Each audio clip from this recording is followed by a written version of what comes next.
Chapter 341. Ha. Boss, I've finally finished my training. I missed you so much too. Following that, a faint shadow leaked out from Yi Qinghan's chest. A cute little beast slowly condensed and finally took shape in the air. It transformed into a shadow and pounced into Yi Qinghan's bosom. Yi Qinghan was overjoyed. He immediately hugged Xiao Hei's head and caressed it. After several months, Xiao Hei's body hadn't changed at all. It was only a little bigger than a palm, but its fur had become darker and shinier. There was a faint light moving around it. The horn on its head had also grown longer and thicker. Its dark eyes were filled with affection and joy. Lord Devour had given Xiao Hei 5 black Kirin fruits in the Dark Castle. On the way, Yi Qinghan had given Xiao Hei 1.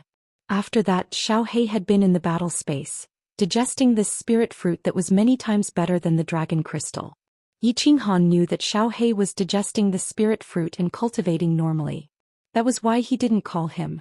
Every time he finished a battle and cancelled the battle beast fusion, he would let him return to the battle beast space to continue cultivating. After several months, Xiao Hei had finally finished cultivating and came out. How is it? Xiao Hei, this black Kirin fruit tastes good, right? Yi Qinghan held Xiao Hei up high and chuckled. Boss, this fruit is indeed a treasure. Its energy is many times more than the dragon crystal. I've only consumed the energy initially.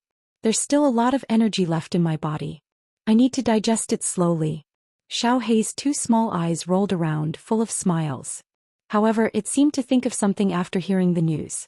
It said with shame, Boss, this spirit fruit isn't like the dragon crystal.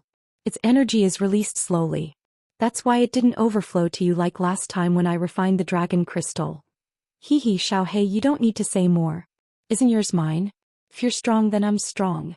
Plus, I got something good this time. Hee, I'm about to break through to the 3rd level Emperor realm. I just haven't refined the energy in my body yet. Seeing that Xiao Hei was always thinking of him, Yi Qinghan stroked Xiao Hei's head, feeling extremely proud in his heart. He was proud to have such a good beast and such a good brother. Wow, boss, you've become so powerful. You almost caught up to me. Hee.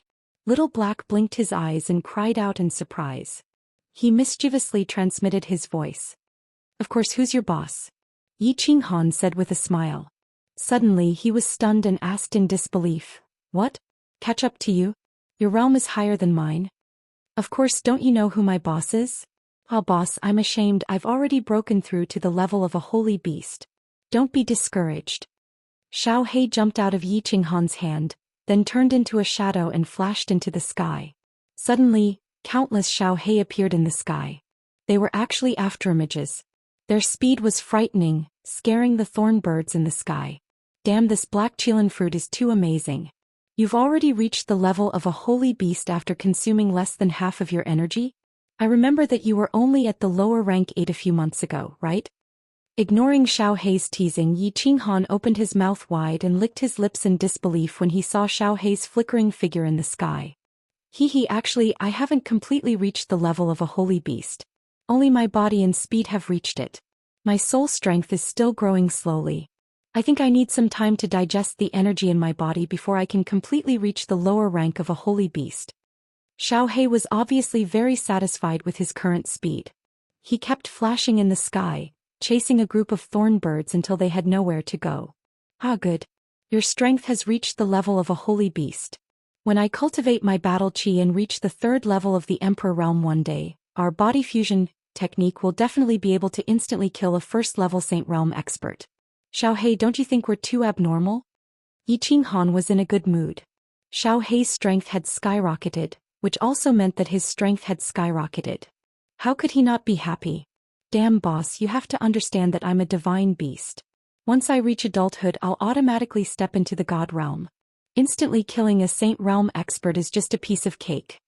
Hearing Xiao Hei's teasing words, Yi Qinghan rubbed his nose in embarrassment. Seemed like that was the case. Actually, it wasn't him who was abnormal, it was Xiao Hei who was abnormal.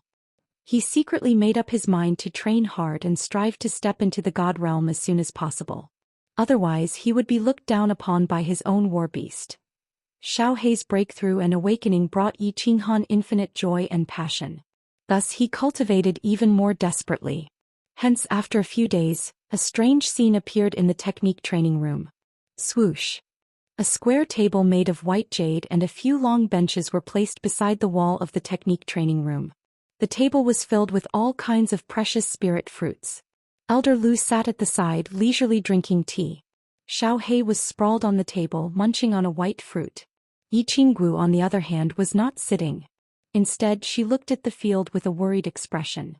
In the field, Yi Qinghan was dressed in black, which perfectly outlined his slender and sturdy body. He was running around in the spacious technique training room. Sometimes he would jump up, sometimes he would run down. Sometimes he would do difficult somersaults. Of course, he would also groan in pain from time to time. This was because a black metal rod kept appearing in the space behind him, ruthlessly smashing down on him and chasing after him. That's right, Yi Qinghan had been provoked by Xiao He. He was not satisfied with his current speed of understanding the profound mysteries, so he decided to continue using the stupidest method, getting beaten up. In the God-slaying mountain, he had been beaten up for more than half a year, but it had allowed him to understand a little of the profound mysteries of space. During this half a year of continuous beatings, he was constantly calculating the frequency, angle, and speed of Elder Lu's attacks. Moreover, he had successfully dodged a few of Elder Lu's attacks, which scared Elder Lu silly. Now he decided to continue to be beaten up. He wanted to understand the profound mysteries of space while being beaten up and continue to grow in pain. Suddenly he was hit hard again. A bitter smile appeared on Yi Qinghan's face, and he continued to run forward like a bolt of lightning. Inwardly he thought that the saying, "When the heavens bestow a great responsibility upon a man, it will surely torment his will and tire his muscles and bones," was indeed correct. He seemed to be the top genius of the continent, the top elite of the Earth rankings. But who would understand how he had cultivated to this point? "Vulhan, can you still do it? If you can't, then rest for a while. Don't work so hard." Yi Qinggu was watching Yi Qinghan getting beaten up every day for the past few days. Today alone, Yi Qinghan had been beaten up hundreds of times. She felt extremely distressed. However, with old Lu beside her, she could not express her feelings. She could only bite her lips and feel anxious. "Hee, little girl, don't be anxious. Sit down and eat some fruits." Elder Lu chuckled and waved at Yi Qinggu. He said gently, "Don't worry too much. Little Han has the soul ring, so he will recover in a moment.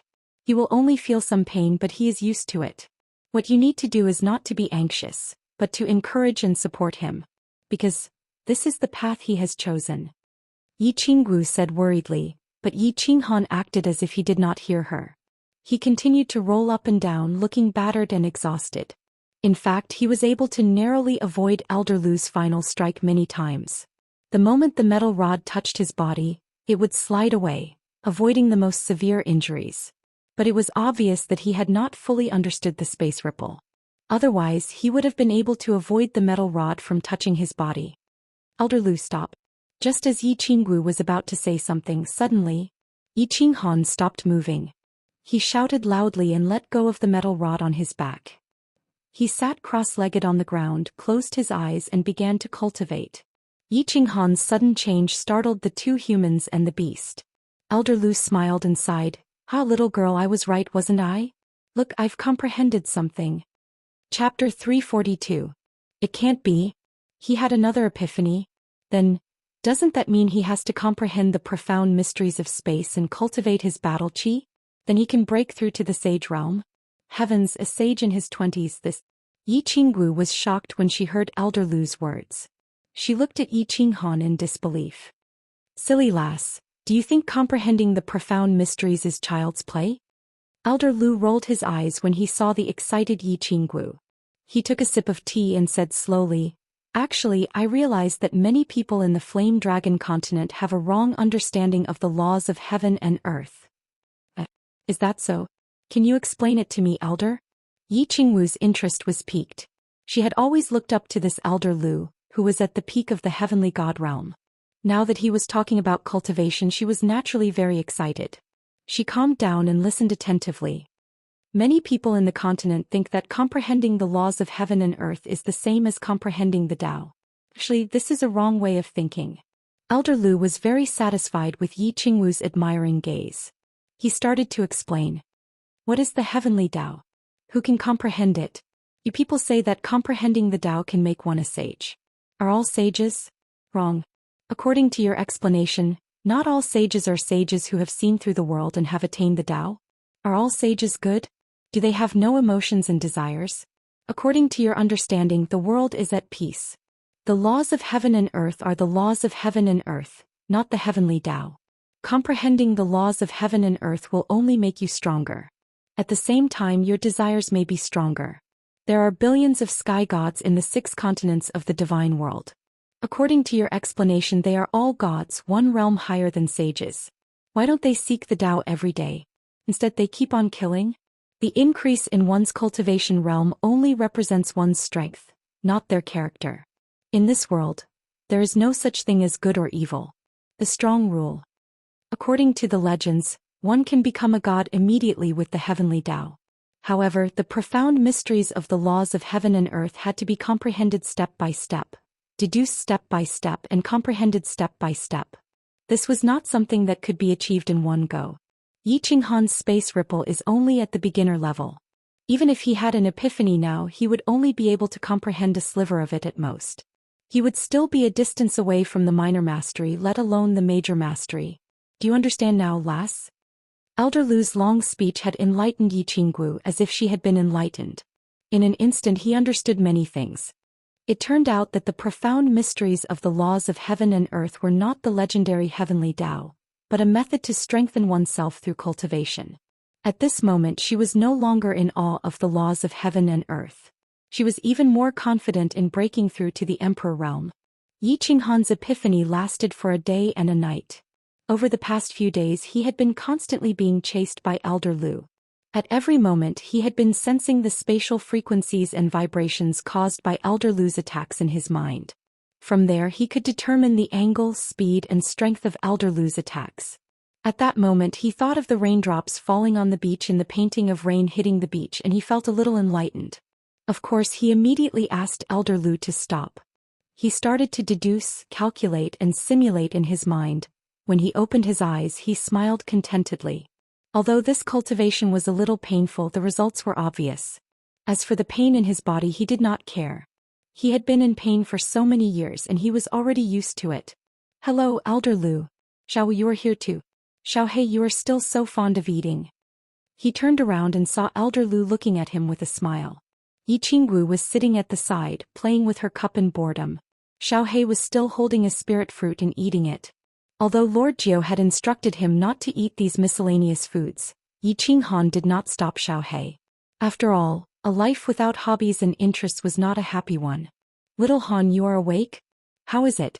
Do you have a big surprise for us? Yiqinggu suddenly heard Yiqinghan's voice. She turned around and shouted happily, pouncing over. What do you mean by awake? There's no big surprise. I just had some enlightenment. Elder Lu, come and try. Let's see if you have improved. Yiqinghan held Yiqingwu's hand and smiled. Then he looked at Elder Lu with a face full of fighting spirit. Hee, be careful. Elder Lu laughed. With a wave of his hand, a black iron rod appeared in his hand. He swung it forward and it disappeared in the air again.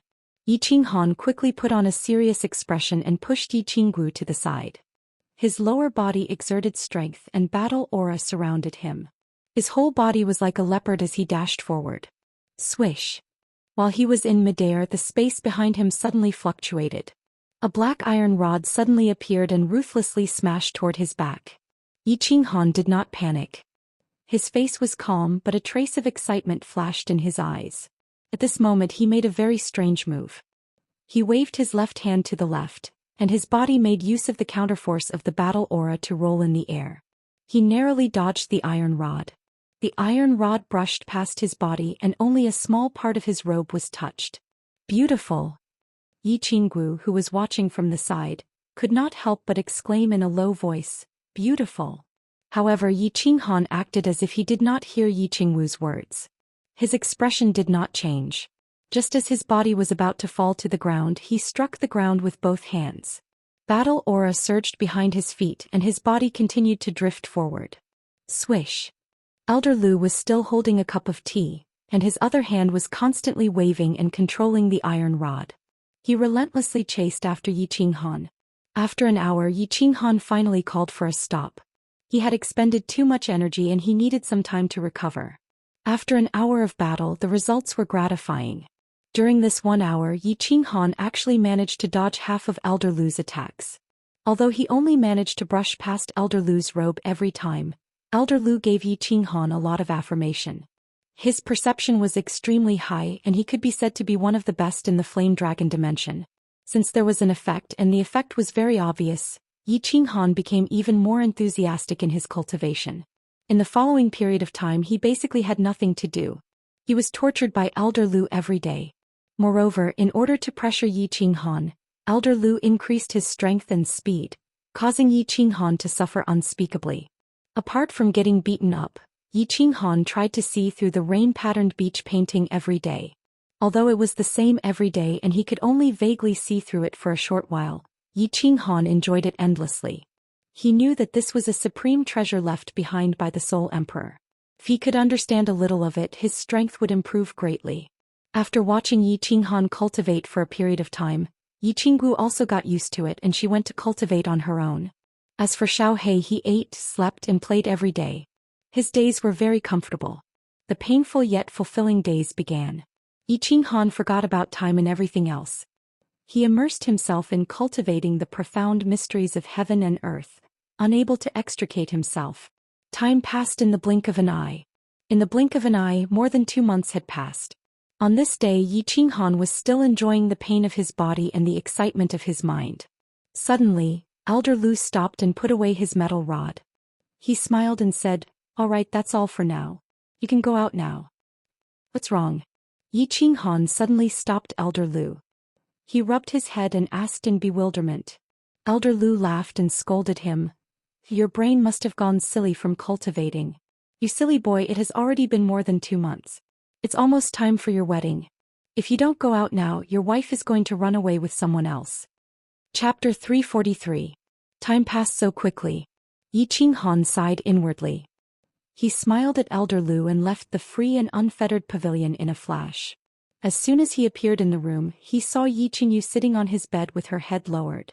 She was fiddling with her dress. Beneath her snow-white hair, her limpid eyes were twinkling incessantly. No one knew what she was thinking about, but she looked slightly shy from time to time. "Little you, what are you thinking about? Why are you so engrossed?" Yi Qinghan sat on the bed and hugged Yi Qingyu. He kissed her cheek and said affectionately, "No, nothing." Yi Qingyu became even more shy after being kissed by Yi Qinghan. She stood up and adjusted her dress in a fluster. She said in a fluster, "Elder brother, the wedding is in 5 days. You should hurry to the elders' hall. The elders are looking for you. Oh yes, why don't you bring Qinggu out? Grandpa Green Bull is scolding us. He said that you don't care about etiquette and live together before the wedding." Yi Qinghan recalled Yi Qingyu's bulging eyes and his ferocious look. He couldn't help but rub his nose in embarrassment. He flashed into the free and unfettered pavilion and brought out Yi Qinggu, who was cultivating. Then he walked out alone to the elders' hall to check on the situation. He walked out of the Chilling Heart Pavilion, walked past the east courtyard and arrived at the west courtyard. He stood in front of the elders' hall.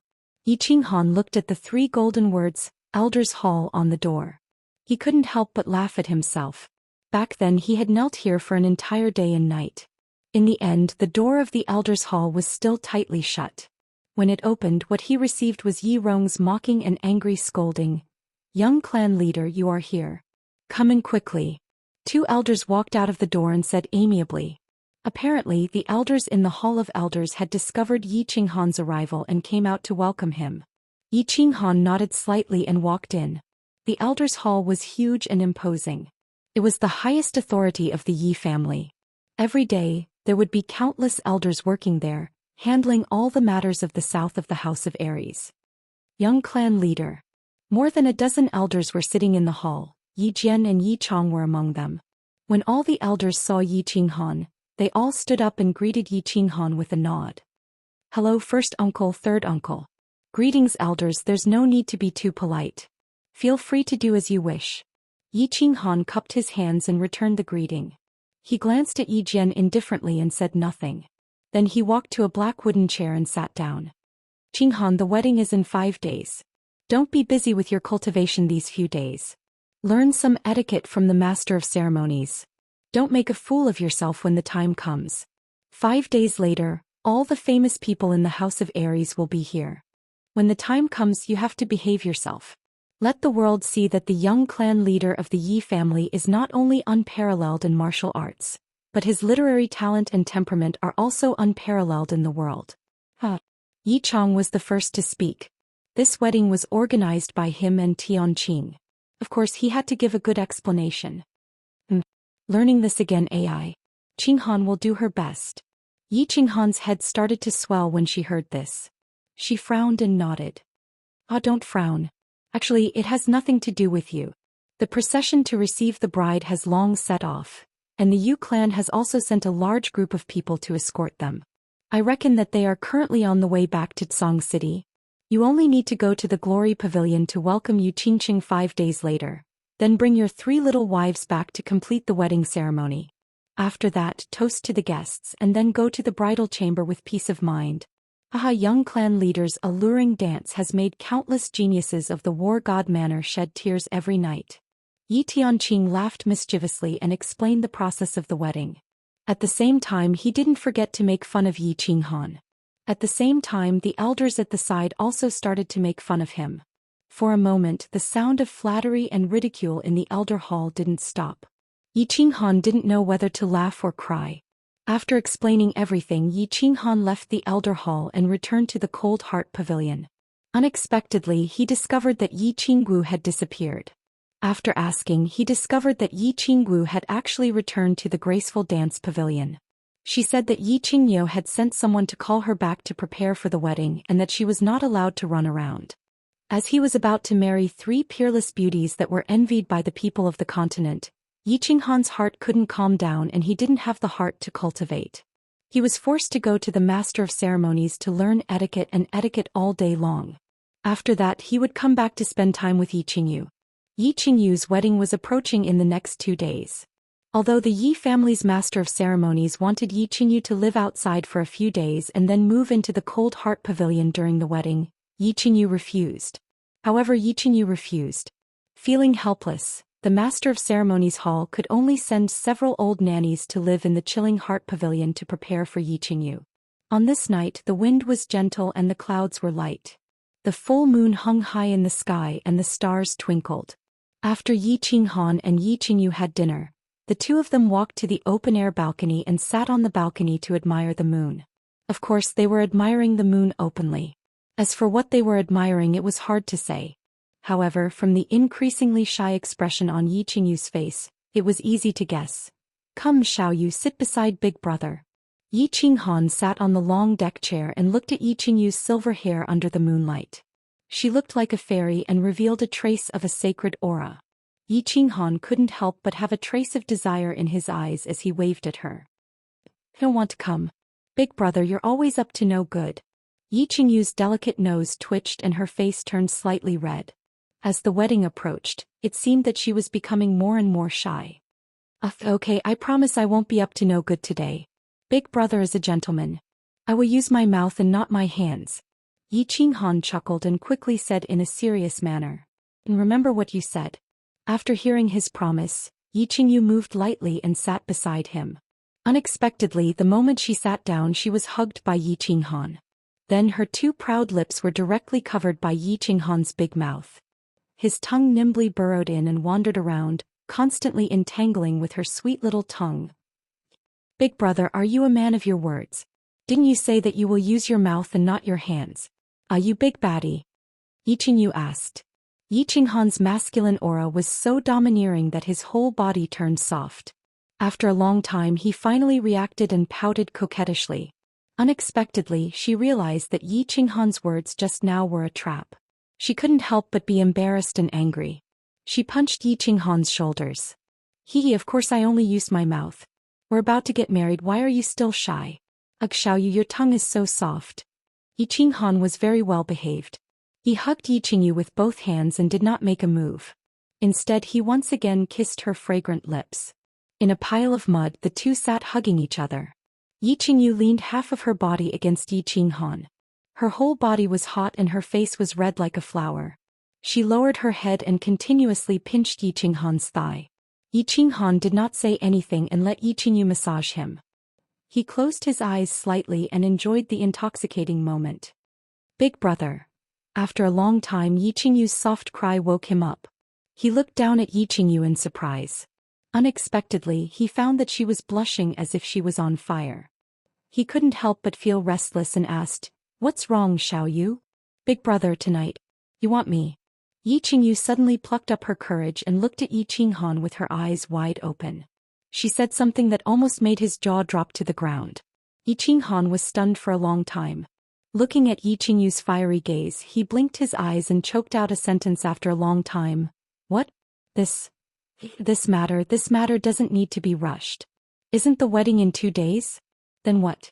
I'm not in a rush, I can still hold it in. Are you in a rush?" Chapter 344. Brother, what are you saying? What kind of shameful words are you saying? Hearing this, Yi Qingyu, who had mustered up a lot of courage to open her eyes wide, quickly retreated in defeat. She hurriedly lowered her head in panic and her neck was bright red. After a long time she once again mustered up the courage to say, I want to give up my wedding to Sister Qingqing. I'm not in a hurry. Let's not talk about it, it's so embarrassing. Yi Qinghan looked at Yi Qingyu, who was like a fairy that had walked out of the jungle in his arms and couldn't help but feel touched. This girl, she was always thinking about him, but she had never asked for anything from him. To be able to marry such a woman, he had no regrets. Qingyu, from today onwards, I am no longer your brother, I am your man. You will forever be my most beloved woman, my most beloved wife, irreplaceable. I will cherish you for the rest of my life, forever. Yi Qinghan held Yi Qingyu by her waist and said this to Yi Qingyu in a very serious manner. Then he walked towards the door of the rooftop. Brother, you will forever be my man, I will forever be your woman, your wife. Yi Qingyu raised her head in a daze and looked at Yi Qinghan's knife-like face. A clear tear flowed from the corner of her eye. She had waited for this day for too long, too long. Carrying Yi Qingyu, he slowly walked into his room and gently placed her on the bed. Yi Qinghan didn't rush to pounce on her. Instead, he gently hugged her, kissed her and caressed her, calmed her heart and made her body slowly heat up. Brother, take me, I want to be your wife. Yi Qingyu's eyes were slightly closed and occasionally a trace of blurriness flashed through her eyes. Her two delicate lips opened and closed, and her cheeks were rosy and white, very attractive. Qingyu, my little wife, I'm coming.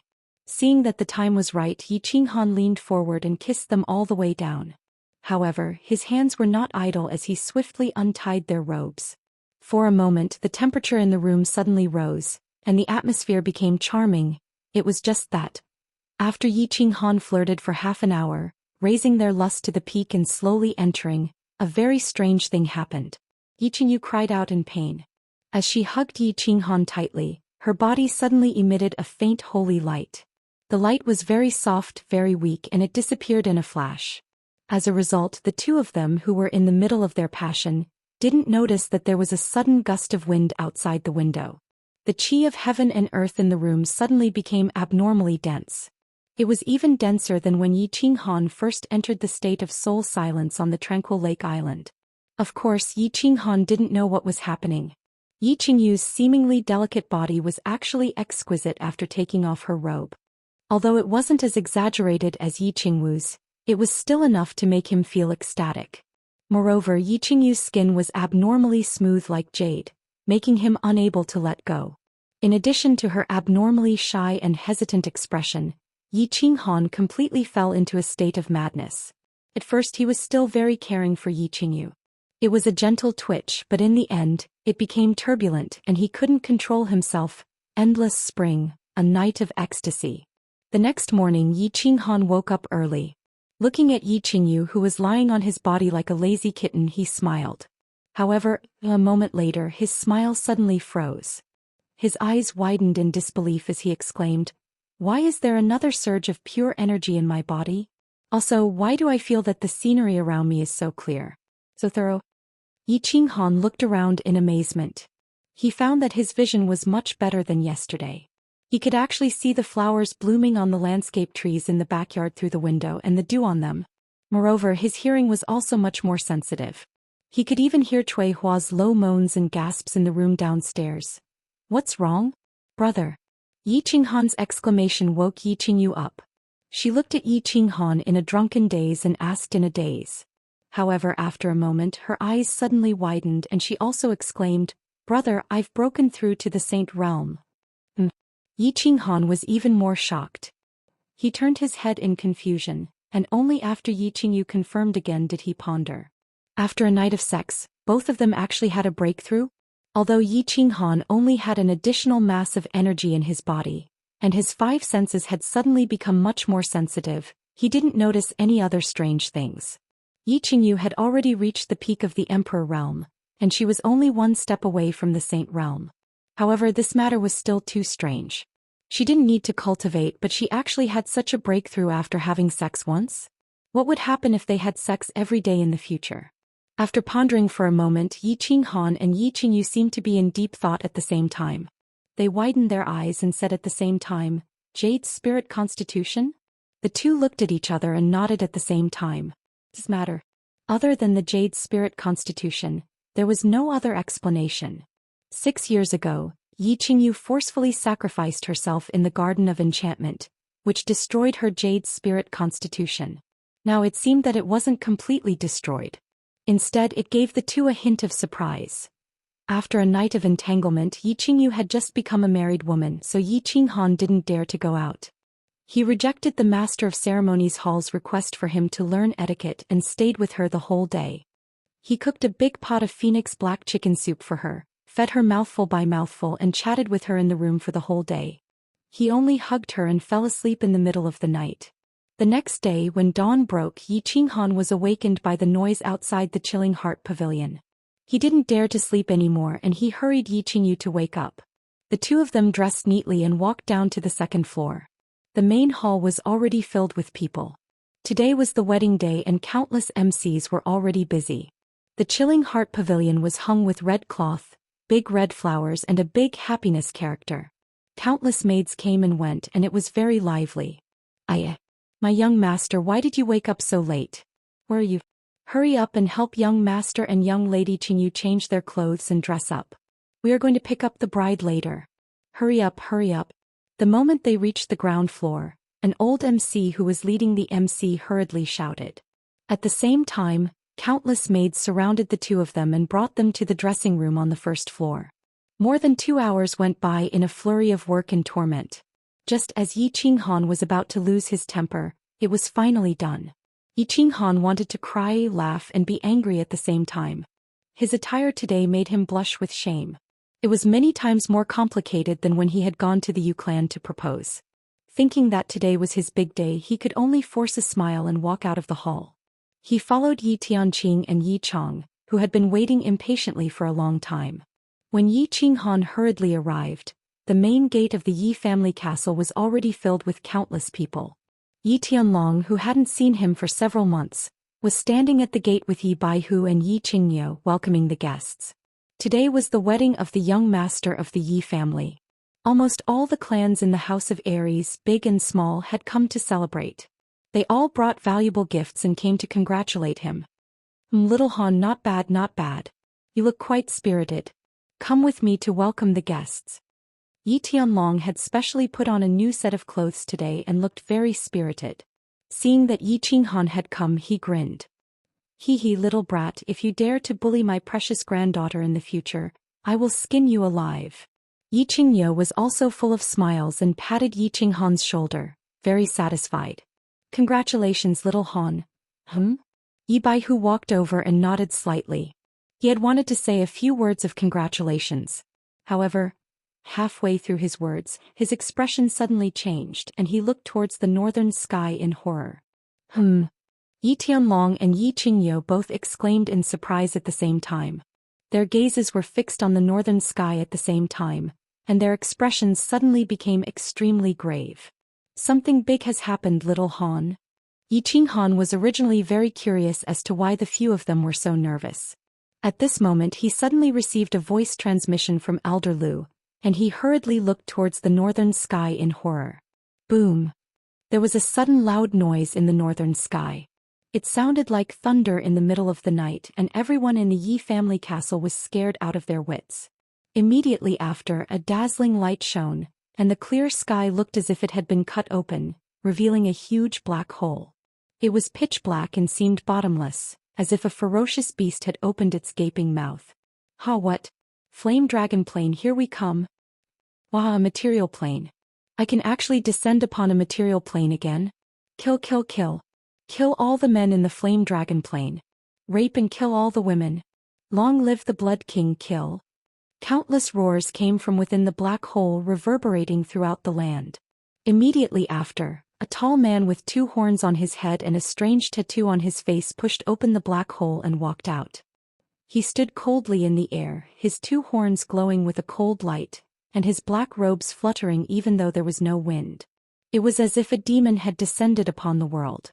Then another 2 hands pushed open the black hole, and another tall man with the same pair of horns and the same strange tattoo on his face crawled out. 300 men in black kept crawling out of the black hole. All of them were tall and had cold expressions, and they had cruel smiles on their faces. They looked down coldly like wolves coldly sizing up a pen of sheep. Swish. Just as Yi Qinghan and the others were stunned, not knowing what was happening and were staring blankly at the northern sky, a man suddenly appeared beside them out of thin air. It gave them a fright. When they took a look, they realized it was their ancestor White-Brow Yi Ruoshui. Disciples of the Yi family, listen up. The marriage is cancelled and the entire clan is to prepare for war. Issue a clan order, gather all disciples in Tsong City, and defend the Yi family castle. So many experts from other planes actually descended upon the Flame Dragon continent. This time the situation is serious. Don't run around and wait for my orders. I will go and investigate. Yi Ruoshui's expression was extremely solemn. His 2 white eyebrows no longer drooped, but stood up like 2 sharp swords, emitting a cold intent. After he finished speaking, his figure flashed and disappeared in front of everyone. Experts from other planes? Everyone looked at each other and their faces turned pale and their bodies tensed up. This matter had gone too far. *CK their grandpa. Just when everyone turned their gaze to the north again, preparing to pay attention to the strange scene, Yi Qinghan, who was at the side, suddenly tore the big red robe on his body, leaving only the warrior robe underneath. His expression was abnormally agitated, and with a loud roar he turned into a bolt of lightning and rushed out of the Yi family. Yu Qingqing is in danger. I will go and get her. You guys prepare for war. Chapter 345. Bastard. Qingyo, hurry up and follow this little bastard to bring Yu Qingqing back. The rest of you, follow me to the Elders' Hall and issue a clan order to gather all the disciples of the Yi family and rush to the Yi family castle as quickly as possible. Raise the alert level of Tsong City to the highest level and seal the city gates. Hurry. Seeing Yi Qinghan run out like lightning, Yi Tianlong wanted to chase after him. However, he immediately remembered that he was the clan leader. Under such a serious situation, how could he not stay at the Yi family? He hurriedly roared at Yi Qinghan and began to issue orders one after another. Yi Qinghan glanced towards the north and didn't say anything. His battle aura surged and he didn't fly. Instead, he quickly ran out like Yi Qinghan, chasing after Yi Qinghan. With Yi Tianlong's roar, all the elders of the Yi family came to their senses and began to divide the work. The entire Yi family castle became busy, so all the disciples prepared for battle. Countless people rushed out of the Yi family castle and headed towards the various small cities of the Yi family. At the same time, the 4 gates of Tsong City were closed. The guards of Tsong City began to enforce martial law on the 13 streets of Tsong City. The entire city was immediately enveloped in a somber atmosphere. Yi Qinghan didn't dare to fly, nor did he use form transposition. Instead, he quickly followed the corner of the street and ran out of the northern gate of Tsong City. He then ran along the side of the pipeline.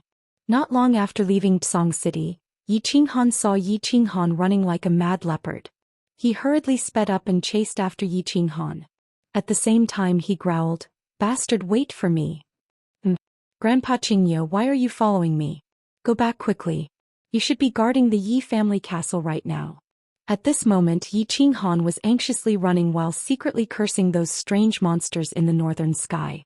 They didn't come late or early, they actually came at the time of his wedding. However, when he heard someone rushing over from behind, he hurriedly turned around and couldn't help but smile bitterly. What nonsense are you talking about? If you die, will my precious granddaughter become a widow? Don't worry too much, those experts from the other planes haven't finished descending yet. If we're fast enough, we'll be able to bring you Qingqing back. Moreover, they're a little far from Tsang City. And they should be in the northeast of Tsang City, between Tsang City and Floating Snow City. I wonder what's going to happen later. Yi Qingyo caught up and glared angrily at Yi Qinghan, as if blaming him for not cherishing his own life. Right, let's go. We need to bring Qingqing back as soon as possible.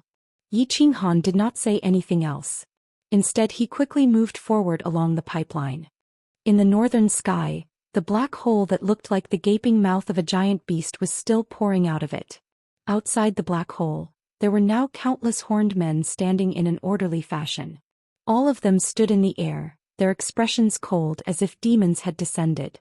An extremely oppressive aura enveloped the entire house of Ares. The Yu clan was alarmed. Yu Shishue walked out of the Joyful Heart Pavilion, her beautiful face filled with shock. She stared at the sky for a long time before her figure flickered and reappeared in the Yu clan's Hall of Elders. After quickly issuing a few orders, she disappeared from Tranquil Lake Island. The Shui clan was alarmed. After all, the experts that had descended this time were right between Floating Snow City and Song City. The Shui clan's ancestor walked out of the cave that he cultivated in for many years, then sent out a few voice transmissions before disappearing halfway up the mountain. Dragon City was alarmed.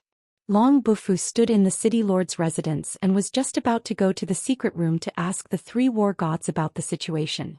To his surprise, the three war gods suddenly appeared beside him, gave him a few stern instructions, then flew away.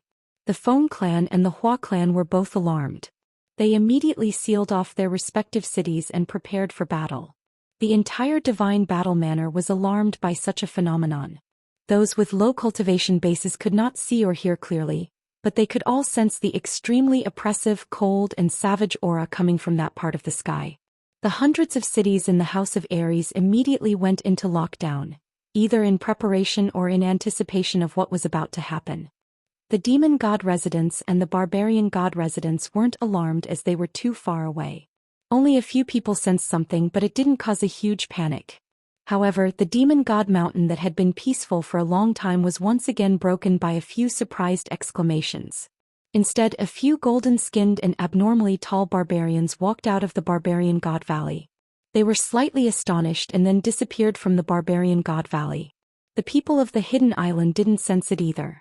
However, at the northernmost part of the island, an old man wearing a straw raincoat slightly trembled as he held onto his fishing rod. He then slowly put away his fishing rod and walked towards the center of the island. God City. The massacring god guard was originally scolding his subordinates for being useless. They actually couldn't lock onto Tu Qinjuan's murderer even after such a long time. However, at this moment he was slightly startled. He didn't have time to say anything and directly rushed out. At the corner of the street he met the other three great divine guards who were rushing over. Together they ran towards the God Lord Pavilion. As soon as they entered the God Lord Pavilion, they saw a bald man with a strange tattoo in the courtyard with his back facing them. He was looking at the sky in silence. The few of them quickly knelt down and asked in a trembling voice, "Greetings, Lord God." "Lord God, what happened?" The Lord God didn't speak but continued to look at the sky quietly. After a long time he sighed and turned his head to say, "Blood King, you're really generous. You teleported 2 god generals, more than 10 heaven gods and nearly 1,000 peak martial saints. How generous. I'm afraid the amount of god stones consumed could buy half of the Blood King city. 2 god generals? More than 10 heaven gods. Nearly 1,000 peak martial saints? This. Lord God, didn't you say that teleporting people from the divine world to the material plane requires a large amount of god stones? The higher the level, the greater the consumption. Now what happened?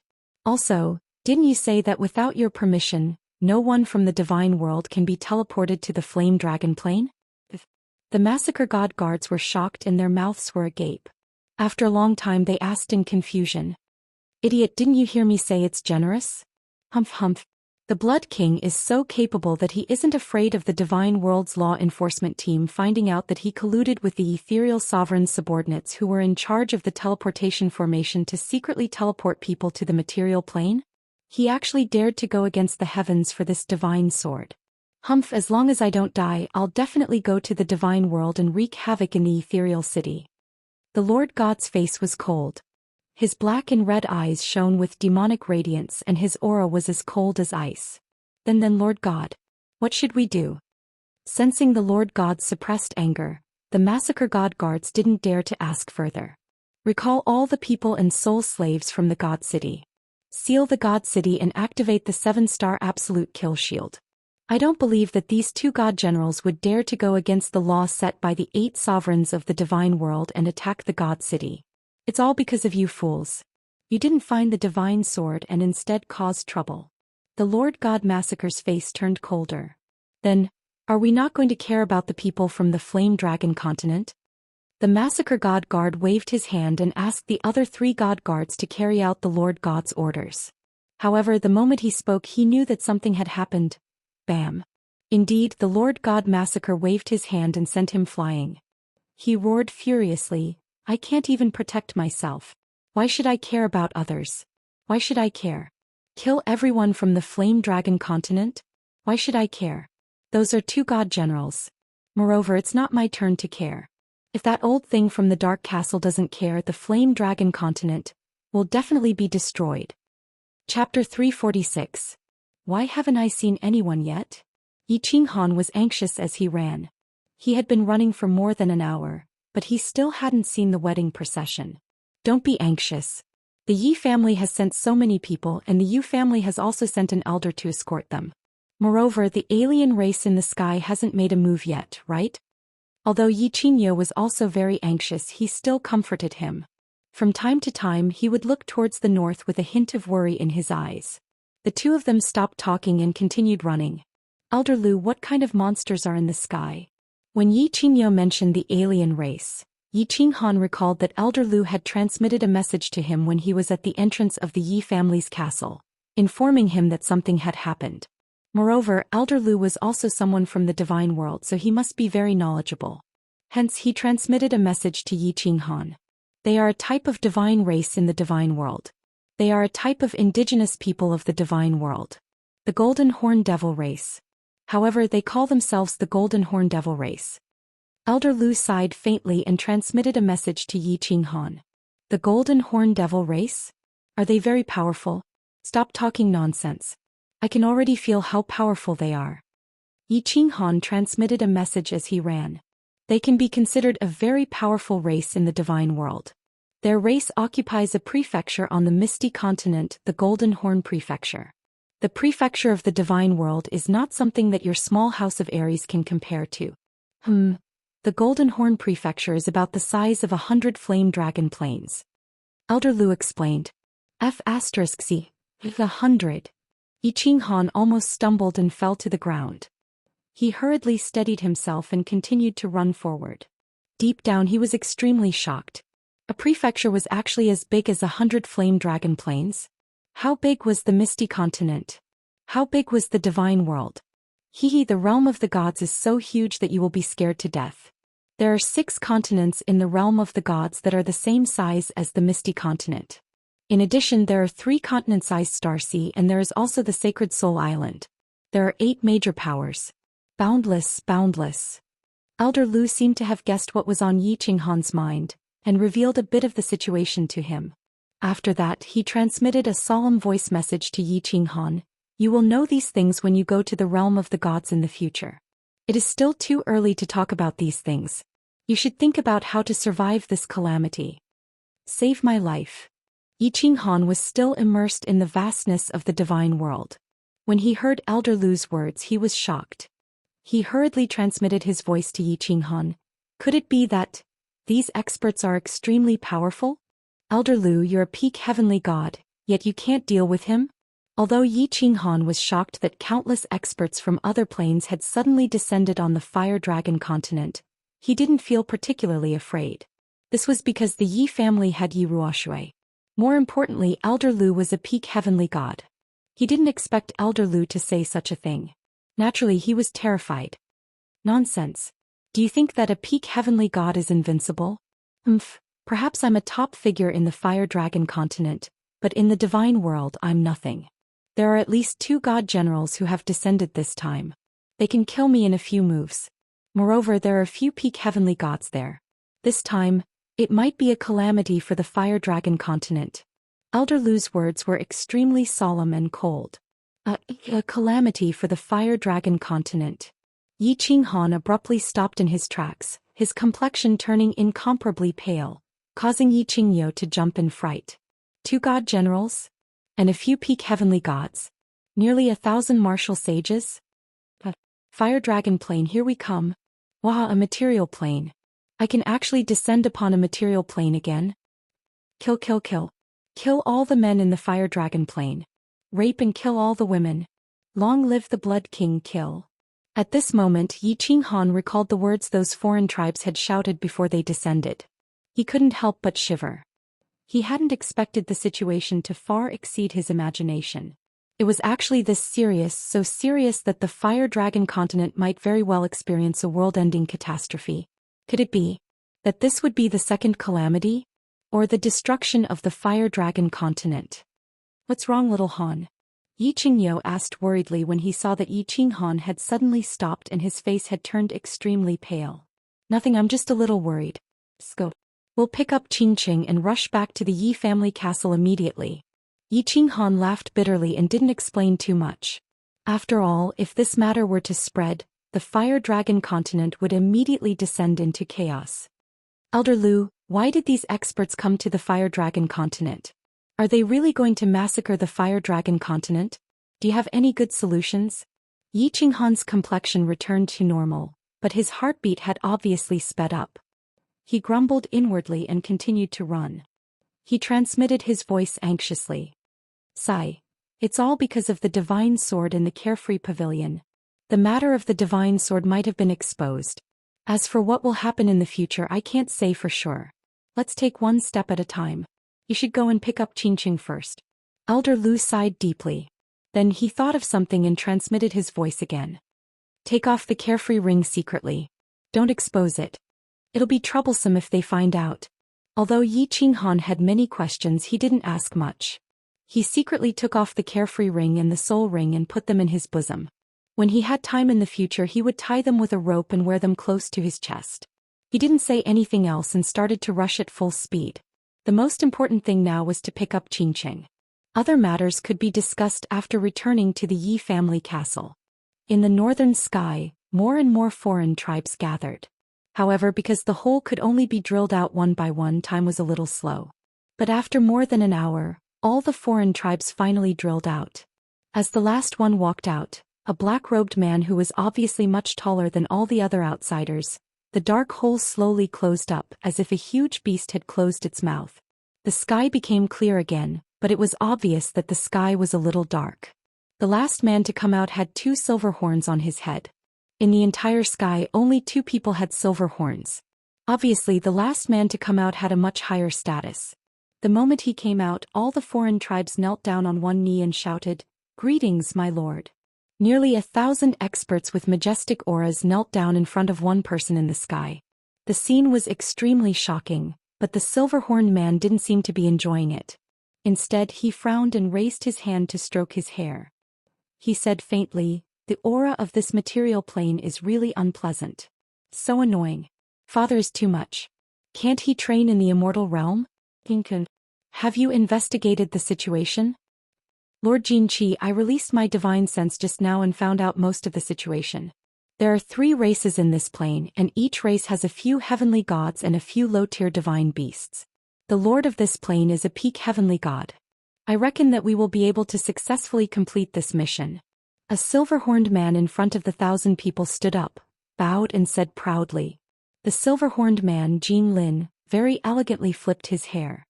He smiled sinisterly and said faintly, "This material plane is not bad. There are a few talents here. Right. Everyone listen to my orders. Split into a few groups. Each group of heavenly gods will lead a group of saint-level martial artists and go to each race to find the divine sword. If anyone obstructs us, kill without mercy. Jin Kun, let's go meet the lord of this plane. How can we not greet him when we come to his territory? Children, let's go." Chapter 347. Jin Qi brought Jin Kun and flew towards the divine city, while the rest of the Golden Horn holy tribesmen were divided into 4 groups. Each group had a peak heavenly god leading several heavenly gods and hundreds of martial saints, flying towards the demon god estate, barbarian god estate and hidden island respectively. As for the remaining people, they all looked at the peak heavenly god Golden Horn celestial race leader, waiting for his instructions. Lord Golden Bull, where should we start our search in the human territory? A Golden Horn holy tribesman with a spider tattoo on his face asked. The House of Ares had so many cities, there had to be a place to start. Yes. Xianxia has brought people to the south. We will start from the largest city in the north. We will occupy all the human cities and search step by step. From the north to the south we will meet with Xianxia in the big city in the south. Let's go children, kill and snatch women, Kaka. After saying that, Golden Bull took the lead and flew towards the north. Several heavenly gods followed closely behind him. Behind them was a group of martial saints who flew forward in a grandiose manner. However, the Golden Horn warrior with the spider tattoo stopped abruptly. He pulled the hand of a Golden Horn warrior beside him and yelled at the troop in front of him with a lustful smile. Brothers, you go first. Golden Pig and I are going to rob a woman. Follow us right now. Hearing this, the sage-level experts laughed and left, ignoring the spider-tattooed clansman. The man with a ferocious pig tattoo on his face said in surprise, Golden Spider, where is the woman? Don't mess around, it will be bad if Lord blames you. Kaka Golden Pig, what are you afraid of? Follow us immediately after snatching it. Kaka, when we arrived just now, I saw a wedding procession. The bride glanced in our direction and I happened to see it. Hey, what a rare beauty, are you going or not? If not, I will enjoy it alone. The man called Golden Spider laughed lasciviously, looking extremely terrifying. Go, what are you waiting for? Lead the way. Golden Pig's eyes shone with lustful light as he hurriedly urged. Kaka, in the immortal realm, we sage-level experts are at the bottom of the food chain. In this material plane we have to be well-behaved and enjoy ourselves. Let's go. The Golden Spider laughed wildly and took the lead to fly towards the south. Yu Qingqing was very scared. Half an hour ago, when the sky in the north changed, she opened the window cloth of the sedan and looked into the sky curiously. But, when she saw that pair of lustful eyes full of naked desire, she began to be afraid. She was so afraid that her whole body couldn't help but tremble. She didn't even realize that the few bright peach blossoms on her head had fallen to the ground. He was not afraid of death. She was confident that she could end her life and die bravely before anyone or any monster wanted to violate her. But she was afraid. She was afraid that she wouldn't be able to see Yi Qinghan one last time before she died. The palanquin sped forward. His own family's grand elder Yu Ji and the Yi family were escorting him along with more than 20 Emperor Realm experts. But she was still afraid. She understood that if that person in the sky targeted her, not only would Yu Ji and these elders not be able to save her, they would instead die together. This was not her deduction but a woman's intuition. Sometimes, a woman's intuition was very scary. Qingqing, don't be afraid. With me here nothing will happen. Also, the Yi family must have received the news. They will definitely send people to receive us. They might already be on the way. Yu Ji could feel Yu Qingqing's trembling through the curtain. She had also seen that pair of extremely evil and lustful eyes just now. He was also very afraid. But she could only pretend that nothing had happened and comfort Yu Qingqing. She didn't dare to fly to the Yi family alone with Yu Qingqing. That would be more obvious and dangerous. So she could only urge everyone to speed up. And I'm not afraid. I'm just... Yu Qingqing pretended to be calm. She picked up the peach blossom on the ground and put it on. However, the fear in her heart grew stronger and stronger. The hand holding the peach blossom trembled a few times, and the peach blossom couldn't be inserted into her hair. Sigh, you have to believe me, child. Yu Ji sighed slightly and prepared to comfort her. But she suddenly seemed to notice something.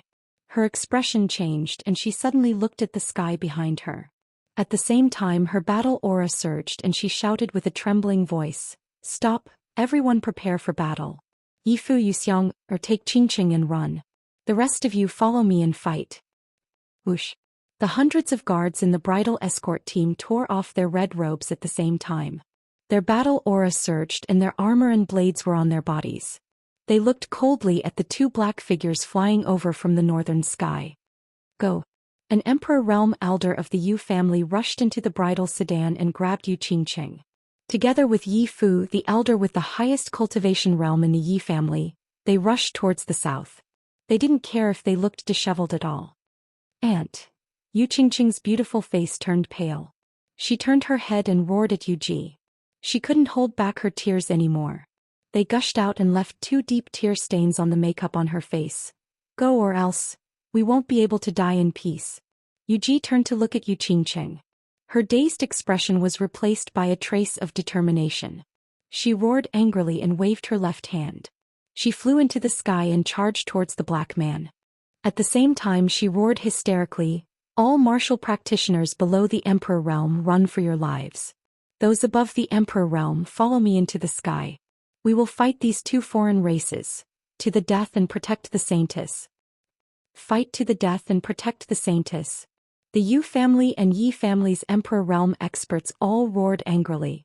They flew into the sky and charged towards the 2 men in black. Everyone's faces were filled with the determination to die. They were doing this to give their Saintess and their young family head's wife a way out. They decided to use their own corpses to buy time for Yu Qingqing to escape. Hehe, these puny humans are overestimating themselves. Kill all the golden pig men. You can have all the women you like. Come kill them all. When Golden Spider saw that these puny material realm martial practitioners didn't run and actually dared to fight them, he laughed wildly. A trace of cruelty flashed through his eyes. His body emitted black flames as he pounced towards Yu Ji and the others. Grand Aunt. Yu Qingqing's body kept struggling and she kept turning her head. When she saw Yu Ji and the others pouncing towards the men in black, she wailed loudly. Her wails were heart-wrenching and her lungs were torn apart. Yu Xiang of the Yu family's Emperor Realm expert who brought Yu Qingqing also had tears on her face. However, she didn't act like Yu Qingqing. Instead, she used her hand to wipe her tears. Then she used her hand to hit the back of Yu Qingqing's head, knocking her out. She nodded at Yi Fu beside her and the 2 of them flew towards the south with all their might. Yu family martial practitioners collective soul attack. The foreign races in front. Yi family's martial practitioners prepare for a sneak attack. Yu Ji glanced at Yu Qingqing and the others who were far away and gave the order to the Yu family and Yi family's experts behind her. At the same time, a 5-colored light flashed through her eyes. Her eyes shot out 2 dazzling rays of light that shot towards the Golden Horn God race in front of her. This was the Yu family's soul attack and also her strongest attack. At the same time, the eyes of the Yu family's Emperor Realm experts behind her lit up. Countless golden rays of light shot towards the Golden Horn God race in front of them. The Yi family's Emperor Realm experts merged with their battle beasts and held all kinds of weapons in their hands. They went around the Yu family's woman and pounced towards the first Golden Horn God race in front of them. Chapter 348. Yu Ji's tactic was simple. She and the Yu family's Emperor Realm experts activated the Yu family's mental attack together to trap the Golden Horn God in front of them in an illusion. Even if, as long as they were trapped in the illusion for 1 second, the 10 Yi family experts would be able to succeed in their sneak attack.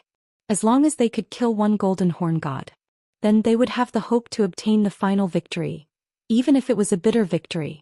Countless rays of golden light shot towards the Golden Horn God race expert. At the same time, nearly 10 experts of the Yi clan dashed towards the Golden Horn God race expert with cold faces. Night battle in all directions, kill. The Yi family elders circulated their battle chi to the strongest state. Their bodies moved like lightning as they charged forward with sabers, spears, axes and swords in their hands. However, they didn't make a move. Instead, when the countless light beams from the Yu family shot towards the Golden Horn God's eyes, they shouted in unison. Rumbling saber waves emerged from their weapons. Their speed increased again as they got close to the Golden Horn God and slashed down. Swish! Countless golden light beams shot into the Golden Horn God's eyes and instantly disappeared. The Yi family experts that were pouncing over were all surprised to find that the Golden Horn God's eyes suddenly dimmed as he became absent-minded. At the same time, the black flames on the surface of his body suddenly shrank. Good chance. Everyone was overjoyed. If they didn't seize such a good chance, they wouldn't be worthy of being the elders of the Yi family. Kaka, you've been tricked. Golden flames split the sky. However, when their weapons were about to slash the Golden Horn God's body, The corner of the golden horn god's mouth suddenly cracked and he laughed. His eyes emitted a fiery glow that was filled with ruthlessness. The spider tattoo on his face seemed to have come alive at this moment. It actually twisted and looked extremely ferocious. He smiled cruelly and revealed a trace of mockery in his eyes. The black flames on the surface of his body suddenly surged. He waved his hands and the flames on the surface of his body exploded and expanded with the wind. It immediately enveloped the 10 Emperor Realm experts of the Yi family. Chi. The black flames surged and touched the weapons in the hands of the Yi family experts. Unexpectedly, the weapons in their hands completely melted into molten iron at a speed visible to the naked eye. What kind of flame was this? The elders of the Yi family widened their eyes in horror. They couldn't believe that the weapons in their hands had turned into molten iron in an instant. As elders of the Yi family, the weapons on their bodies were all high-grade treasured weapons. Yet under the black flames, they directly melted. However, before they could figure out what was going on, they were engulfed by the surging black flames. In an instant, nearly 10 Yi family experts didn't even have the time to scream before they were all turned into ashes by the black flames. Yuji and the Yu family woman watched as the dozen or so Yi family elders who had been talking and laughing with them just a moment ago turned into ashes one after another. Their beautiful faces turned pale as they sucked in a breath of cold air. Shock, fear, despair, all sorts of expressions flashed across their limpid eyes. Kaka, we, the great Golden Horn God clan, are invincible. Women, you can either surrender or play with my brother. Or die. The golden spider laughed wildly, causing the spider tattoo on his face to twist. He looked like a ferocious ghost that had crawled out of hell.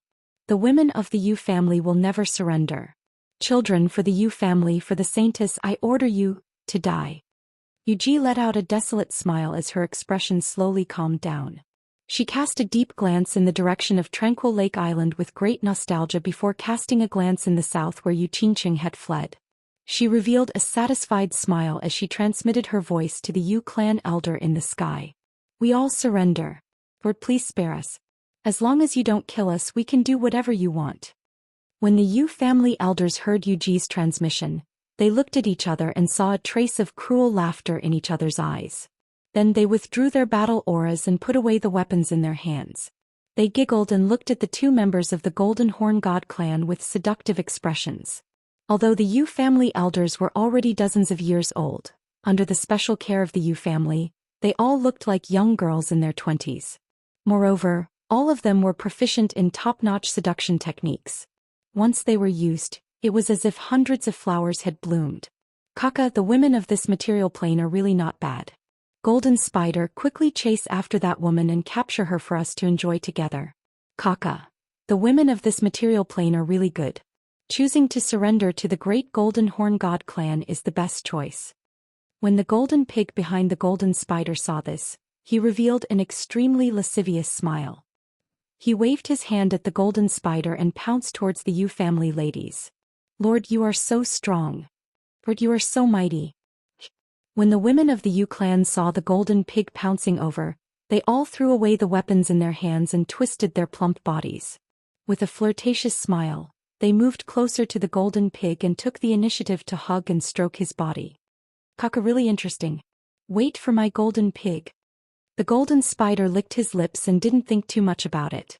After all, the group of women had just shot out golden light beams. This kind of spiritual attack was nothing to the Golden Horn God clan, whose souls were extremely strong. Thinking of the beautiful woman who had just cried her heart out, he suppressed his lust and chased towards the south. When Yuji saw that the golden spider didn't come closer, her face slightly darkened. After pondering for a while, she suddenly smiled and her whole face suddenly glowed with a gentle light.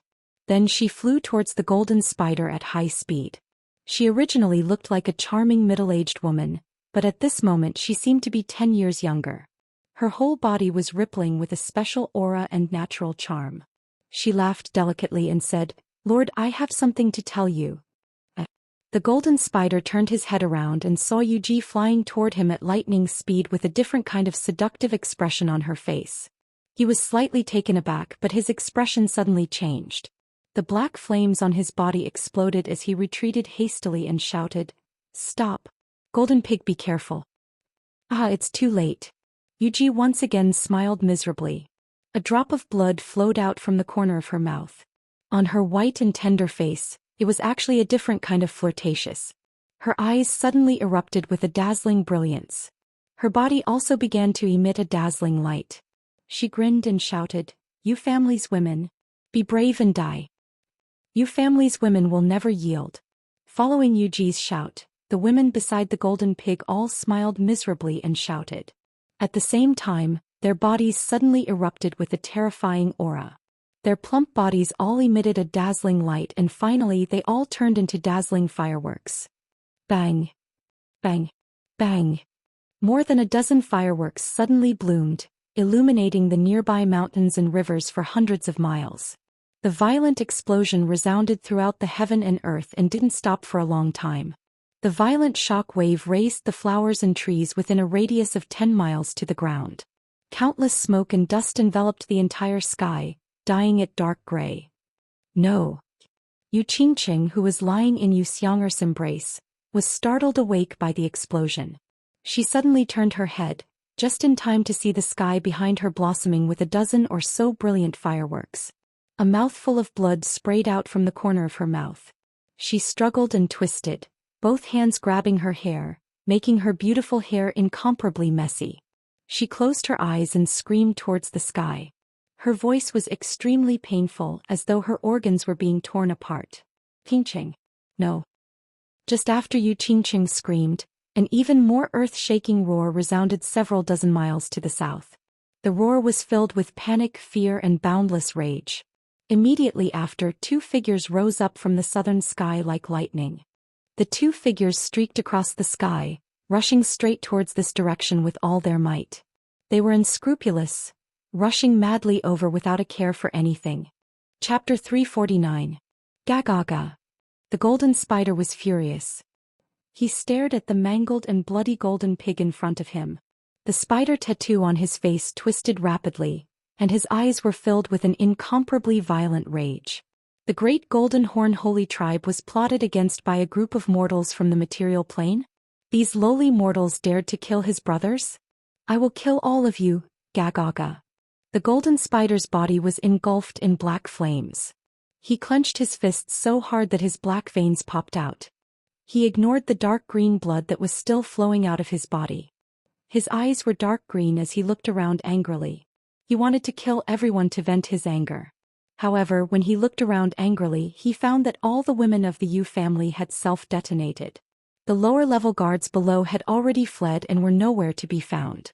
The only thing he could see was the beautiful woman who had shouted, "No," and the two humans beside her. It's all your fault, you hateful woman. Otherwise, how could my brothers have died? I will tear you apart." Well, two more came. The golden spider revealed a cruel smile.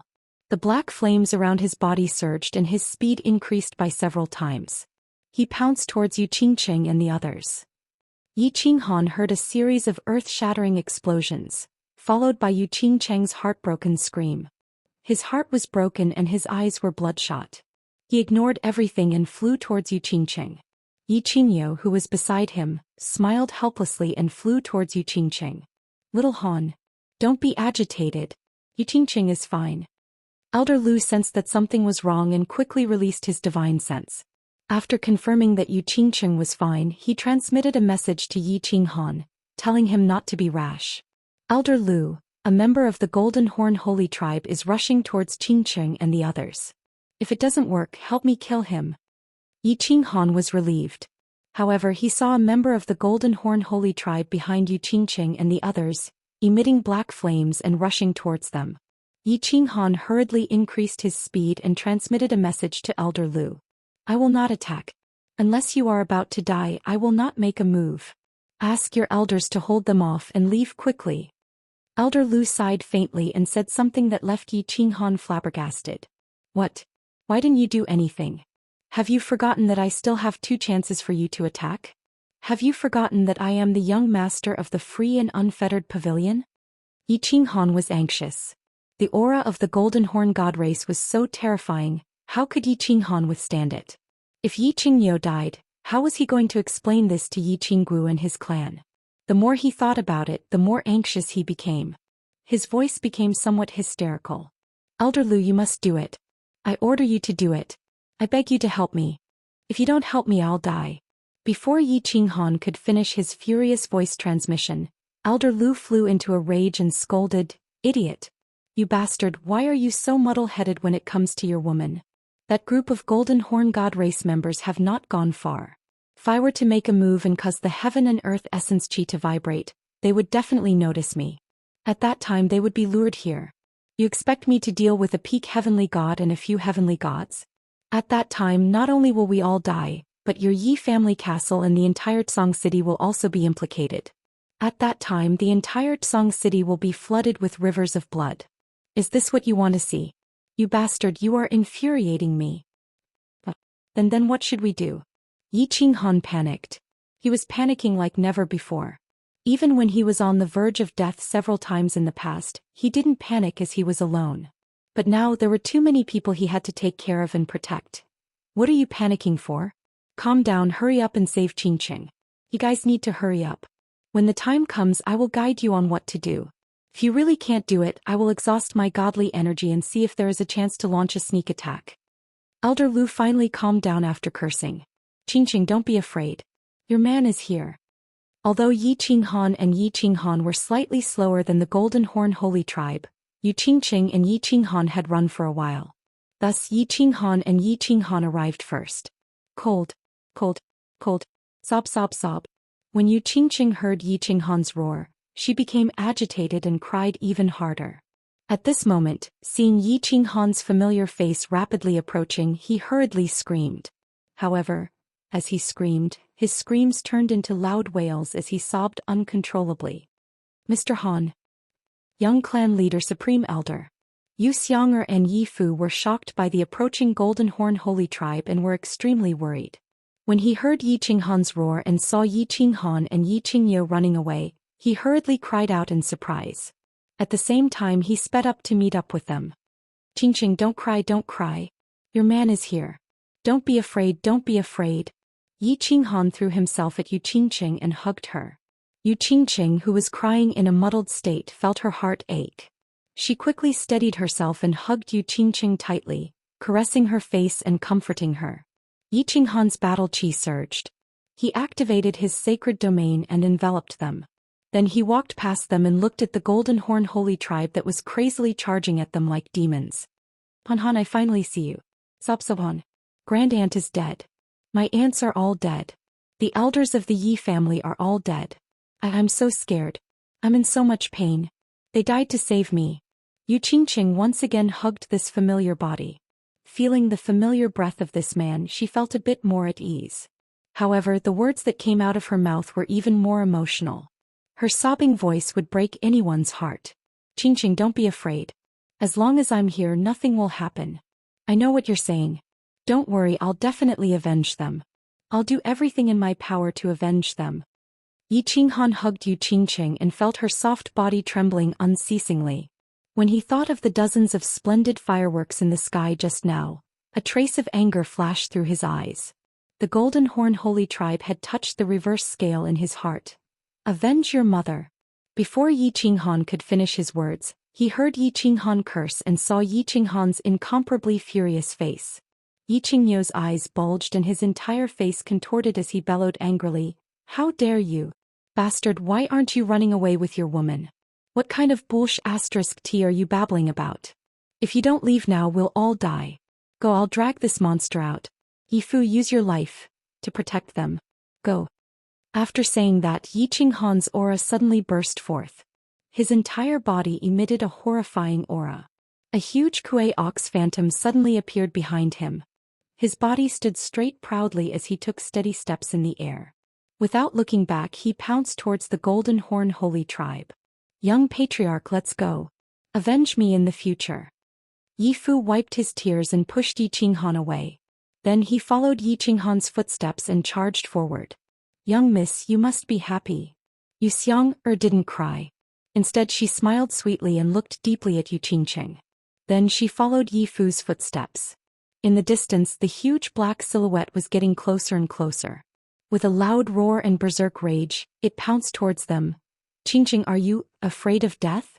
Yi Qinghan looked at the huge silhouettes of the Golden Horn Holy Tribe.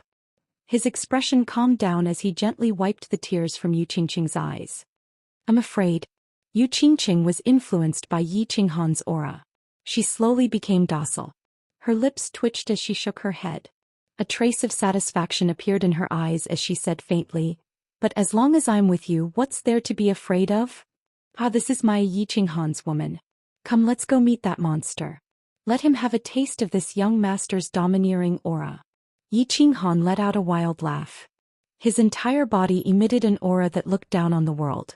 Then he followed the group and charged forward. Chapter 350.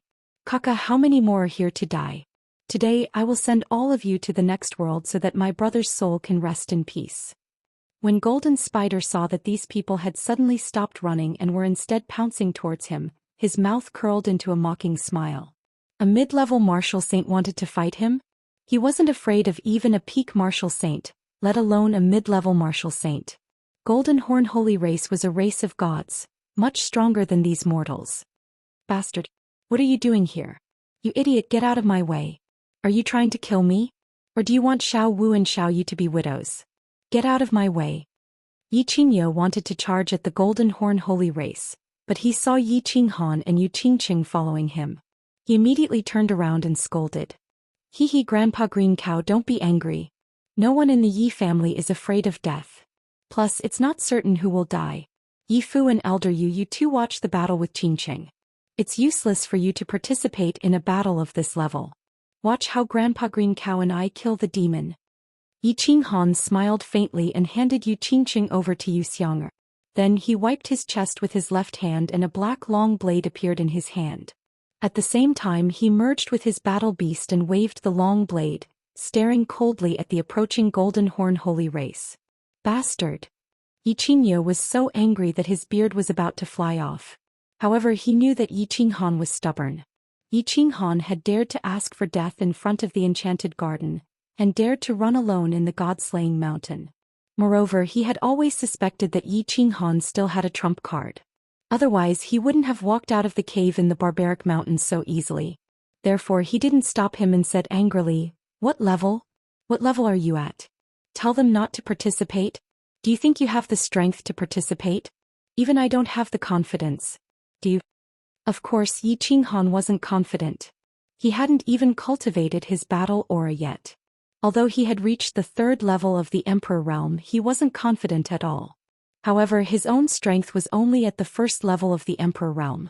Together with Xiao Hei's fusion, he was at the peak of the Emperor realm. Facing the peak of the saint-level Golden Horn God race, it was like a mantis trying to stop a chariot. He was not confident, but Elder Lu was. He thought hard for a long time and came up with the worst solution. If he really had no other choice, he could only ask Elder Lu for help to quickly destroy this monster. If the commotion caused was too big, it would be discovered by the Golden Horn God clan in the north. In order to avoid implicating the Yi family and Song City, he could only escape to another place alone. At worst, he could make the world his home and fight alone. In his heart he was looking forward to it at all times. 2 helpers, Yi Ruoxue and Lord Devour. If Yi Ruoxue knew about the current situation, she would definitely teleport out to help. As for Lord Devour, he wasn't so sure. No matter what, Lord Devour had said that even if he was about to die, he wouldn't take action. He would only save Xiao Hei before he died. Normally, big shots wouldn't take back their words. Therefore he didn't dare to have too much hope. Kaka, turn all of you into ashes. Golden flame sky splitting. The Golden Horn God race expert arrived in front of them in the blink of an eye. Without any nonsense, he used the ultimate move that killed the elders of the Yi family. The black flames on his body surged and engulfed the area of 1 mile around them. What a powerful flame. Hide behind me and protect yourselves. This battle chi consumption is too high. It won't be long before the Saint Realm is broken. Kui sky splitting. Yi Qingyo's expression changed. He felt that the Saint Realm was surrounded by an extremely hot flame. In an instant his battle chi was being consumed like water. He hurriedly shrunk the Saint Realm so that it could only protect a few people. Then the tall Kuei phantom above his head turned into a mad bull under his command. It passed through the black flames and charged towards the golden spider. Kaka, the fundamental mystery of the law of destruction? You dare to show off such a small trick in front of me? Don't you know that the great golden horn god race is best at the law of destruction and the law of fire? Today I'll show you the real mystery of destruction. Seeing the black kuei formed by Yi Qingyo's battle chi, the golden spider revealed a disdainful smile. With a maniacal laugh, his hands continuously formed hand seals.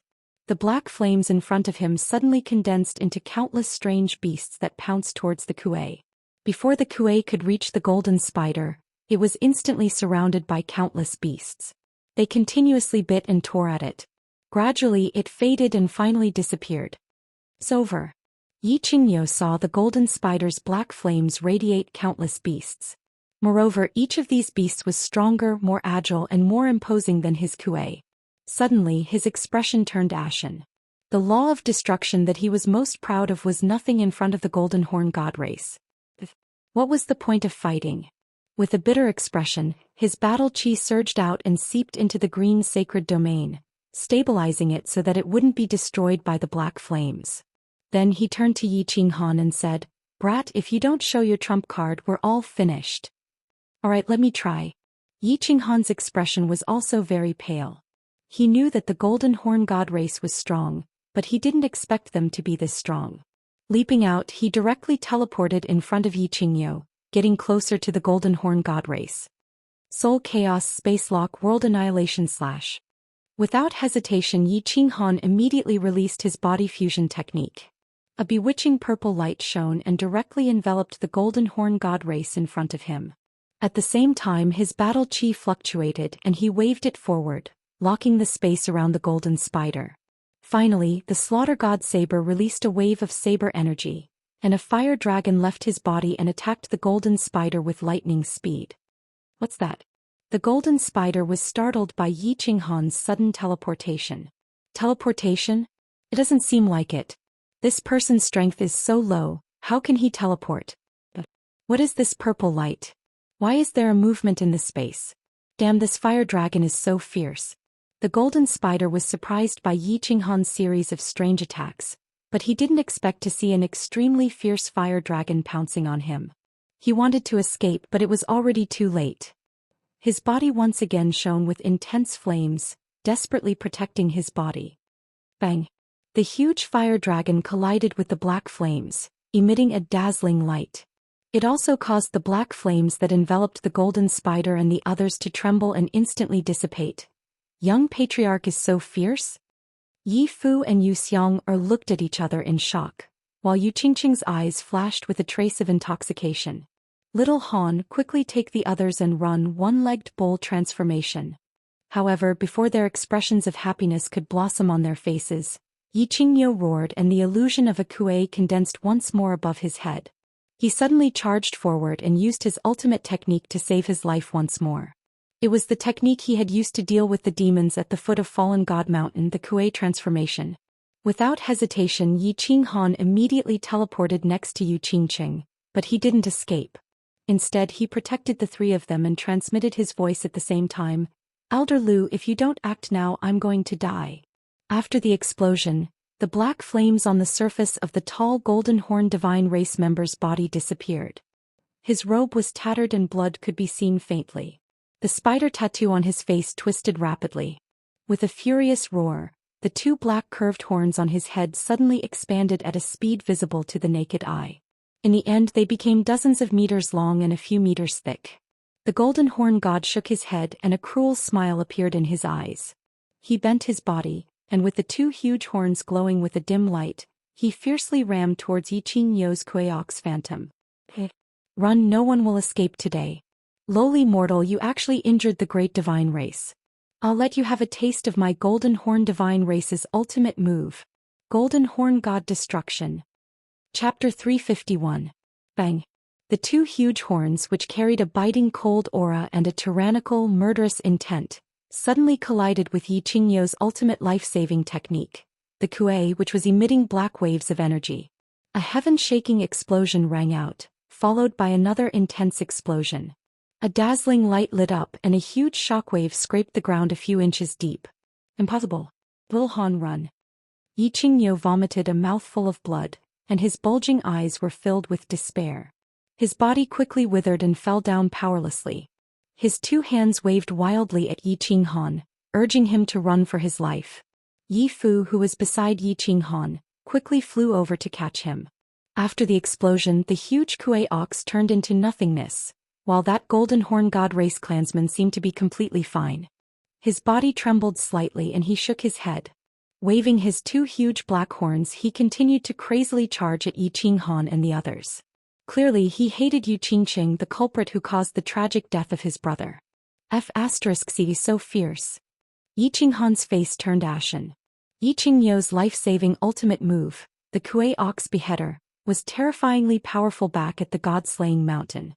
How could it be so easily broken by the Golden Horn celestial race? Although the Golden Horn god race was proficient in the law of destruction and could restrain the Blue Night Bull's law of destruction, however, one had to admit that this ultimate move of the Golden Horn god clan was very powerful. Golden Horn god slaying. Seemed like their golden horns had some special uses. There was nowhere to run. Yi Qingyou had been easily defeated and he was of no use at all. Just now he had used his strongest moves consecutively, but he had only managed to injure the Golden Horn God Race clansman lightly. Moreover, it was under the condition that the Golden Horn God Race clansman was careless. At this moment he deeply felt how weak he was. He regretted not cultivating his battle chi earlier. Shaking his head, he decided to use the last resort. At worst he would just wander the world by himself. He sent a voice transmission to Elder Lu. Elder Lu, make your move. If you don't, all of us will die. Alright, if worse comes to worst, I'll die with you. Elder Lu let out a faint sigh. He felt somewhat helpless. The moment he made his move, he used his godly power. It would definitely be detected by that Golden Horn celestial race expert who was heading to the floating snow city. After all, Golden Horn celestial race experts were extremely sensitive to godly energy. In the end, it was very likely to attract the attention of the two divine generals. At that time, the result would be that Yi Qinghan would die together with him. However, in such a situation, if he didn't act, Yi Qinghan would die immediately. Just as he helplessly took out his iron rod and was about to flash out of the carefree pavilion, he seemed to sense something and exclaimed in surprise. Then he put away his iron rod and sent a message to Yi Qinghan with a chuckle. It's all right. You're safe now. Help has arrived. Yi Qinghan looked at the pair of huge black horns that were growing larger and larger. He cursed in his heart. Why isn't Elder Lu making a move yet? Upon hearing Elder Lu's voice transmission, Zhou Xian was taken aback. He quickly scanned his surroundings, but there was no one around. He only smelled a faint fragrance. Fox fragrance. He immediately came to his senses and cried out in astonishment, Madame Zhu? Hee little Han, we meet again. The space in front of Yi Qinghan trembled and a nine-tailed fox appeared out of thin air. Madame Zhu didn't seem to see the two huge black horns that were getting closer and closer. Her expression was still elegant, and coupled with her white outfit, she had an extraordinary temperament. She said calmly, I was going to the Yi family castle to celebrate your wedding. You ran outside. Hello, Madame Zhu. Be careful. Upon seeing Madame Zhu, Yi Qinghan instantly relaxed. However, when he saw Madame Zhu smiling and joking with him, seemingly unaware of the Golden Horn celestial race behind them, he hurriedly warned her. Since I'm here, I'll help you solve your problem. Madame Zhu said calmly. Then, the fragrance on her body suddenly became stronger, and the 9 tails behind her suddenly danced wildly. In an instant they actually grew longer. The 9 tails fluttered lightly and gently wrapped around the 2 thick black horns. What's that? The golden spider was originally rushing over, but he suddenly saw a figure appear in front of him. He was wondering if it was also a fake teleportation like the youngster just now. That was why this moment of hesitation caused his body to run forward for another distance. Only when those 9 soft fox tails suddenly wrapped around his black horn did he snap back to reality. This fox was a divine beast. It wasn't a fake teleportation like the youngster, but a real one. Because he felt a trace of divine power in the air, he hurriedly stopped and began to retreat with all his might. Too late. Madame Zhu turned her head slightly and gave him an indifferent look. Then the 9 tails suddenly danced again and wrapped around the golden spider. She suddenly flung him into the air and smashed him onto the ground. The golden spider of the Golden Horn celestial race had a huge body and 2 huge black horns. Needless to say, it was at least a few hundred kilograms. But with Madame Jia's 9 tails waving, it was like a giant grabbing a small mouse and smashing it onto the ground heavily. The Golden Horn God race clansman was smashed into the ground, leaving behind only a small section of his black horn that was emitting a faint cold light. Swish. Madame Jio smiled faintly again.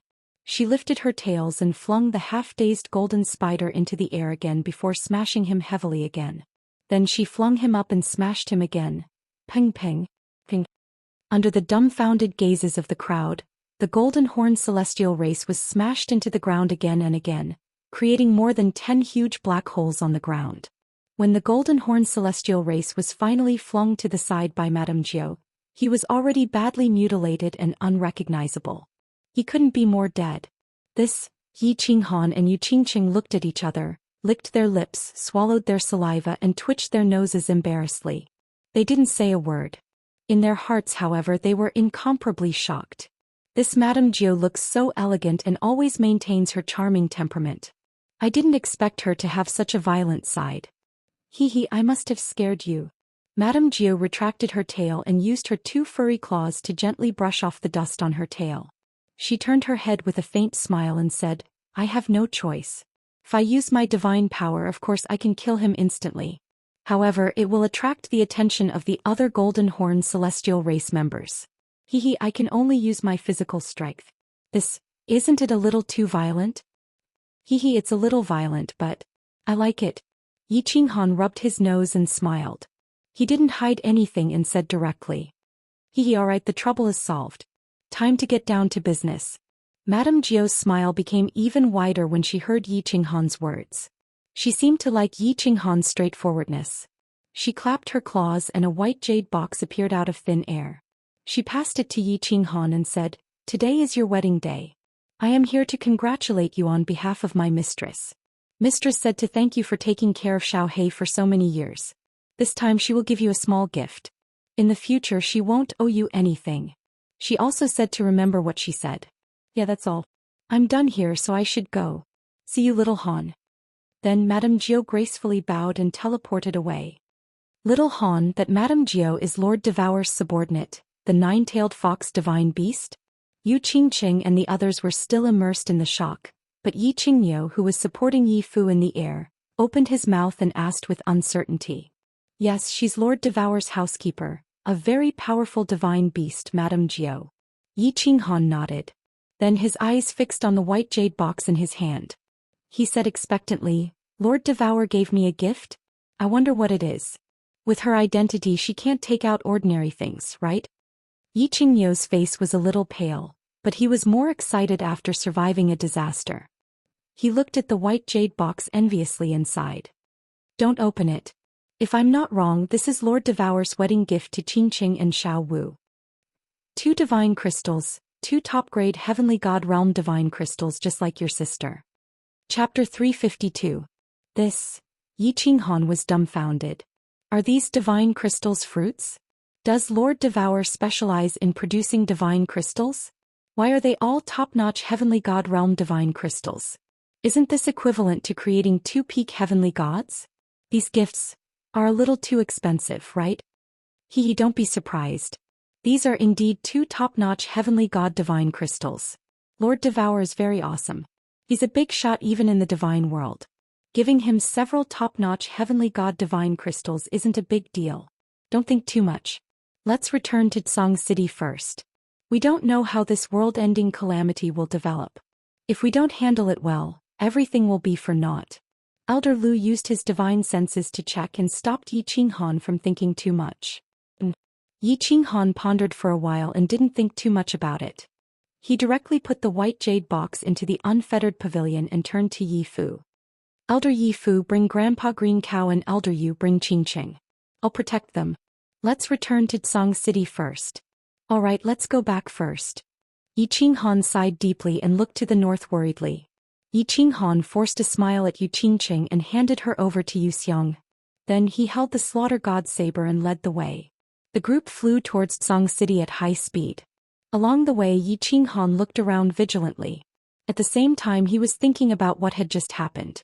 Why didn't Yi Ruoshui appear in such a dangerous situation? What was he doing now? Did Lord Zhou happen to appear here because of Devour's order? Or did Lord Zhou just happen to come here? What would this world-ending calamity turn into in the end? Was the flame dragon plane really going to be destroyed? But if it wasn't destroyed, who could save it? Yi Ruoshui didn't appear. It wasn't that he didn't want to leave, but he couldn't. Moreover, he had found out that Lord Zhou had appeared in Song City, so he didn't rush over. Yi Ruoshui and the other deity realm experts of the Battle Gods Manor were currently following the group of Golden Horn celestial race members who were flying towards the Drifts Now city. The moment the experts from the other planes descended, all the divine-level experts in the House of Ares made arrangements for their respective clans and left hurriedly, gathering together. However, with the gathering of such a terrifying aura and the presence of so many experts who were far stronger than them, they didn't dare to show themselves.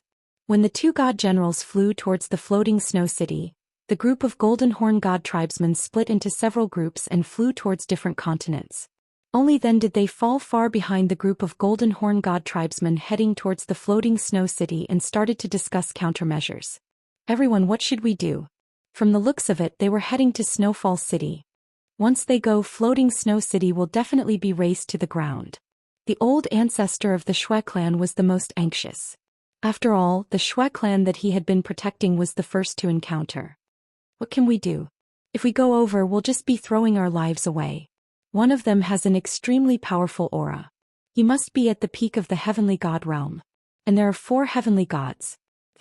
Does the heavens want the flame dragon continent to die?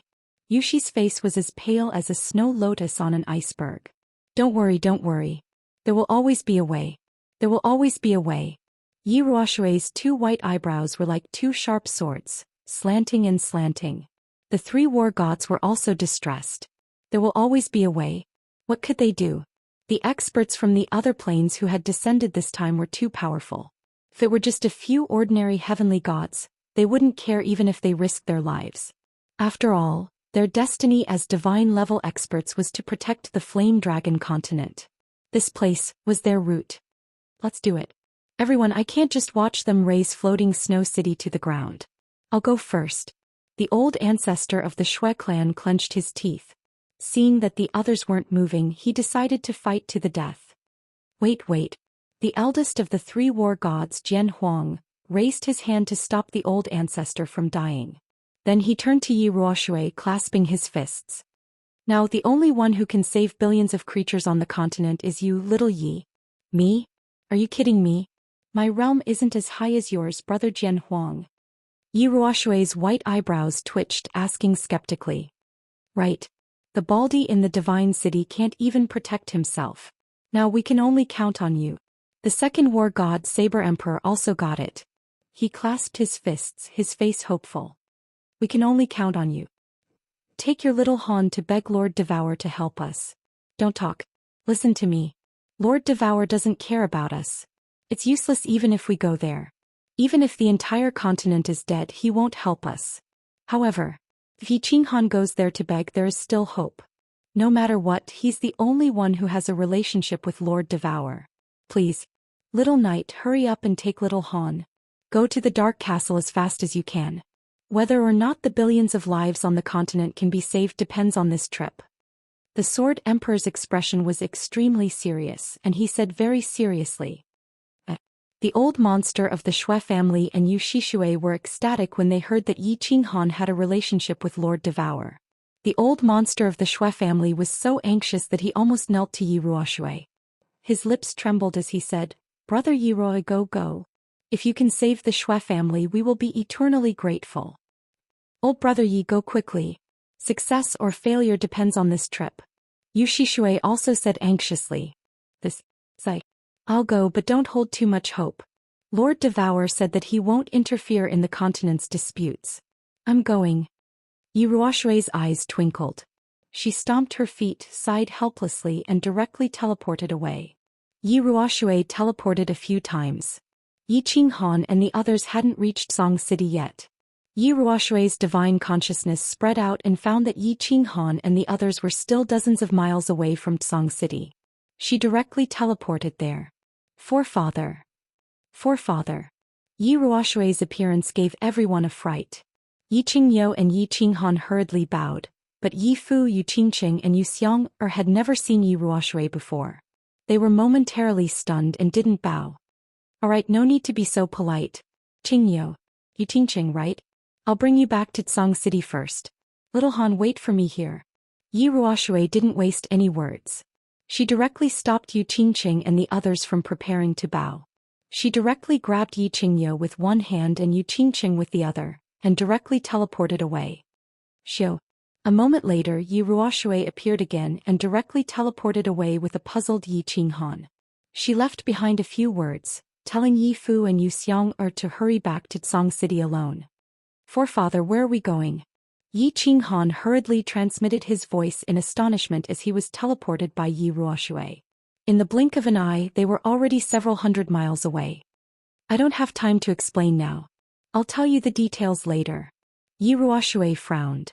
She didn't talk nonsense, just teleported all the way. After a while, they reached the outside of the dark forest. This time she didn't ask for permission but directly teleported.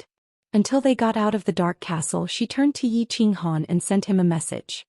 Little Han, billions of creatures on the Fire Dragon continent live or die. It's up to you now. You have to do everything you can to beg Lord Devour to help. Otherwise, the continent will be plunged into misery and suffering. People will have no way to live. Please. Chapter 353. Yi Qinghan's nose twitched as he understood many things. The bald man in the divine city wasn't reliable anymore. His only hope was the king of the Fire Dragon continent, Lord Devour. Yi Ruoshui and Yi Qinghan are here to see Lord Devour. Yi Ruoshui didn't waste time, kneeling on one knee in front of the dark castle's gate. Yi Qinghan also did the same. No matter what, they were here to ask for help, so they had to be polite. Squeak. The castle gate slowly opened, revealing a smiling fox-like face. Miss Zhou slightly bowed, spreading her hairy hand as she said faintly, Little Han, Lord Devour wants you to go up. Brother Ruoshui, how about having a cup of tea with me? It's my honor. Yi Ruoshui forced a smile following Miss Zhou inside. With a restless heart, Yi Qinghan parted with them, walking through the corridor and up the red-carpeted stairs. He opened the gate and walked out of the rooftop. It was still a beautiful flower bed with grapes hanging on the rack. A woman in a red robe was still lying on her side, holding a book. Yi Qinghan greets Lord Devour. Yi Qinghan bent his body, kneeling on one knee to greet Lord Devour respectfully. Yeah, you're here? Lord Devour didn't move. He just responded faintly, extending his beautiful hand to flip a page of the book and continue reading. Yi Qinghan rubbed his nose embarrassedly, feeling uneasy. He wanted to say something several times, but he didn't know how to say it. Thinking of Yi Ruoshui's anxious face and the evil announcement of the expert from the alien plane, he gritted his teeth and finally spoke. Yi Qinghan has a presumptuous request. I hope Lord Devour can help me once. Yi Qinghan's awkward request didn't arouse any reaction from Lord Devour. After a long time, Yi Qinghan finally saw her move, but he didn't expect her to reach out a hand, pluck a grape from the table and eat it with relish. Cough. Yi Qinghan looked at Lord Devour's back. He couldn't help but cough. He wanted to say something, but Lord Devour just waved his hand, dropped the book in his hand, stood up and said faintly, Did you make a mistake? I don't owe you anything. Aren't 3 top-grade divine crystals enough to repay you for taking care of Xiaohei? Sir, that's not what I meant. Yi Qinghan panicked, but he didn't know how to reply. Indeed, Lord Devour didn't owe him anything. She had given him 3 top-grade divine crystals, so how could he have the face to ask her for help? She wasn't from this plane in the first place. No. It wasn't a human but a divine beast. How could you expect a human to manage the battle of a group of ants? This time the experts from the alien plane are from the Golden Horn God clan, the subordinates of the God King Jinxue. Of course, the God King isn't a big deal. But he has a brother who's a God Emperor. Jin Qin is an overlord in the Misty Continent. I don't put the Blood King in my eyes, but I don't want to provoke the God Emperor. You tell me, if it were you, would you provoke a strong opponent for no reason? Lord Devour walked to the grape trellis, reaching out one hand to pick a bunch of grapes and put them on the table. Then he coldly looked at Yi Qinghan. Sir, if you don't help us, the fiery dragon continent will be destroyed one more time. All of us will die. Yi Qinghan's heart chilled. Did the Golden Horn God clan have such a strong background? Even Lord Devour didn't want to provoke them? He hurriedly, impatiently started to plead. What does the fiery dragon continent's destruction have to do with me? Are you dead? What does it have to do with me? I'm not from this plane. Even if the continent is destroyed, I can just take Xiaohei to another plane. Yi Qinghan's plea didn't arouse Lord Devour's sympathy. Quite the contrary, his face became colder. Arg, what should we do then? Yi Qinghan didn't know what to do. He was so worried that he almost jumped up. Pondering for a while, he kneeled begrudgingly, kowtowing to Lord Devour. Sir, please show us the way. Yi Qinghan is so grateful. What? Looking at Yi Qinghan kowtowing unceasingly, Lord Devour had a gleam of a smile in his eyes. However, it disappeared quickly. She waved her hand lightly and said, there are two options. First, you give them the divine sword and they will most likely retreat. Second, you owe me a favor and I will help you once. Of course, I won't help you kill them all. You choose. Give him the divine sword? Owe him a favor? Yi Qinghan stopped kowtowing and blinked her eyes. Her mind quickly began to think. He didn't feel it was a pity to give up the divine sword. However, what if they didn't retreat and continued their slaughter? Owe him a favor? What's the use of my favor? Yi Qinghan didn't ponder for a long time. He made up his mind, bowing to her one more time. Please help me, Sir Devour. I'm willing to owe you a favor. But, what do you need me to do? Ha, you'll know it later. It was the first time Lord Devour showed a smile in front of Yi Qinghan. It was so charming. She brushed her sleeves, sitting down again. She picked up the book and asked them to leave. You guys can go now. Yi Qinghan rubbed his nose embarrassedly. He didn't say anything, clasping his fists and leaving.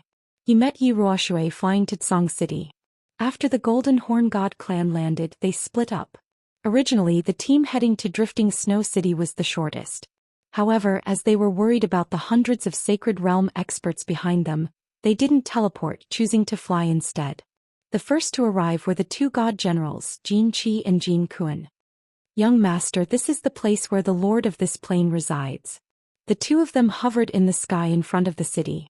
Jin Kuan pointed at the city, talking to Jin Qi politely.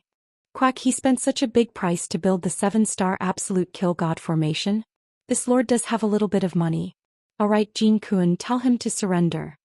Jin Qi stroked his hair. There was a Qilin tattoo on his face.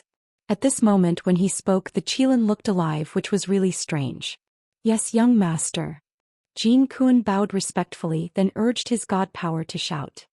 His voice seemed to have a penetrating power, piercing through the enormous blue shield above the city, echoing in every corner of the city. Listen up, people below. Immediately close the shield or I will destroy it.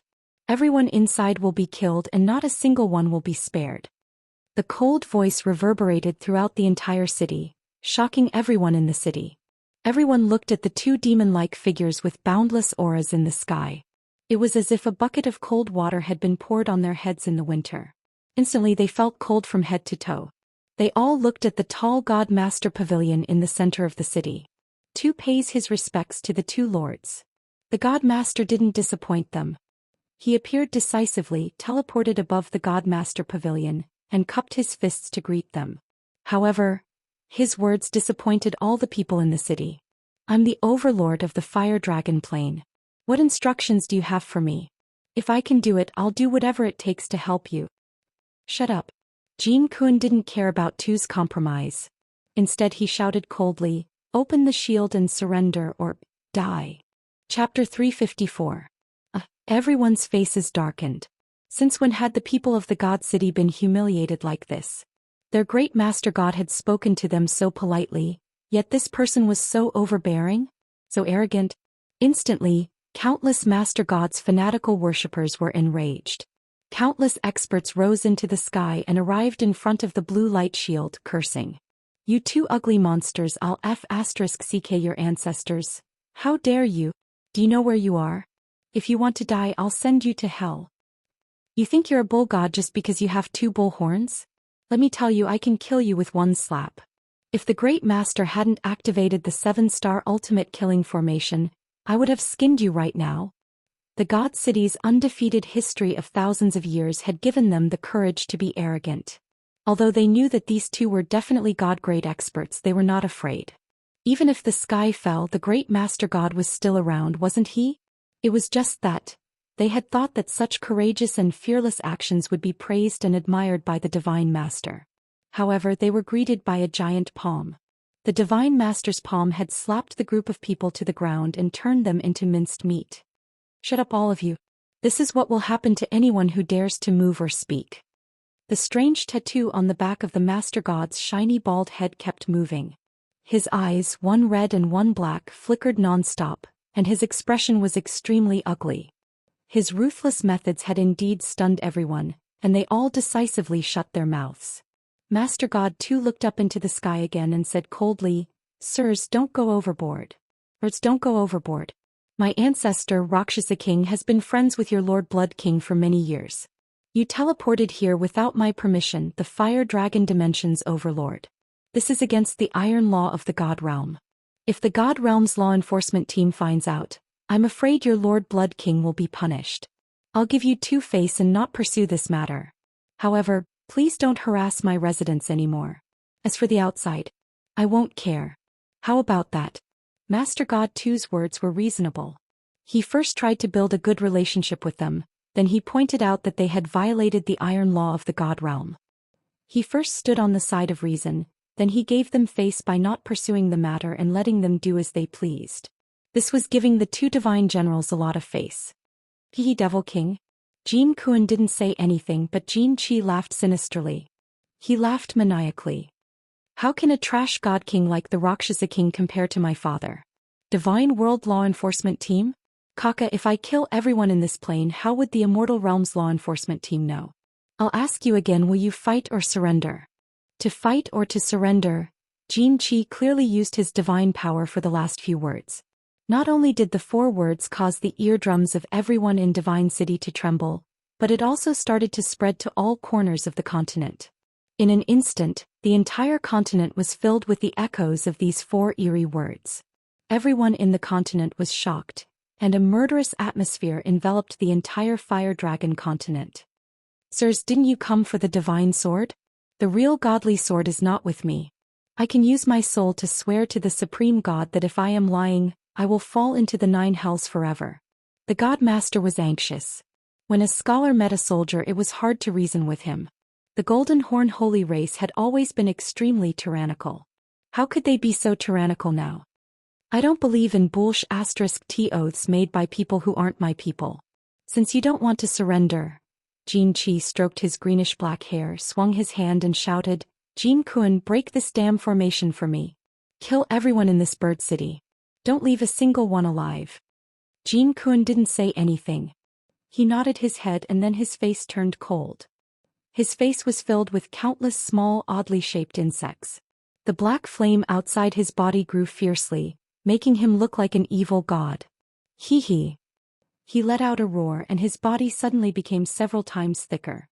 His head suddenly leaned forward, and the 2 golden horns slowly straightened, lengthened, and thickened.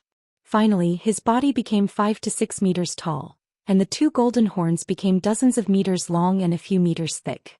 Golden Horn Exterminating God.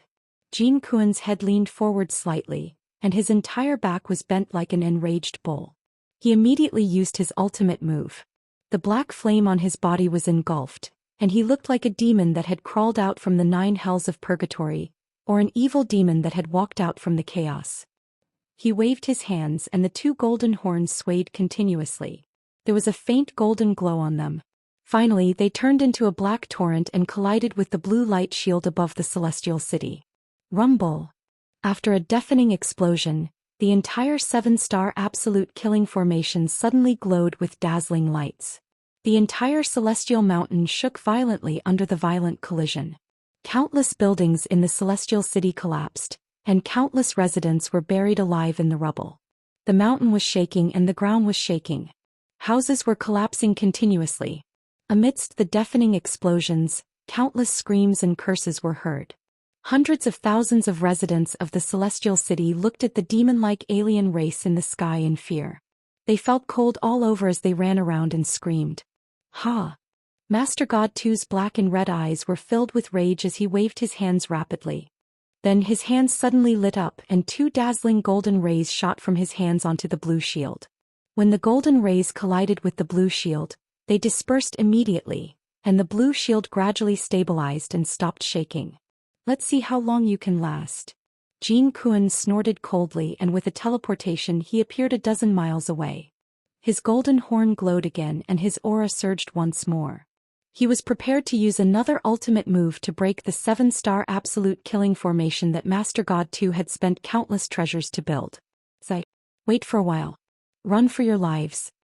Master God 2's eyes flashed with a tinge of despair and regret. He had underestimated the brutality of the Golden Horn Holy Tribe, and the strength of the two god generals. Even if he wanted to surrender now, it would be useless. Break. Jin Kuan roared angrily, and his eyes were filled with cruelty and savagery. Divine power revolved under his feet and he was about to run. Sigh. At this moment a faint sigh came from the sky. The sound seemed to be very far away, but it seemed to be right beside one's ears. It seemed to be very young, but it also seemed to be filled with endless vicissitudes. It was very strange. Everyone in the entire God City seemed to be possessed when they heard this voice. Those who were screaming stopped screaming, those who were in pain stopped crying, those who were cursing stopped cursing, and those who were running stopped running. This voice seemed to have some kind of magical power, causing everyone to feel incomparably tranquil and serene in their hearts. Master God too was slightly stunned, and a smile appeared on his despairing face again as he relaxed his body. Jin Qi, who was swearing, looked to the north in surprise. His eyes were filled with doubt. Jin Kuan, who was running wildly, also stopped running and looked to the north in shock. Who is it? Sneaky bastard, show yourself. Jin Kuan looked around and bellowed angrily. As Jin Kuan bellowed, a huge face appeared in the sky to the north of the God City. This face was so huge that it was half the size of the God City, and it covered half of the northern sky. The face was blurry, but one could vaguely see that it was the face of a woman, and a beautiful woman at that. The face looked to the vicinity of the God Mountain in silence. After a while it sighed faintly. Golden Horn Tribe, retreat now and I will give Jinkin face and not kill you. Otherwise, die. Chapter 355. That huge face was in the northern sky of the Divine City. It looked like it was only a few dozen miles away, but the words it spoke felt very ethereal. Her mouth didn't move and her expression changed, but her voice came out of nowhere. What is this? Is this the real God? Everyone come and worship the gods. A miracle has been born. Countless people in the Divine City were stunned for a moment before their eyes burned with passion. Their expressions were filled with worship as they knelt before the giant face, praying that she could save them and kill the demon. Lord Devour? This is too awesome. The Massacre God Guard and the other 3 God Guards looked at each other and saw fear and shock in each other's eyes. They knew that God Lord 2 had fought with Lord Devour in the Dark Forest, and the God Lord was defeated. They had thought that Lord Devour had relied on the prestige of a divine beast to force the God Lord back. But now it seemed like Lord Devour was unbelievably strong. His aura alone could make people's minds collapse. Who are you? I am Jin Qi, the son of the Blood King. The crippled emperor is my uncle. I hope that you can give our Golden Horn God clan some face and not get involved in this. I will be extremely grateful. Although Lord Devour didn't show up, just a phantom face, he had successfully subdued Jin Qi and Jin Kuan. The two of them were not fools. This aura was at least at the God King level. It might even be at the God Emperor level. Jin Kuan didn't say anything, but Jin Qi cupped his hands and said politely, "If I didn't know that you're Jin Kan's disciple, do you think you'd still be alive?" The ethereal voice continued to float over without a trace of emotion. "Thank you for giving my uncle face. Can you not get involved in this matter? When I return, I will definitely report this to eldest uncle and remember your kindness. My father has spent a lot of effort and money on this trip to the Flame Dragon Plain. My uncle also values it a lot. This matter is of great importance. We can't just let it go like this." Jin Qi saw that this woman seemed to be a little afraid of his uncle, so he decided to persuade her with reason and emotion. After all, his father had spent too much on this matter. If he went back with his tail between his legs, his father would definitely behead him. "Young master, why are you talking so much to her? I don't believe that she would dare to kill us. Isn't she afraid of the remaining enemies and our billion golden-horned warriors?" If this matter gets out of hand and the enemy attacks her, she won't be able to escape death no matter what. After Xianxia finished speaking, Jin Kuan saw that the huge face in the sky didn't reply for a long time. Seemed like it was very afraid of the crippled emperor and the golden horn god race. Thus, Jin Kuan decided to add more fuel to the fire, to make this woman completely afraid and retreat. However, as soon as the words left his mouth, he discovered that Xianxia's expression had suddenly become incomparably gloomy. Xianxia's eyes were somewhat pitiful as he looked at him. The tattoo on his forehead trembled as if forming two big words, idiot. Humph. Sure enough, for the first time, the expression of the giant face in the sky changed, and its tone suddenly became cold. Because of this cold snort, the sky of the divine city suddenly became cold. It was as if heavy snow had suddenly fallen from the sky in June. In an instant, the entire sky was enveloped in a boundless chill. Even your crippled emperor wouldn't dare to speak to me in such a tone. If you want to die, I'll fulfill your wish. As the cold words were spoken, the giant face suddenly changed shape in the sky, forming a giant white palm. This palm looked very beautiful as if it was carved out of jade. As soon as the palm was formed, it slowly moved towards Jin Kuan's head. The speed was extremely slow and everyone in the divine city could see it clearly. However, what was strange was that when this beautiful palm flew over, Xianxia quickly dodged it. Jin Kuan looked at the giant palm with a face full of fear. He couldn't move at all and could only watch as it slammed towards him. Bang! There wasn't the expected shaking of the heavens and the earth, nor the expected loud sound. This giant palm lightly patted the ground, then retracted at lightning speed. After a series of transformations, it turned back into the blurry beautiful woman's face. The God Lord too, the four guards of the divine city and Xianxia who were flying in the air, looked at the ground and took in a breath of cold air. On the flat ground, there was a massive handprint that was more than 10 miles wide, and it had sunk dozens of meters into the ground. Jin Kuan, who was inside the handprint, didn't even have any bones left, leaving only a puddle of blood. This Lord Devourer was so intimidating, so powerful. Jin Kuan, a peak divine general, had been slapped to death by her? How strong was her god power to create such a terrifying handprint on the ground? The God Lord too's face became very excited. That year in the dark forest, he had always thought that Lord Devourer had used the power of a divine beast to defeat him. But now it seemed like it was just a joke. The four guards of the divine city were frightened. This power, this technique, was so intimidating. Just now, when that beautiful big palm gently waved down, they felt as if their hearts had stopped beating and time had stopped flowing. Everything in front of them had disappeared, and there was only that beautiful big palm gently patting down. Xianxia was also shocked. It wasn't like he hadn't seen such methods before. He had seen it once. It was when his big uncle, the crippled emperor, had challenged the Golden Horn Prefecture's master. His father had brought him to watch the battle from a distance. That battle was earth-shattering. 2/3 of the Qilan Mountain, the highest mountain in the Golden Horn Prefecture, had been flattened. My lord, please calm down. Jin Kuan offended you, so it's natural for you to kill him. I won't have any complaints. Xianxia had to lower his head when he was under someone else's roof. He bowed and said respectfully, I'm not the lord of the Flame Dragon Plain. I don't have the obligation to care about the matters of this plane. But a little friend asked me to help him in this favor. I value it a lot. That's why I had to help him. The massive female face spoke again, her voice calm and emotionless. Golden Horned Kid, I didn't mean to trouble your Golden Horn Demon clan. You have to understand this. My lord, you're right. Please instruct me. Xianxia heaved a sigh of relief when he saw that Lord Devourer's tone had softened. This woman was so powerful that he didn't dare to go against her will. However, if he went back with his tail between his legs, he didn't know how to face his father's anger. I won't stop you from finding what you want. Lord Devourer spoke again, expressing her intention. If you don't violate my 2 conditions, I won't interfere anymore. This. My lord, please tell me. Xianxia hesitated for a while and thought, if your 2 conditions are not to kill people and not to go here, where are you going, then what's the point of finding it? However, he had no other choice but to agree while clenching his teeth. First, you're not allowed to step into the dark forest and there's nothing you want here. Second, God-level warriors are not allowed to attack mortal-level warriors, and you're not allowed to attack the God-level warriors of this continent. As for the rest, I won't care. Not allowed to step into the dark forest?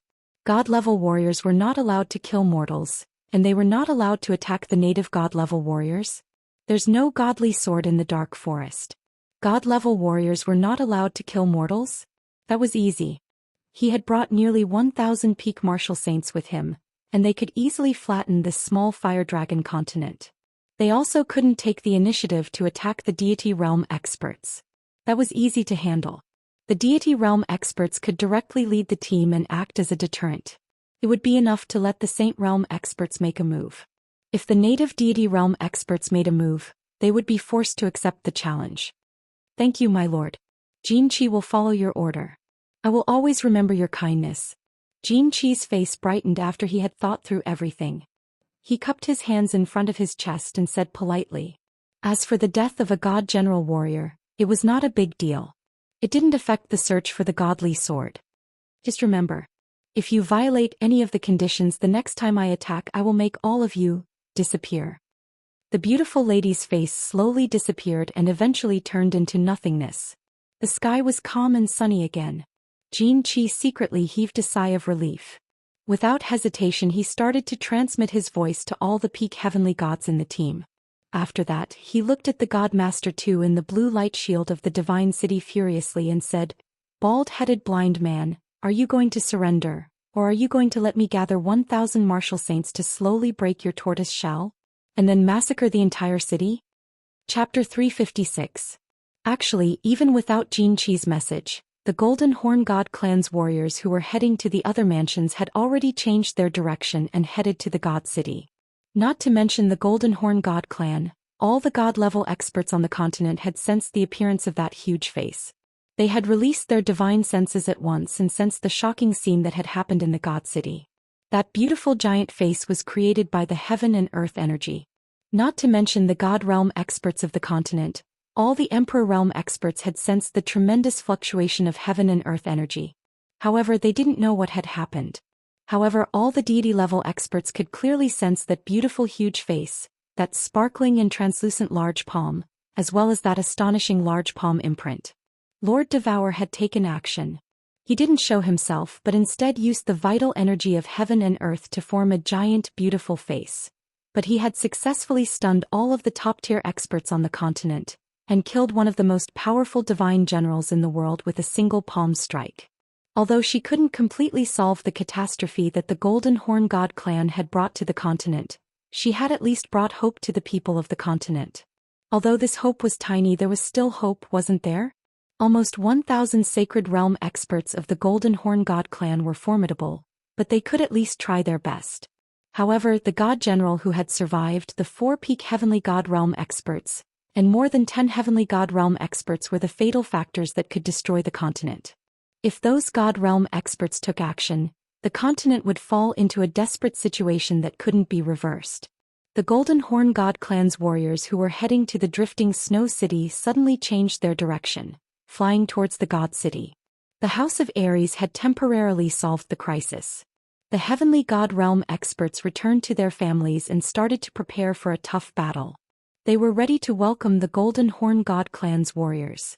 At the same time, all the families in the House of Ares had carried out the seed plan.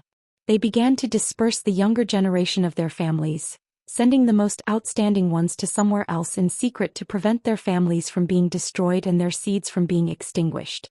At this moment, the entire continent was shrouded in the deadly threat of the Golden Horn God Clan. However, there were 2 absolutely safe places. One was the place that many warriors of the continent knew about, the Dark Forest. Lord Devour had given 2 conditions in the God City. One was that the Golden Horn God Clan wasn't allowed to enter the Dark Forest. Therefore, the Dark Forest was absolutely safe. There was another place that very few people knew about. However, the 5 great clans of the House of Ares as well as other clans with sages, all knew about it, Purple Island. The Purple Island could be said to be the safest place on the continent. That was because humans were forbidden from killing each other. Otherwise, they would be killed by the restrictive spells of the Violet Island, regardless of who they were. There were several carriages in West Wind City. Feng Zi and a group of disciples were sitting inside, but they did not head towards the East Sea. Instead, they headed towards the south. Several carriages also came out from Luohua City, Dragon City, Floating Snow City and Xiaoyao City. Huaji, Long Sainan, Long Shuilu, and the elites of the various clans all sat on the carriages. Their destination was the same, the Tsong City in the south. The big families understood that it was highly possible that they could not enter the dark forest. That year, Lord Devour had announced that any human warrior who entered without permission would be killed. Moreover, the Purple Island was far away in the East Sea and there was still a long distance between it and the Hidden Island. At this moment, it was impossible for the clans to specially send out their sages to escort them. Thus the families thought of the third safest place on the continent, Tsong City. The Tsong City had Yiqing. The others didn't know, but the big families had received the news. Yi Ruoshui had brought Yiqing to the Dark Castle, and Lord Devour had finally taken action. Moreover, Lord Devour had said in the Divine City that a young friend had asked for his help.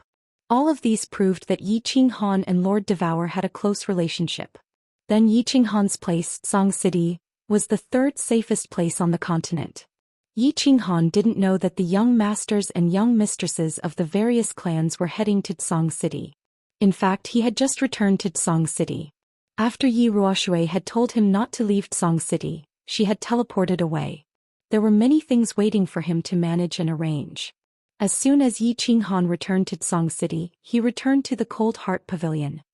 He didn't mind the charming smiles of the 8 door gods, directly entering the hall of the Cold Heart Pavilion. Brother. Bulhan. Qinghan. In the hall, Yiqingyu and Yiqinggu were sitting around Yuqingqing, comforting her. However, the three of them were looking at the door from time to time. Apparently, they were waiting for Yiqing's return. I'm sorry, Qingqing, Xiaowu and Xiaoyu. I owe you a grand wedding. Yiqing smiled bitterly. He waved his hand at Tuihua, who was about to greet them. Then he said seriously, Qingqing, don't be too sad. I will take revenge for you. Xiaoyu, Qingwu, take care of Qingqing. I'm going to cultivate in seclusion. We'll talk about everything after that. Alright. Yiqinggu and Yiqingyu knew that the situation was very serious. They didn't say much, nodding. Yuqingqing forced a smile at Yiqing with her red eyes, not saying anything. Qingqing, I'm going. Remember, as long as I'm here, no one can hurt you. Yiqing leaned over and hugged Yuqingqing. He caressed her hair and comforted her. Then he went to the second floor. Yiqingyu looked at Yiqing's back. She felt a lump in her throat, but she didn't cry. Instead, she turned around and comforted Yuqingqing. Sister Qingqing, it's not that brother doesn't care about you. He just wants to cultivate and increase his strength to deal with the crisis ahead. I know. You don't have to say anything. I understand everything. Yuqingqing held their hands. At the same time, she stopped Yiqinggu from comforting her. She bit her lips and didn't say anything. Little Han, just now Lord Devour helped you. In God City. As soon as they entered the carefree pavilion, Old Lu sent a message to Yiqing. When Yi Ruoshui was next to him, he didn't send a message. But now, of course, he told Yiqing everything that had happened in God City. Yiqing was frightened. He was astounded by Lord Devour's speed, power, and means. He regretted that he couldn't see such a grand scene with his own eyes. Big brother, why didn't Auntie help you kill all those devils? What kind of condition did she give you? No, I have to beg her again. Xiao He was a little anxious. In the Dark Castle, she thought that Lord Devour had agreed to help Yiqing. That was why she didn't show up. Moreover, she didn't have anything to talk to this cold aunt. She didn't want to face her. No need. Lord Devour said that in the Dark Castle. She said that she would help, but she didn't say that she would kill them all. It's already good enough. I guess she has her own difficulties. Yiqing shook his head and sent a message to Lord Devour. Lord Devour also said that she didn't want to provoke the crippled emperor. But now, to do him a favor, she broke the rule and helped. What else could he do? Then forget it. If I have no other choice, I will risk my life to beg her to help me. Big brother, what are you going to do next? Xiao He sighed. Although the message was clear, she wasn't sure. After all, after several encounters with Lord Devour, she was a very old-fashioned and stubborn person. Even if Xiao He went to beg her, Xiao He would be put under house arrest. What should I do? A strange light sparkled in Yiqing's eyes. He revealed a cruel smile and said faintly, I don't care about anything now. I just need to cultivate my battle qi. After I reach the triple body fusion realm, I will be able to protect myself in front of the sacred realm experts of the Golden Horn God clan. I will try my best to understand the mysterious mysteries of space movement. Once I succeed, I will break through to the sacred realm. Even 1,000 members of the Golden Horn God clan aren't enough for me to kill. Chapter 357. Yi Qinghan didn't continue chatting with Xiao He and Elder Lu. Instead, he went into seclusion to cultivate. Originally, Yi Qinghan wanted to hide his strength to prevent the sudden increase of his strength from shaking the continent and arousing the suspicion of the god-slaying guards. At the same time, he wanted to guard against Yi Jian. Now that the continent was in chaos, he might lose his life. Why would he hide his strength? He had to increase his cultivation base to save his life. There were two flows of pure energy in his body. One was from the godly skin, and the other was from Yi Qingyu's jade spirit body. He had been suppressing this energy and didn't refine it. But now he couldn't care so much. He wanted to cultivate in seclusion to refine all the energy in his body and turn it into battle qi. Getting rid of all distracting thoughts, Yi Qinghan calmed his mind and started to cultivate his battle qi. 3 days later, the battle god Manor's Golden Horn celestial race was the first to arrive above the divine city, followed by the Golden Horn barbarian race that was heading towards the demon race and barbarian race. 5 days later, the celestial race that was heading towards the hidden island had also arrived. Lord Devour gave Jin Qi 2 conditions which made him feel at ease. Since Lord Devour had spoken, as long as he didn't violate the 2 conditions, Lord Devour wouldn't care about this matter. He was clear that the big shots had their own dignity. They wouldn't change their words. Since Lord Devour didn't care, this matter was easy to handle. He used his soul consciousness to check the entire continent. After confirming that there wasn't a second Lord Devour, he was relieved. This meant conquering the Fire Dragon continent, obtaining the godly sword, and completing the task his father had given him was just a matter of time. The god tribe didn't lack time. A few years. Dozens of years. To them it wasn't much different than 1 or 2 days. That year the Golden Horn god tribe had spent hundreds of thousands of years to conquer the Golden Horn mansion. Thus he wasn't in a hurry. He was going to enjoy this game and make it more exciting. Nearly 1,000 martial sage experts of the Golden Horn god tribe were in an orderly formation, ready to move out. Their faces were solemn and their fighting spirits were high. They were waiting for his order to flatten the god city in front of them. Baldy and blind, I'm going to ask you one last time. Surrender? Jin Qi teleported and appeared in front of the group. He flipped his hair and coldly looked at the bald man in the blue light shield. He waved his hand and arrogantly said, Golden Horn Devil Clan, you will pay for the crimes you've committed today sooner or later. I, a disciple of the double-eyed Nether Clan, will slaughter. I refuse to surrender. The twin-eyed Netherworld race would rather die than surrender. Tu's face was cold and his eyes were shining with red light. He clenched his fists tightly and shouted. He was also a disciple of an ancient clan in the god world, and he had his own pride. Moreover, didn't Lord Devour say that? As long as he didn't make a move, the Golden Horn god race wouldn't be able to deal with the native god race opponents. Hence he was a little unbridled. Moreover, he wanted to see how Jin Qi was going to break his god array with these 1,000 martial saints. Since that's the case, let's fight. Children, flatten that mountain for me. A playful look flashed in Jin Qi's eyes. He laughed wildly and waved his hand, pointing his sword at the divine city. Kill. Nearly 1,000 peak martial saints of the Golden Horn god clan shouted together. Like a herd of wild bulls, their auras shot up to the sky, dashing towards the divine city. Each of the Golden Horn god clan's members had black flames spurting out unceasingly, covering the entire sky and earth. The scene was extremely shocking. Numerous residents of the divine city found that the sky had darkened. The blue light shield above the entire divine city was filled with devils shrouded in black flames. The black horns on these devils' heads had become longer and thicker. Their horns glowed in black light, and they were like mad black bulls, continuously hitting the blue light shield. At the same time, the black flames on their bodies covered the blue light shield, consuming its energy. Instantly, the light shield dimmed as if it was about to be broken. God Lord, what should we do? The 4 guards of the divine city wore a bitter face, as if they had just lost their fathers. The God Lord didn't need to do anything when the light shield was broken. However, the martial saints didn't have such a privilege. Although the four of them had the joint attack technique, they weren't afraid of any peak martial saints. However, their opponents were nearly 1,000 peak martial saints. If the light shield was broken, wouldn't they be dismembered? What are you panicking for? Useless things. The God Lord looked at the massacre god guards coldly.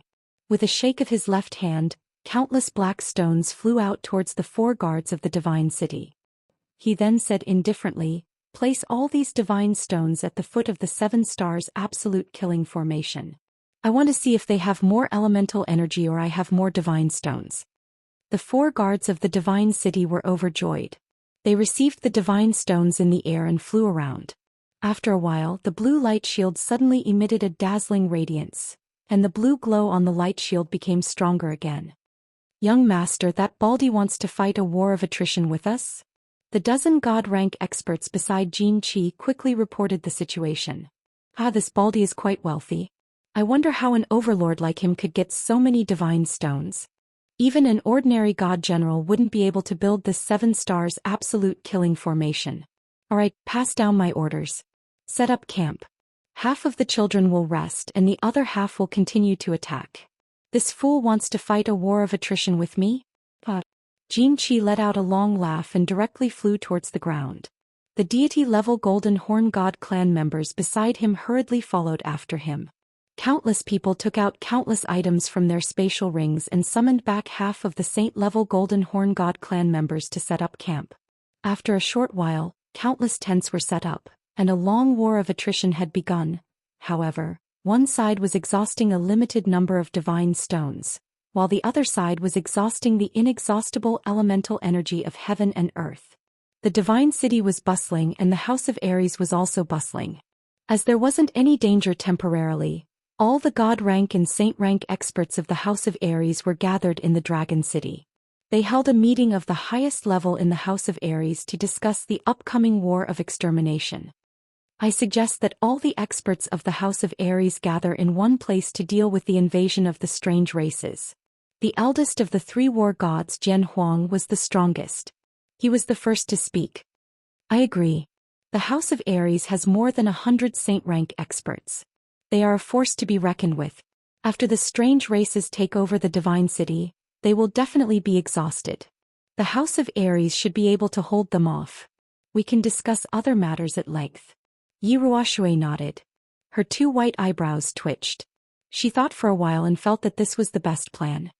I feel that we can send a messenger. Can we go and negotiate with the Golden Horn God race? Don't they want the divine sword? If we hand over all our god generals, they won't kill indiscriminately, right? Old ancestor Shui furrowed his brows and suggested. Why don't we send you to negotiate with them? Yu Shishui snorted coldly and said unhappily, that Baldy from the divine city said so many good things and lowered his stance. What happened in the end? These strange races are simply ruthless and unreasonable. I feel that we should start a war. Beat them up, then we can negotiate. Everything will be fine then. The Feng family agrees to start a war.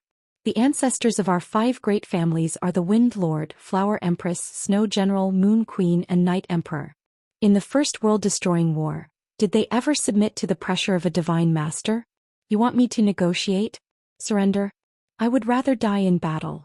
The Feng family patriarch carried a huge purple sword on his back. His eyebrows were raised and he looked very righteous. Start a war. The Hua family patriarch didn't waste any time. He immediately said these 2 words, expressing his determination. Seconded. Let's start a war. Why is the House of Ares called the House of Ares? Because we only die standing, not dogs that kneel and die. Seconded. After a round of voting, the final decision was to start a war. After a fight to the death, whether they would fight or negotiate would depend on the attitude of the Golden Horn God race. Jian Huang made the final decision. Alright, this issue has been decided. Let's start a war. Let's talk after we fight. Then, where should we start the war? Dragon City? Floating Snow City? Or Song City? There was no longer any debate on this issue. Several sages spoke at the same time. Almost all the experts looked at the representative of the Yi family, Yi Ruoshui. Alright, let's start at Song City. Yi Ruoshui suddenly stood up. Her 2 white eyebrows were raised, like 2 sharp swords being unsheathed. Chapter 358. Why did everyone choose to fight in Song City? It was still the same reason. They hoped that at the last moment, if they really couldn't win, Lord Devour would think of Yi Qinghan and his miraculous battle beast and lend them a hand, even if it was just to stop the outsiders from slaughtering them. After the 2 most important issues were decided, the remaining issues were simple. They were just small issues like logistics, materials, and scheduling. By the time the last round of the meeting was over, it was already late at night. That night, countless carriages drove out of Dragon City, carrying the decree from the House of Ares and the 3rd War God Blood decree that had just been issued. They all headed towards different parts of the continent. Yi Ruoxue, Yu Shixue, and the 3rd War God Spear Emperor directly teleported to Song City. Yi Ruoxue went back to make arrangements, while Yu Shixue and the War God Spear Emperor went outside Song City to set up a large array. The moment Yi Ruoxue returned, the entire Yi family castle held a meeting of the Elders' Hall. Other than Yi Qinghan, who was in seclusion, all the other elders and grand elders came. The meeting didn't last long before the Yi family castle's gates opened. Countless elders rushed out and the entire Song City became lively. The elders gave the highest order to the House of Ares. All the residents of Song City were to leave the city and head towards Dragon City. Song City became a wartime zone. All non-emperor level martial artists had to leave Song City overnight, or else they would be thrown into Song City's prison. Yu Shixue specialized in the soul while the War God Spear Emperor specialized in arrays. They had brought many array materials from Dragon City. The 2 of them prepared to set up a large array outside Song City to assist in the battle. Of course, the array they set up couldn't be like the Divine City's 7-star Absolute Kill Array, which could completely stop the Golden Horn race's attack. The 2 of them prepared to set up a bewitching illusion. It might be useless against the Divine Realm Golden Horn race, but it would probably be useful against the Sacred Realm. The Wind Purple Flower hadn't arrived yet, but Long Sinan and Long Shueishui had already reached Song City. Long Sinan didn't care about other people's opinions and directly moved into the Chilling Heart Pavilion. Long Sinan's expression was complicated as she looked at the Chilling Heart Pavilion's beautiful trees and the fragrant green Zen wood. Under the warm hospitality of the 3 women, Long Sinan looked at ease and settled down. But in her heart she was very nervous because she didn't see Yi Qinghan. She didn't know if Yi Qinghan would feel that she was being rude after he came out of seclusion. I don't care anymore. I don't care if you hate me or hate me. I'm here, Long Sinan thought. She fell into a deep sleep, no longer feeling conflicted. Of course, Yi Qinghan didn't know what was happening outside, and he didn't know that a woman with a heroic aura had moved into his house. He was constantly refining the energy in his incarnation. He had broken through to the Emperor realm in the Luotian Mountain. Ever since he came back, he had spent a lot of time cultivating in the Carefree Pavilion. The spiritual chi in the Carefree Pavilion was 10 times denser than the Heaven-Earth Essence chi outside. Therefore, after cultivating for so long, Yi Qinghan's battle force had improved a little. It was close to the 2nd level of the Emperor realm. During the time he was in seclusion, he first refined the remnant energy from Yi Qingyu's jade spirit body. This energy was very pure, even purer than the energy that escaped from the dragon crystal on Nether Island. Therefore, Yi Qinghan was able to refine it easily. His battle chi cultivation rose rapidly and he gained another level of battle chi cultivation. His battle chi strength was close to the 3rd level of Emperor Realm. He didn't rest or go out to check the situation. Yi Qinghan continued to refine the energy from the divine beast skin in the barbaric mountain range. He was very confident that if he successfully refined this energy, he would definitely reach the peak of the Emperor Realm. After all, this energy was many times stronger than the energy he refined at the beginning. Time was very tight and he urgently needed to increase his strength. Even if he couldn't kill the enemy, he could at least protect himself. He started to regret that he didn't use all his time and effort to increase his strength. How good would it be if he could reach the Sage Realm now? After merging with the Battle Beast, his strength would reach the peak of the Sage Realm. He would be able to easily kill these 1,000 Golden Horn Holy Race members. However, he also knew that this was a little unrealistic. Battle Force was easy to cultivate. Large amounts of spiritual herbs and fruits, or the pure energy contained in the spiritual items he refined, could allow his battle force to increase rapidly in a short period of time. However, it was useless just to increase his battle force. If he didn't successfully comprehend the laws of heaven and earth wouldn't recognize him. In the end he would still be immortal. He couldn't become a sage, let alone a god. The House of Ares was very lively. The monster race, barbarian race and hidden island obviously couldn't calm down. The Golden Horn God clan had come with an imposing manner. No one could say for sure and no one could guarantee which clan would be the first to be annihilated in this world-ending war. At this moment the 3 prefectures, 1 island and 1 city were like 4 helpless girls, while the barbaric and cruel Golden Horn God clan was like a strange uncle who had gone berserk.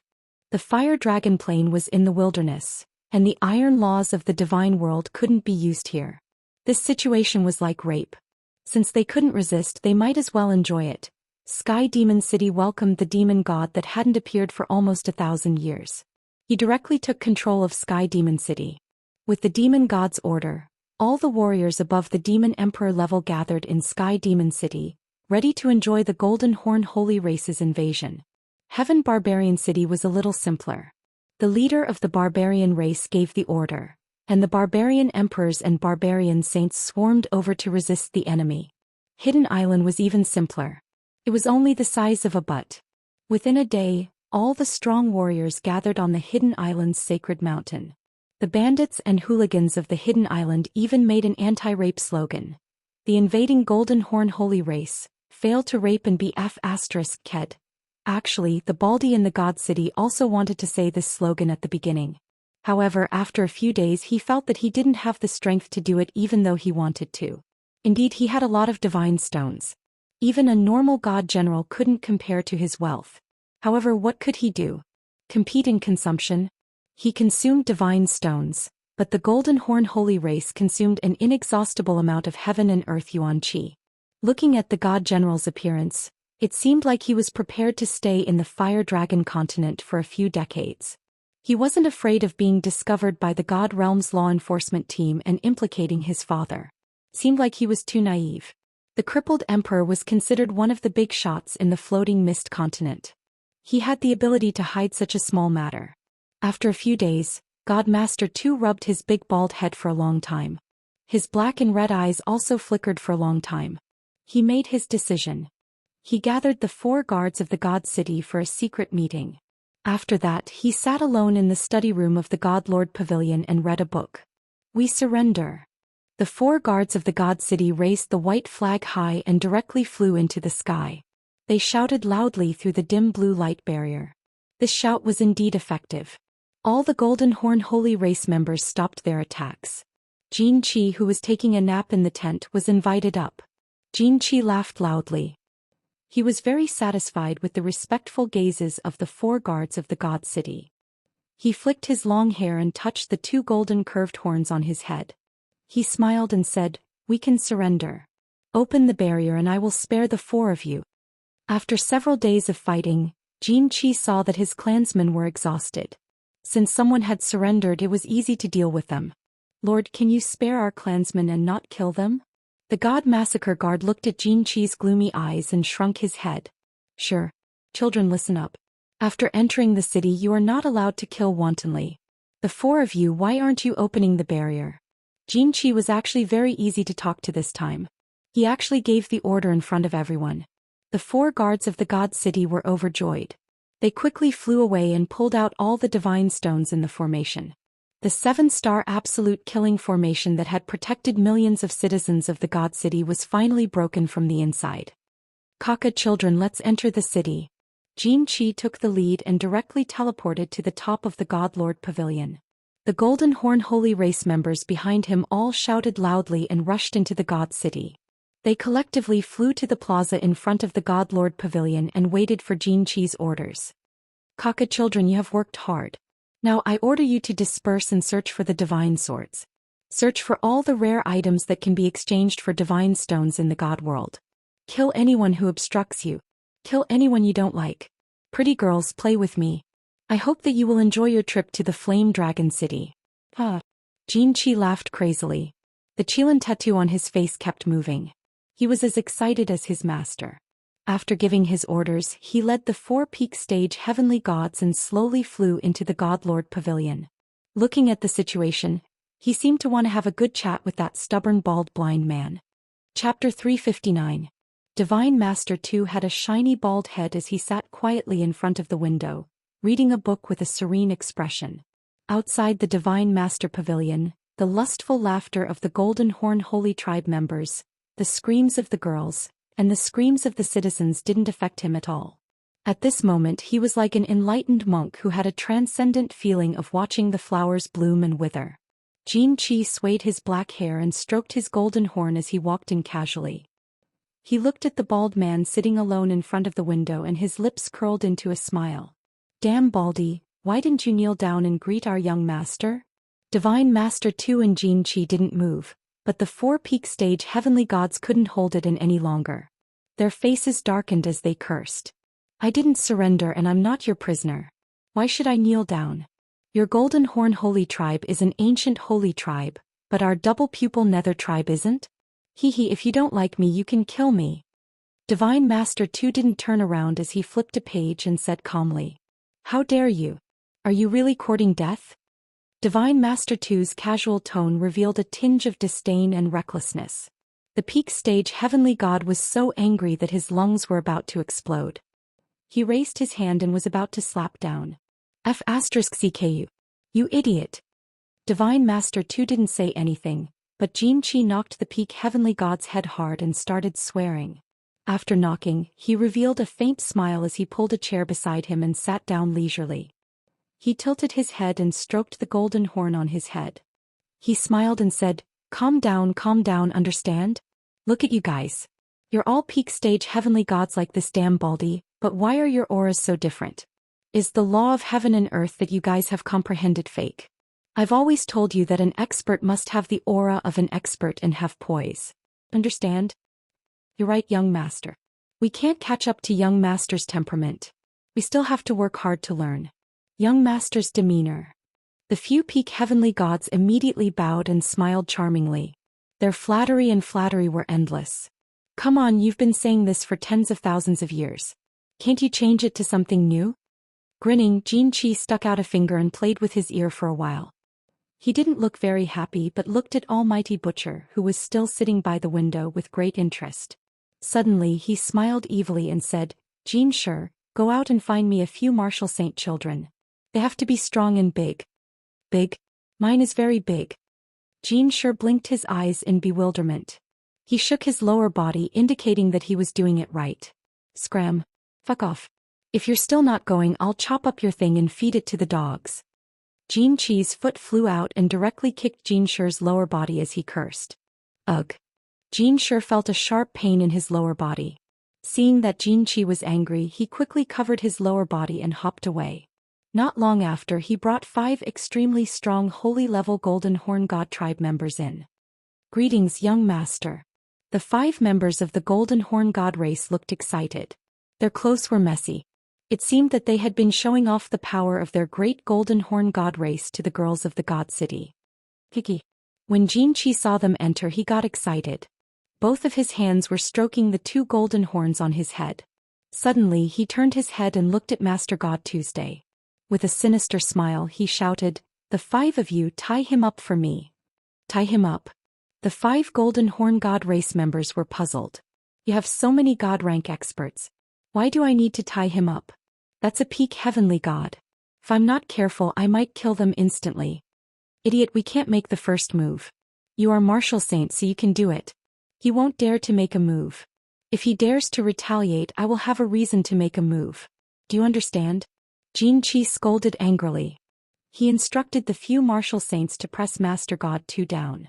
He stood up and walked over. Looking at Master God 2's furious expression he laughed sinisterly. Big Baldy, don't resist. Otherwise I will have a reason to make a move.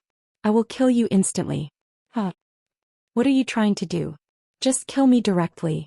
Master God 2 had a bad premonition. His back felt so chilly as if the winter wind had just blown over. I'm not going to do anything. If you don't resist I won't kill you.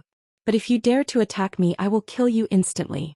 I didn't violate that woman's 2 rules. Huh? Xianxia's smile suddenly turned ferocious. With a wave of his hand he pointed at Master God 2 and yelled, take off his spatial ring and clothes. 5 of you take turns to burst his chrysanthemum. Wow, this is so exciting. Apparently Xianxia was stimulated by Lord Devour. Perhaps he had molested a lot of young men in the divine world. The Golden Horn God clan was famous for their perversion. At this moment, it was obvious that he wanted to do something to the great fire dragon overlord, which wasn't suitable for children. Start. Let go of me. Don't. I'm begging you. I can't do that. Lord God 2's face was flushed. He was embarrassed, sorrowful and indignant. He was twisting his body with all his might to resist. However, it was strange that he didn't use his god power. How could he resist 5 strong warriors of the Golden Horn God clan? It was unknown if he was afraid of death or if he just wanted to endure the humiliation. Or since he couldn't resist, he wanted to enjoy it? Come here and see this Baldy's face. So exciting. Damn it. Why does it look like he's enjoying it more? Xianxia continued to sit on the chair as he used his divine power to erase the presence of his soul in Master God 2's spatial ring. He searched through all the items in the ring while admiring the hand-to-hand combat in the study with satisfaction. However, after watching for a while he felt bored. Damn it. None of the dozens of divine swords are real. You guys treat him well. Don't kill him. Xianxia, you stay here to watch. If that damn Baldy does anything strange, send me a message. The others follow me. We're gonna have a good talk with the girls of the Fire Dragon Plane. Xianxia smashed all the fake divine swords in the spatial ring. Of course, he still left the divine stones and treasures inside. This time his father, the Blood King, had expended a lot. He had decided to conquer the Fire Dragon Plane and collect all the treasures and rare items to make up for his losses. Of course, the first task was to find the divine swords. 10 days later, the Golden Horn God clan turned the God City upside down. They killed tens of thousands of rebels and took away all the treasures and rare items in the God City. They only left behind a city's bodily fluids and seeds. Amidst the cries, curses of the tens of thousands of girls, and the murderous gazes of the 4 god-slaying guards, they flew away with a satisfied smile. They went to their next stop, the demon god residence. All of you are beasts and demons. I curse all of you to die a horrible death. You won't be able to have orgasms for the rest of your lives. The god-slaying guard's eyes were filled with tears and he was very agitated. Of course he wasn't violated.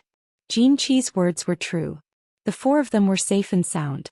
However, their clansmen were. Oh no. How's the Master God? The god-slaying guard wanted to roar a few more times, but he suddenly thought of Master God 2 in the Godlord Pavilion. He shouted with a shocked expression. When the other 3 guards heard this, they panicked. That was their master. The 4 of them flew into the Godlord Pavilion hurriedly. After searching the entire Godlord Pavilion, they didn't find Master God Tuesday. Finally, they found him in a corner of the study room. However, the scene in front of them made their eyes moisten again. The study room was in a mess. There were dark red bloodstains on the floor. Master God 2 was curled up in a corner. He was wearing a tattered robe and he looked like he had lost his soul. His red and black eyes had lost their usual spirit. He kept muttering crazily, "Your chrysanthemum is broken, the floor is full of wounds, your smile has turned yellow." Chapter 360. The tragic state of the Divine City did not make the people of the Fire Dragon continent feel fear or fear. Instead, it stimulated the people of the Fire Dragon continent. All the citizens of the Fire Dragon continent were filled with grief and indignation. Thousands of years of war had forged their unyielding fighting spirit and strengthened their determination to fight to the end. Although the citizens of the Divine City were shrouded in the halo of the Divine Master, they had always placed their hopes on the great Divine Master. However, when they found out that their wives and children were killed and their daughters were raped, their great Godlord did not stand up to save them. A small number of people finally woke up and started to use their lives to protect their dignity. Almost 100,000 people died in the Divine City. Half of them were brave fighters. The stronger ones would fight one-on-one, risking their lives to drag down the weakest one. The weaker ones would ambush one. If it was not possible, they would self-detonate and perish together. However, the citizens of the Divine City had been under the Godlord's light for too long. They were used to being high and mighty. They were used to using the Godlord's name to scare off visitors. There were too few warriors who resisted. Out of the 10 million citizens of the Divine City, only 50,000 stood up. Of course, in the end, they took the lives of dozens of Golden Horn Holy Clan's martial saints and crippled dozens of Golden Horn Holy Clan's martial saints, losing their fighting strength. Jin Qi brought his people and flew towards the demon god residence. The entire demon god residence was in chaos. Countless experts of the demon race rushed towards the Heaven Demon City. They decided to use their lives to defend the sacred city of the demon race. Even many demon warriors and great demon warriors took up their weapons and stood outside the Heaven Demon City. They swore to live and die with the city. In the end, the demon god came out and persuaded them to leave. The entire demon race was shrouded in a frenzy of fighting spirit. No, the entire Fire Dragon continent was shrouded in a frenzy of fighting spirit. However, the three races had been fighting for thousands of years. The hatred was deep and couldn't be resolved in a short time. If they went to help, it might cause chaos and conflict. The people of Hidden Island were a bunch of bandits. They believed in the spirit of sweeping away the snow in front of them. They didn't care about the lives of others. Of course, the barbarian god residents and the House of Ares hastened their pace. Song City. The psychedelic array was still being built in a hurry, and the natives of Song City had all been sent to Dragon City. Once the blood token of the god of war was sent out, all the cultivators above the Emperor realm in the House of Ares gathered at Song City. Many experts who had been living in seclusion had taken off their disguises as Daoist masters who didn't care about worldly affairs. From the bottom of the bed, from the latrine pit and from the cellar he took out the weapons that he had hidden for decades, bid farewell to his family, and embarked on an unknown journey alone. Feng Zi and Hua Chao also rushed to Song City and were arranged to stay in the Yi family castle. However, the two of them couldn't restrain themselves and couldn't cultivate in peace. Instead, they went to the Chilling Heart Pavilion with Long Shuilu every day. Of course, they weren't going to see the four beauties, but to wait for Yi Qinghan to emerge from his closed-door cultivation. Feng Zi and Hua Hua had reached the pinnacle of the Marquis realm thanks to the Feng and Hua family's vast amounts of spirit herbs and fruits. It was just that he had yet to comprehend the laws of heaven and earth and had yet to take that step. Long Shuilu was still slightly weaker. He was only at the first level of the Marquis realm. After all, Long Xian had already been appointed as the young master of the Long family. Long Shuilio's status in the Long family wasn't that high anymore. The Long family couldn't possibly give him a large amount of wealth to increase his strength. Do you know what kind of place Purple Island is? In the hall of the Chilling Heart Pavilion, Feng Zi was holding a cup of hot tea. His aura seemed to have matured and he had a hint of a mature man's aura. I'm not sure. My father also told me to stay here obediently. If the situation is serious, he will ask a god-rank expert to bring us to Purple Island directly. Hua Chao blinked her beautiful big eyes and shook her head to indicate that she didn't know. Purple Island? That's a nice name. Why bring us to Purple Island? Yi Qinggu had been nervous for a few days. Seeing that the war hadn't started yet, she returned to her carefree and strange appearance. She raised her nose and spoke cutely. Purple Island is the safest and most dangerous place on the continent. Long Xian didn't have the heroic spirit of the past. There was a hint of melancholy on her forehead. Instead, she looked gentle and lovely like a little girl. She took a sip of tea and looked at everyone's puzzled eyes. She explained, according to the information of Dragon City, every continent is actually a material plane. When this material plane is discovered by the people of the divine realm, they will give you a passageway. At the end of the passageway there is a transportation array. If you reach the strength of a god-rank expert, you will be able to pass the passageway successfully and be transported to the divine realm through the transportation array. And Purple Island is the passageway from the Flame Dragon continent to the divine realm. The passageway from the Flame Dragon continent to the divine realm? This somewhat shocking news successfully attracted the interest of everyone present. Even Yu Qingqing, who was in a low mood, perked up her little pink ears and listened with reddened eyes. So that's how it is. Yi Qinggu said thoughtfully. At the same time she expressed the doubt in her heart. Then why is Purple Island the safest place on the continent? And also the most dangerous place? Because Purple Island has a chain of 11 small islands. The first small island is a place that any martial artist can enter and exit at will. It is also the safest place on the continent. Because there are very powerful restrictions on Purple Island.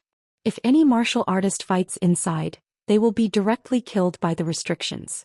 As the young patriarch of the Long family, Long Xian obviously knew many secrets that many of the continent's experts didn't know. And there is a transportation array on the 11th small island that can allow one to ascend to the divine realm. However, it is guarded by an extremely powerful divine beast. After the First Doomsday War, no one was able to pass through the 11th small island to ascend to the divine realm. More than 10 divine realm experts tried to pass through, but in the end they all died without exception. Everyone was silent after listening. It seemed as if their minds had flown to that group of mysterious small islands at the edge of the East Sea. It was as if they had flown through that transportation array to the distant divine realm, that vast, mysterious and magical land of legend. Whoosh. After cultivating in seclusion for more than half a month, Yiqinghan finally opened his eyes. There was no fatigue in his black eyes. Instead they were filled with excitement and joy. After more than half a month he finally refined all the energy in his body. The enormous ball of energy brought by the divine skin didn't disappoint him.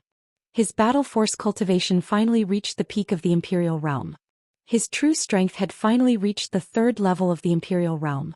A 21-year-old 3rd-level Imperial Realm martial artist could be said to have broken the historical record of the Fire Dragon continent. He became the peerless genius with the fastest cultivation speed in history.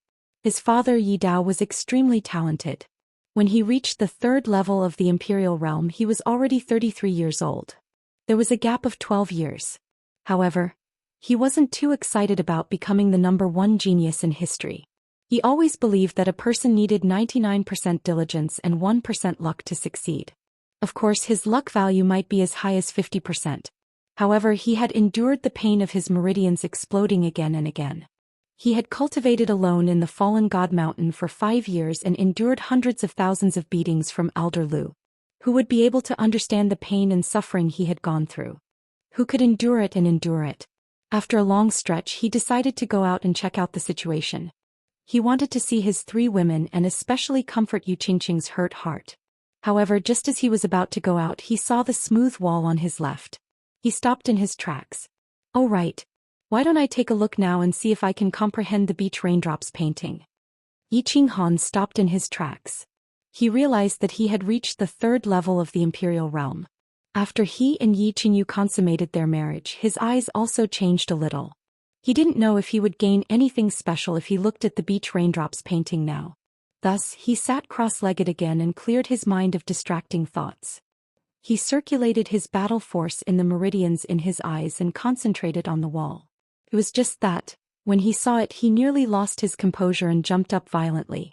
At this moment, the scene of rain hitting the beach in front of his eyes was completely different from what he had imagined it to be. It seemed to have become another picture, a perfect illustration of the laws of heaven and earth. Chapter 361. The beach was still the same beach. The sea was still calm and turbulent at times. The raindrops fell from time to time and stopped from time to time. The large raindrops on the beach were recovering from one moment to the next.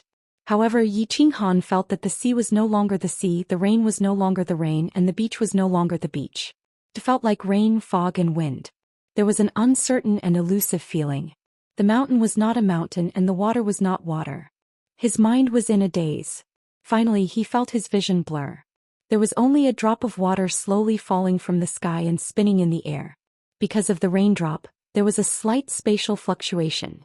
Just as Yiqinghan wanted to take a closer look at that drop of water, his mind suddenly felt dizzy. Following that, the scenery in front of him changed and he saw a smooth wall. Yiqinghan closed his eyes and gained some insight. He sat cross-legged and began to digest what he had just seen, thought, and realized. The seclusion. He went into seclusion for 3 days and 3 nights. Just a little more. When Yiqinghan opened his eyes, the corners of his mouth revealed a bitter smile. The spatial fluctuation caused by the raindrop gave him some insight. However, he was just a little bit short. If he could see it a little more clearly and for a little longer, Yiqinghan felt that his insight would definitely improve greatly. He might even reach small success in spatial fluctuations. With a slight sigh, Yiqinghan did not dwell on it too much. This kind of opportunity could only be chanced upon. He was already very lucky. Some things could not be forced. A melon that was forcefully twisted would not be sweet. He smiled faintly and wiped away the regret and greed in his heart. Yi Qinghan directly returned to the Chilling Heart Pavilion. It was daytime outside. Yi Qinghan took a shower in his room and groomed himself. He walked down the first floor in high spirits and walked into the main hall. From afar he heard Feng Zi's loud voice speaking. You don't know how intense the battle in Heaven Fei City was. All the experts of the Fei race gathered in Heaven Fei City. The battle 2 days ago was so intense that the sky turned dark and the earth turned upside down. Haha, madman, where are you telling a story? Yi Qinghan walked into the hall and laughed loudly. At the same time he looked around and found that other than the 3 women, Feng Zilong, Sainan Huaji and Long Shuilu were all present. He was slightly surprised. Han. Brother, Master Han. As soon as Yi Qinghan walked in, everyone in the hall looked at him in surprise. At the same time they stood up to greet him. Yi Qinghan nodded at the crowd and smiled. He directly hugged Yi Qingyu and pulled Yu Qingqing to sit side by side with Yi Qingyu. At the same time he gestured for everyone to sit down. He picked up the tea on the square table and took a sip. Then he smiled and said, "What kind of wind blew several esteemed guests to my humble abode?" Feng Zi pursed his lips, sat down and said casually, "Sai, it's all because of that evil wind from the Golden Horn God clan. Not only us but all the elites from the entire Divine Battle residence have gathered in Song City. Everyone is prepared to bask in your glory, young Master Han. Hehe, Master Han is so lucky with women. Everyone is envious of you. If you can be like Master Han you can die without regrets." Seeing that Feng Zi had already explained, Huaji didn't say anything else. Instead he turned to flatter Yi Qinghan. Long Sainan didn't pay attention to this. Instead she kept staring at the aura that Yi Qinghan exuded. The more she looked, the more shocked she became. Finally she couldn't help but stand up and asked uncertainly, "Master Han, you have reached the 3rd level of the Emperor realm? Why can't I, a 2nd level Emperor, see through your cultivation?" Feng Zi's mouth stopped twitching and her beautiful big eyes stopped blinking. Long Shuilu's hand that was flipping his hair stopped in midair. Yu Qingqing also blinked her limpid eyes and looked at Yi Qinghan doubtfully. How long has it been? He was only at the 1st level of the Emperor realm when they parted at the Luotian mountain. In the blink of an eye he had a huge breakthrough. Long Sainan was at the 2nd level of the Emperor realm. Could it be that Yi Qinghan had reached the 3rd level? This cultivation speed was even faster than the teleportation of a god-tier expert. Hehe, a slight breakthrough. It's not worth mentioning. It's not worth mentioning. Yi Qinghan rubbed his nose and smiled awkwardly. He decisively changed the topic. "Oh right, young Master Feng, what did you say just now? The battle between the Golden Horn God clan and the Celestial Demon City? Tell me what's going on." Feng Zi was still wondering why Yi Qinghan cultivated so quickly. Did he eat some Herculean strength pill or smear some hidden island divine oil? Feng Zi couldn't react to Yi Qinghan's sudden change of topic. He rubbed his forehead, a little dumbfounded. "Let me explain." Long Sainan glared at Yi Qinghan. She was a little annoyed at his slickness. However, she inadvertently revealed her feminine charm, stunning everyone present. Since when did Miss Long, who was more heroic than men, have such a feminine side? After Long Sainan's narration, Yi Qinghan finally understood the tragic state of the Divine City and the battle that happened in the Celestial Demon City 2 days ago. Jin Qi flew directly to the Celestial Demon Immortal City with the Golden Horn Divine Clan. All the experts of the demon race were gathered in the Celestial Demon City. Conquering the Celestial Demon City was equivalent to conquering the Demon Immortal residence. Therefore, Jin Qi didn't massacre the entire city. After all, killing these low-level martial artists and mortals wasn't enough to satisfy his inner sense of accomplishment for a god of his level. Moreover, there was a powerful woman in the Forest of Darkness. If he massacred wantonly and provoked her again, it would be over. The Celestial Demon City was very small. Of course, this was only to Jin Qi. However, there were many martial artists gathered in the Celestial Demon City. They were densely packed and there were people surging around the city. Jin Qi didn't stand on ceremony. With a wave of his hand, 200 Golden Horn Divine Clan sages pressed forward. Jin Qi originally thought that the Celestial Demon City didn't have a god array, and the god rank experts wouldn't dare to make a move, so 200 peak martial sages would be enough to flatten this small city. However, a minute later he completely overturned this idea and decisively ordered a retreat. The 200 Golden Horn Divine Clan sages charged forward. In the end, none of the martial sages in the celestial demon city moved, but nearly 1,000 Emperor-rank demons flew out. Alright, since you guys want to die, I'll fulfill your wish. The 200 Golden Horn members of the Golden Horn God clan looked at the group of demon clan members that was slowly flying towards them with disdain. Just as they were about to attack, they discovered that the legs of this group of demon clan members suddenly emitted thick smoke. Their speed also increased by several times as they charged towards them. What was going on? Were they trying to scare us with smoke? The 200 Golden Horn Divine Clan sages looked at each other in dismay. Just as they were wondering what kind of tricks this group of half-human half-demon fellows were playing, the distance between the demons and the Golden Horn Divine Clan sages had already reached dozens of meters. Without any time to think, the 200 peak martial sages gave the order to attack. However, just as he was about to wave his hand, he saw countless dazzling lights lighting up. Hundreds of fireworks bloomed in the sky at the same time. Behind them, there were even more demons that were emitting smoke and charging over without a care for their lives. Then countless more fireworks bloomed. Bang bang bang. One firework might be beautiful, but dozens, hundreds, or even thousands of fireworks bloomed at the same time was a little scary. They are indeed here to die. Countless Golden Horn Divine Clan sages were enveloped by the fireworks. Before they lost consciousness, they muttered the same words. The demon race had gone crazy and Xianxia was shocked. Only less than half of the 200 saint-level Golden Horn God clan members managed to escape, and all of them were injured. They were all scared silly, shaking their heads as if they were having a seizure. Xianxia decisively retreated and prepared to make a long-term plan. He didn't want her to bring out over 1,000 children, only to have him and a few God Realm experts return with their tails between their legs. Damn it, the demons are so damn ruthless. Why wasn't I there for such an exciting scene? After listening to Long Seinen's narration, Yiqinghan opened his mouth wide. After a while he regained his senses and said, "What?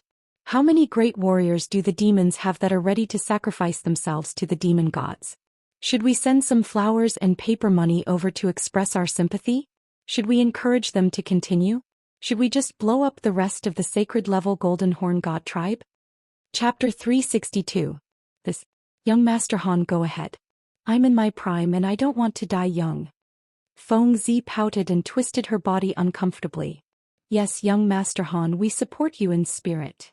Hua Hua clapped and cheered. Look at your cowardly faces. In the future, don't say that you're my Yiqinghan's brothers. Yiqinghan sniffled and looked at the two of them in disdain. Seeing that it was almost time for lunch, he stood up and called everyone to have a lively meal. In the afternoon, Feng Zi and Hua Hua wanted to see the secret psychedelic array outside Song City. Yiqinggu also wanted to go out for a walk. However, Yiqinghan didn't have the mood to do so. Song City was full of experts.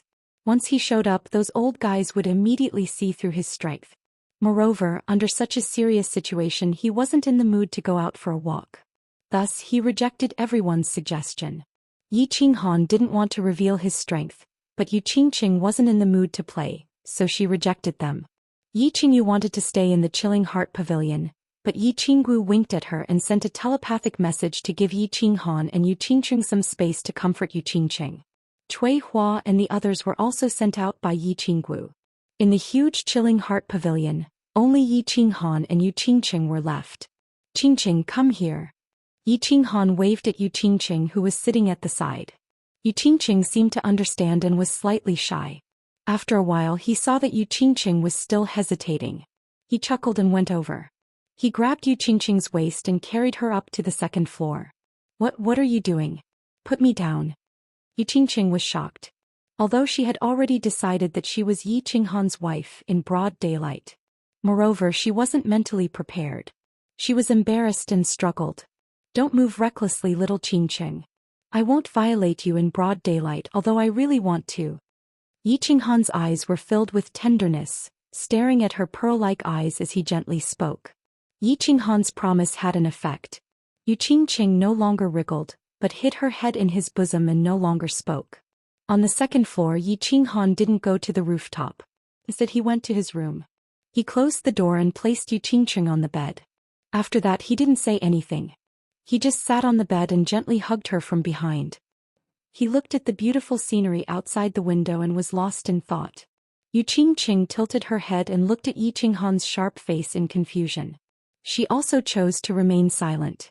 She relaxed her body and leaned into his embrace like a boneless lazy cat, quietly listening to his heartbeat and her own heartbeat. Through the window they could see rows of neatly trimmed purple camphor trees. Purple camphor, purple camphor. As the name suggested, its leaves were purple and not large. The shape of the leaves was a strange strip and they grew very densely. A cool breeze blew. Countless leaves were like waves in the sea, rising and falling. It was beautiful. Both of them had their own thoughts. They were going to sit together quietly for a while. However, as time went by, both of them felt that it was good, comfortable and warm to hug each other. Their minds were as calm as water and they felt like they were in a dream. Both of them didn't say anything. They felt each other's breath, listened to each other's heartbeat, and smelled each other's masculinity and femininity. There was no ambiguity, no mud, no lust. There was only a kind of indulgence, a kind of intoxication. The sky gradually darkened, and the bright sunlight was gradually replaced by the gentle moonlight. The chilling heart pavilion was still very peaceful. It seemed like Yi Qingwu and Yi Qingyu were going to the Manwu pavilion to sleep for the night. They were going to leave the entire chilling heart pavilion to the two of them. Qingqing, are you hungry? Yi Qinghan finally opened his mouth when the night had completely fallen and the room was shrouded in pure white moonlight. I'm not hungry. Are you? Do you want me to find something to eat? Yi Qingqing turned her head and frowned. Her pretty face was extremely beautiful under the moonlight. She asked in astonishment when she saw Yi Qinghan nod his head. At her level she wouldn't feel hungry even if she didn't eat for half a month. That was because the battle chi in her body could bring the purest energy in the world to replenish her body's needs. With Yi Qinghan's realm, it was impossible for him to feel hungry. I am indeed hungry, but I don't want to eat the food in the chilling heart pavilion. What do you think I should do? Yi Qinghan blinked and tilted his head. There was a trace of playfulness in his eyes as he smiled mischievously. What should I do? I don't know how to cook. What do you want to eat? I'll tell the servants not to come, you scoundrel. Yu Qingqing frowned and tilted her head in a cute manner as she pondered. However, when she saw Yi Qinghan suddenly move his head closer and gently bite her earlobe, she shyly shrunk back and said angrily, Little Qingqi, I want to eat you. You are the most delicious delicacy in the world. I think you can't bear to see me suffer from hunger and cold, right? Take pity on me and let me eat you. Yi Qinghan moved closer and continued to lick Yu Qingqing's slightly pink earlobe. Then he moved downwards and kissed her white neck. A pair of hands went around her back and attached to the two towering peaks in front of her chest and gently kneaded them. Don't, Qinghan. We haven't married yet. You can't do that. Yu Qingqing was whispered in her ear and kissed on her neck. Especially her chest, which was being kneaded by two large hands. In an instant she felt her entire body heat up and a strange feeling welled up in her heart. She was a little shy, a little scared, but of course there was also a little expectation and a little excitement. Qingqing, listen to me. It's not that I don't want to have you after the wedding. I have always respected your wishes. You know this. However, in the current situation I can only have you in advance. Yi Qinghan stopped his profanity and explained in a serious manner. I obtained a treasure in the god-slaying mountain. This treasure can allow a woman with my aura to enter. This treasure can be said to be an absolutely complete place. Therefore, in order to prevent you from being affected by the upcoming battle, I can only have you in advance and pluck you this peach blossom in advance. I'm sorry, Qingqing. And there's no need to explain anymore. A beautiful hand suddenly covered Yi Qinghan's mouth. Yu Qingqing slowly turned her face over. Her beautiful cheeks were burning hot, but her eyes were bewitching with a hint of shyness. The combination of this kind of pure beauty and seductive charm was actually so ecstatic. Lightly biting her lips, Yu Qingqing suddenly closed her eyes and slowly laid down on the bed. Her tender and alluring lips opened and closed, letting out a mosquito-like voice. I promise you, my lover, please let me become a real woman. Become your woman. Gulp, gulp. The sound of saliva being swallowed rang out. Yi Qinghan's body began to tremble. His head buzzed and his eyes became hot. He directly strode forward, like a horse lover riding a peerless horse. His mind was completely occupied by the alluring body of the peerless beauty in front of him. He forgot everything and began to enjoy the most delicious delicacy in the world. The poisonous peach blossom on the tranquil lake island had been successfully plucked by a man who was not afraid of poison. Tonight, this peach blossom had quietly bloomed under the beautiful night sky of Tsong City. The two were unable to extricate themselves from the ocean of desire. Little did they know that the heaven and earth essence energy in the sky above the chilling heart pavilion had become denser again. Moreover, this time the density of the essence energy far surpassed the Yu clan's summer fire festival and the time when Yi Qinghan and Yi Qingyu were together. A gust of wind blew outside the chilling heart pavilion, causing the leaves of the purple camphor tree to rustle. Even Yu Shishui and the Spear Emperor who were constructing the illusion formation outside of Tsong City, as well as the elders in the back mountain of the Yi clan, were alarmed. They all looked in the direction of the chilling heart pavilion in shock. Chapter 363. The sudden change in the chilling heart pavilion had alarmed all of the emperor and above cultivators in Tsong City. Tsong City was currently filled with experts. All of the immortal level experts of the House of Aries were gathered there, but the first person to react to the change was Yu Shishui, who had only recently ascended. The Yu clan specialized in cultivating one's soul, so they were very sensitive to natural phenomena. Yu Shishui had been setting up a formation 5 kilometers away from Tsong City. As soon as the change occurred in the chilling heart pavilion, she immediately sensed it and sent out her divine sense to investigate. However, as soon as she did so, her face flushed red. Ignoring the Spear Emperor by her side, she actually teleported to the rooftop of the chilling heart pavilion. At the same time, she waved her hand and unleashed her god domain, enveloping the entire chilling heart pavilion and preventing the divine sense of the other immortal level experts from investigating. Whoosh! The second person to arrive was Yi Ruoshui. Yi Ruoshui frowned slightly as she glanced at the chilling heart pavilion, then at the rustling purple camphor tree in the courtyard. Finally, her gaze landed on Yu Shishui, who was standing at the entrance to the rooftop, looking a bit unnatural. She asked in surprise, "Shishui, what happened? Why did you release your god domain?" A blush flashed across Yu Shishui's face, but then her expression returned to normal as she said, "Your little brat got lucky this time. He's currently cultivating, so I released my god domain to protect him from being disturbed." "There's such a good thing?" Even though Yi Ruoshui was still very confused, she didn't ask too many questions. She merely smiled as she gazed at the purple camphor tree in the courtyard. At the same time, she sent a voice transmission to the other immortal level experts, telling them not to come over.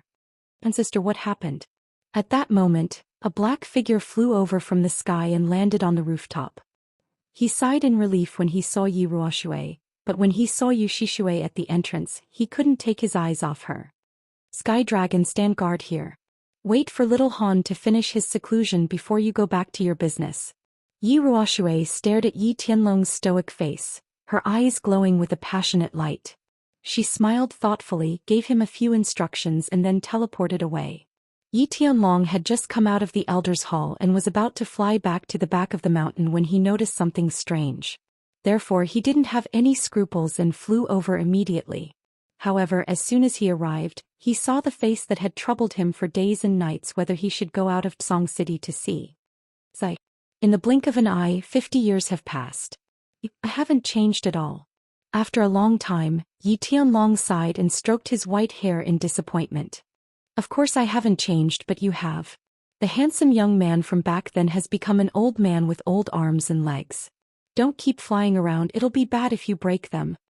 Yu Shishui had been in Tsong City for more than 10 days now, but he had been working day and night on the formation outside the city. Because of the sudden change in the chilling heart pavilion, he had suddenly run into his old acquaintance, Yi Tianlong.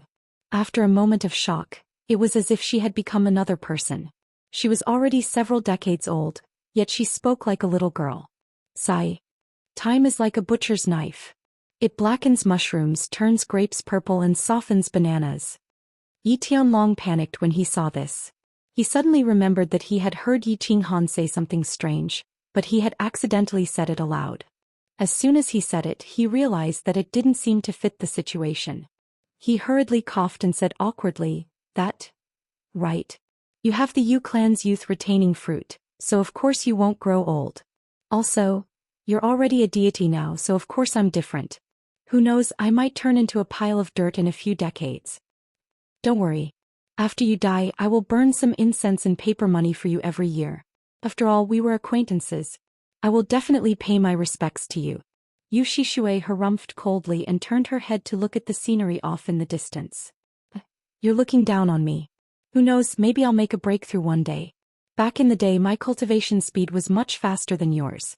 Yi Tianlong seemed very unconvinced as he straightened his back and said arrogantly, Old thing, old thing. The patriarchs of these two top-tier clans were acting like two young boys and girls as soon as they met. Their words were filled with sour grapes. If outsiders were to hear this, it would definitely shake the entire continent. The patriarchs of the Yu clan and Yi clan were actually old sweethearts? It's not that I'm looking down on you, but do you really think you can break through to the deity realm like this? If you can break through, I'll be your slave and wash your feet every day. Yu Shishui laughed coldly, a hint of mockery in her eyes. When Yi Tianlong heard this, he became even more unconvinced. He pointed at Yu Shishui and said fiercely, You said it. You're a deity realm expert. You have to keep your word. I don't want you to be my slave anymore. Once I break through, I'll go to your clan and ask for your hand in marriage. I want you to marry me. But as soon as these words left their mouths, the two of them simultaneously realized that they were both a bit agitated. They were already old people, so saying such things now was a bit embarrassing. As such, the two of them tacitly shut their mouths and turned around awkwardly. The aura of the Chilling Heart Pavilion's rooftop was already very special, but now it was even more special. Sky Demon City. After the battle the day before, Jin Qi was furious. He had directly shattered two saint-level experts who had yet to recover from their shock. Today he took advantage of the night to send out his troops to take down Sky Demon City in one fell swoop. Today Sky Demon City was different from the House of Ares. The wind was calm there, but here it was dark and windy. It was the perfect time to kill someone. Jin Qi didn't act stupidly. This time he sent out 500 saint-level experts. They didn't stupidly charge forward like last time. Instead they formed groups of a few and began to attack Sky Demon City from all directions. Moreover, these saint-level experts of the Golden Horn celestial race had learned their lesson. They didn't underestimate the enemy anymore. All of them prepared for battle and advanced slowly. It was like sneaking into a village and not making a sound. As expected, Sky Demon City immediately responded. Countless Emperor-level demons split into groups of a few dozen, one group against the other, and prepared for another firework explosion. But this time it clearly didn't achieve the desired effect. The Golden Horn celestial race was prepared. Black flames spat out and the fireworks exploded in advance. In the end, Sky Demon City exploded everywhere. When the 5 demon immortals saw this, they immediately stopped their suicidal attacks. With a wave of their hands, the demon sages moved out. There were hundreds of demon immortals in the demon divine abode, but there weren't many peak demon sages. After a bitter battle, Sky Demon City turned into a river of blood. In the end it was still breached. I don't want you to surrender. I just want you to hand over your interspatial rings. Otherwise, I'll make your little city barren. I won't spare even the fowls and dogs. Jin Qi didn't waste any words. He instantly appeared in front of the 5 demon immortals and threatened them. He used the millions of martial artists in Sky Demon City to threaten the 5 guardians of the demon race. The 5 demon immortals looked at each other and decisively took off their interspatial rings and threw them over. Although treasures were important, human lives were more important. The city was filled with elites of the demon race. Moreover, they didn't obtain the real divine swords, so they didn't suffer a great loss. Jin Qi received the 5 interspatial rings and scanned them with his divine sense. He discovered that the 5 demon immortals didn't have the real divine swords. Instead, the treasures inside were pitifully few. After a few days of gloominess, he was incomparably furious. Damn it! All children stop. Slaughter the city for half a day and kill half of the demons. Then, go to the next stop, the human race. Chapter 364. Kaka kill. Kill them all, burn them all, rob them all. The remaining hundreds of Golden Horn Holy Race members screamed as they charged towards Heaven Demon City. The mighty Golden Horn Holy Race had lost more than 100 people in a small city because of a bunch of insignificant mortals. This was a disgrace. They decided to use the city's blood to wash away this disgrace. Ugh! Countless screams, and curses could be heard. The entire Heaven Demon City was filled with fresh blood and tattered clothes of countless young demon girls. The Heaven Demon City was once again the tragedy of a god city, and it seemed even more tragic. Swish! A tiger demon god trembled. He couldn't bear it anymore and attacked decisively. He teleported and appeared beside a group of Golden Horn Holy Race members. With a tiger roar, he slashed dozens of Golden Horn Holy Race members at the waist. However, just as he was about to pounce on the Golden Horn Holy Race members, a golden celestial domain enveloped him, rendering him immobile. After that, Xianxia spat out a ball of golden flames that enveloped him, incessantly burning the divine armor formed by the power of the demon god on the surface of his body. If the four of you still want to attack, please continue. A moment later, the tiger demon god howled in pain and turned into ashes, leaving behind a fiery red divine crystal that Xianxia grabbed in his hand. This demon god was only an elementary heavenly god. In Xianxia's celestial domain, he naturally couldn't move.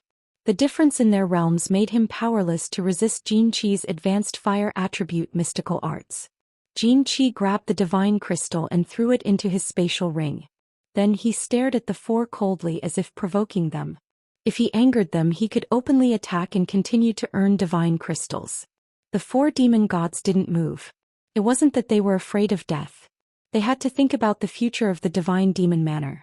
If they were to die, the other two manors would definitely lead the divine demon manor to annihilate the divine demon manor.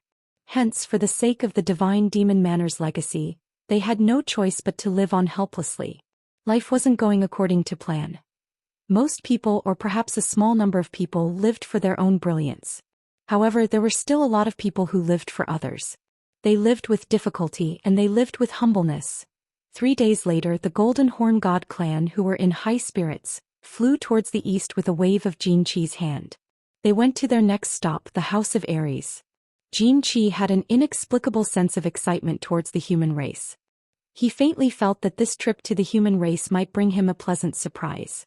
The divine world was vast and boundless, with tens of thousands of races. Originally, the divine world was ruled by the original god race, but as more and more humans ascended, the divine world was gradually occupied and ruled by the humans. Of the 8 monarchs of the god world, 5 were pure-blooded humans. Therefore, he believed that the real divine sword was very likely in the hands of the human race. It was very likely that the human race possessed a large number of precious treasures. Perhaps they could make up for his father's loss. Children, follow me. Our destination is the largest human city in the south. Kaka, these humans have been preparing for such a long time. I wonder what kind of surprise they will bring us. Scope. Xianxia laughed crazily and flew forward first. Behind him, a large group of Golden Horn God clan members followed closely. They all flew toward the southern city of the House of Ares, Song City. Reporting. The outsiders have already left the Sky Demon City and are currently flying toward the House of Ares. They will probably reach Song City in 3 days. The city lord's residence in Song City had already become the temporary headquarters of the House of Ares. Long Huofu sat high up in the main seat. Beside him was Yi Tianlong, who had hurried over from the Chilling Heart Pavilion. Behind them were the various clan leaders and the Sage Realm representatives of the House of Ares. Understood. Continue to investigate. Long Huofu nodded, indicating for the Hua clan's scout to leave. Then he muttered to himself for a moment before turning to ask Yi Baihu, "How is the construction of the illusion formation outside the city going?" It was originally going to be completed, but Senior Yu Shishue suddenly went to the Chilling Heart Pavilion last night and refused to leave. Now only Senior Spear Emperor is constructing it by himself. I estimate that it will take tomorrow afternoon at the latest. He should be in a hurry. Yi Baihu replied awkwardly. Tomorrow afternoon. That should be enough. How many Emperor and Sage Realm experts are there in Song City right now? Long Huofu estimated that after the construction was completed tomorrow, it should be ready for use the day after tomorrow night. There are more than 400 Sage Realm experts gathered in Song City right now. There are close to 2,000 Emperor Realm experts. This battle is not going to be easy. Song City might become the second Sky Demon City. Yi Baihu was in charge of logistics and materials. He knew everything about Song City like the back of his hand. He answered Long Huofu's question immediately. The House of Aries had 6 main cities, 100 large cities and 500 small cities. There were thousands of large and small clans. Dragon City had a few Sage Realm experts overseeing it, not to mention the 5 great clans. There were also experts from the commoners and hermits. Basically all of them had gathered in Song City, which was why they had such a powerful force. Sai, we can only fight to the death. After this battle, I wonder how many of you will survive. Everyone, let's pray to the ancient House of Aries to protect us. Please protect the House of Aries. Long Huofu let out a deep sigh, feeling a little sad. The Sage Realm experts in the hall all looked bitter. After 2 battles, the Golden Horn tribe had only lost less than 400 Saint Realm experts. If these aliens went to the barbarian tribe and circled around, the House of Aries might have a Pyrrhic victory. But now, they were flying directly to the House of Aries. The difference in strength was too big. Song City might become the next Sky Demon City. The mayor's mansion of Song City was having a meeting. The Yi family was also having a meeting in the back mountain. The few deity-level experts didn't need the reports from the scouts to know everything. Everyone's expressions turned slightly bitter. Little Yi, do you think Lord Devour will take action? Sword Emperor sighed, feeling a little sad. How would I know? You all know Lord Devour has a strange temper. In the last world-destroying battle, almost half of the people of the Flame Dragon continent died. Hundreds of god-level experts died, but she didn't take action. This time, although it was because of Little Han, she said that as long as the Golden Horn tribe doesn't violate her rules, she won't take action. Someone at her level will definitely. Sigh. Yi Ruoshui's white eyebrows drooped as she said helplessly. What strange change has happened to your Little Han? Why hasn't this strange phenomenon in the yard ended? Sword Emperor thought for a while and realized that it made sense. Then he suddenly thought of something and asked in surprise. Yi Ruoshui shook her head and said doubtfully, I don't know either. Shishui released her god domain and is still guarding there. She won't tell me even if I ask her. Then, will your Little Han suddenly break through to the Saint Realm? If he can break through to the Saint Realm, then he'll be amazing. Once he uses his body fusion technique, no one below the deity realm will be able to stop him. The crisis of the battle god's manor will be easily resolved. The Shui family's ancestor suddenly interjected, causing everyone's eyes to light up. Are you daydreaming? How old is he? He was only at the first level of the Emperor realm a few months ago. Do you think the Saint realm is a game? Do you think he can reach it just by practicing? Old ancestor Shui's words made Sword Emperor disdainful. Everyone became silent again. Hoping that a young man could break through from the first level of the Emperor realm to the first level of the Saint realm in a few months? They might as well hope that a meteorite would suddenly fall from the sky and smash all the alien tribes to death. Sai, everything has its own destiny. Maybe this is the fate of the Flame Dragon continent. Sword Emperor sighed deeply and turned to Yi Ruoshui. Little Yi, get ready. Gather all the elite disciples of the big families in the back mountain. If it doesn't work, send them all to the Purple Island. We need to leave some seeds of the human race. Chapter 365. As the demonic beast army approached Song City, the atmosphere became more and more stifling. For the past 2 days, the sky in Song City was no longer clear. Instead, it was gloomy, making people panic and palpitate. Tonight, the moon was dark and the wind was strong. However, there were many people gathered outside Song City. Leading them were the God Realm experts from the House of Aries, as well as the leaders of the major clans. All right, the Great Formation is complete. The Spear Emperor was the youngest among the 3 war gods, but he looked the oldest. He had probably spent too much of his brain energy studying formations. His hair and beard were all white, and his face was covered with the dry skin of an old tree. He looked around and grinned. This grin caused his entire face to wrinkle, as if he was wearing a piece of fake human skin. Sky Dragon, give the order. From now on, no one is allowed to enter or leave Song City. Third brother, activate the Great Formation and see how it works. The Sword Emperor said expressionlessly. Yi Tianlong left after receiving his orders. Suddenly, a tinge of excitement appeared on the Spear Emperor's wrinkled face. Dozens of blood-red command flags appeared in his hand. After which he waved his hand continuously. The blood-red small command flags continued to break through the air, disappearing in all directions. Buzz. After the last small flag of the Spear Emperor disappeared in the northwest direction, the entire sky above Tsong City suddenly emitted a red light. Then a semicircular light barrier appeared in the sky, like a translucent pot lid, covering the entire Tsong City upside down. Outside Tsong City, a thick fog suddenly spread out. The thick white fog was something that even Yi Qingyo and the others had reached such a high level of cultivation. Even Yi Qingyo and the others with their high cultivation could not see more than 10 meters. The psychedelic Great Formation has been successfully activated. This Great Formation has a radius of 20 li around Tsong City. Once an Emperor Realm expert steps in from the outside, he will immediately fall into an illusion. Martial saints without a strong soul will definitely not be able to enter Tsong City. As for peak martial saints, they can confuse them for a while. After a while, they will still be able to break out of the formation. The Spear Emperor said proudly as he looked at the faintly glowing light shield and the thick white fog in the surroundings. To be able to build such a great formation with just some ordinary materials from the Fire Dragon continent, it could be said that it was unprecedented. Although he did not say that the Fire Dragon continent's formation skills would never be seen again, it was definitely unprecedented. Alright. With this formation, there's still hope for this battle. Little Knight, quickly gather all the experts above the Emperor Realm in the city and have them familiarize themselves with the formation. Prepare to give the invading foreign races a surprise. Jian Huang was filled with heroism as he laughed heartily. Moments later, the countless emperors and saints who were on standby in Tsong City began to fly out of the city and wander around the city. They began to familiarize themselves with the surrounding terrain and the formation. It was bustling outside, but the chilling heart pavilion was still the same. Dense heaven and earth yuan qi roiled above, and strong winds howled below, causing the leaves of the purple camphor trees to flutter. Yi Tianlong had already given the order that no one was allowed to approach the chilling heart pavilion.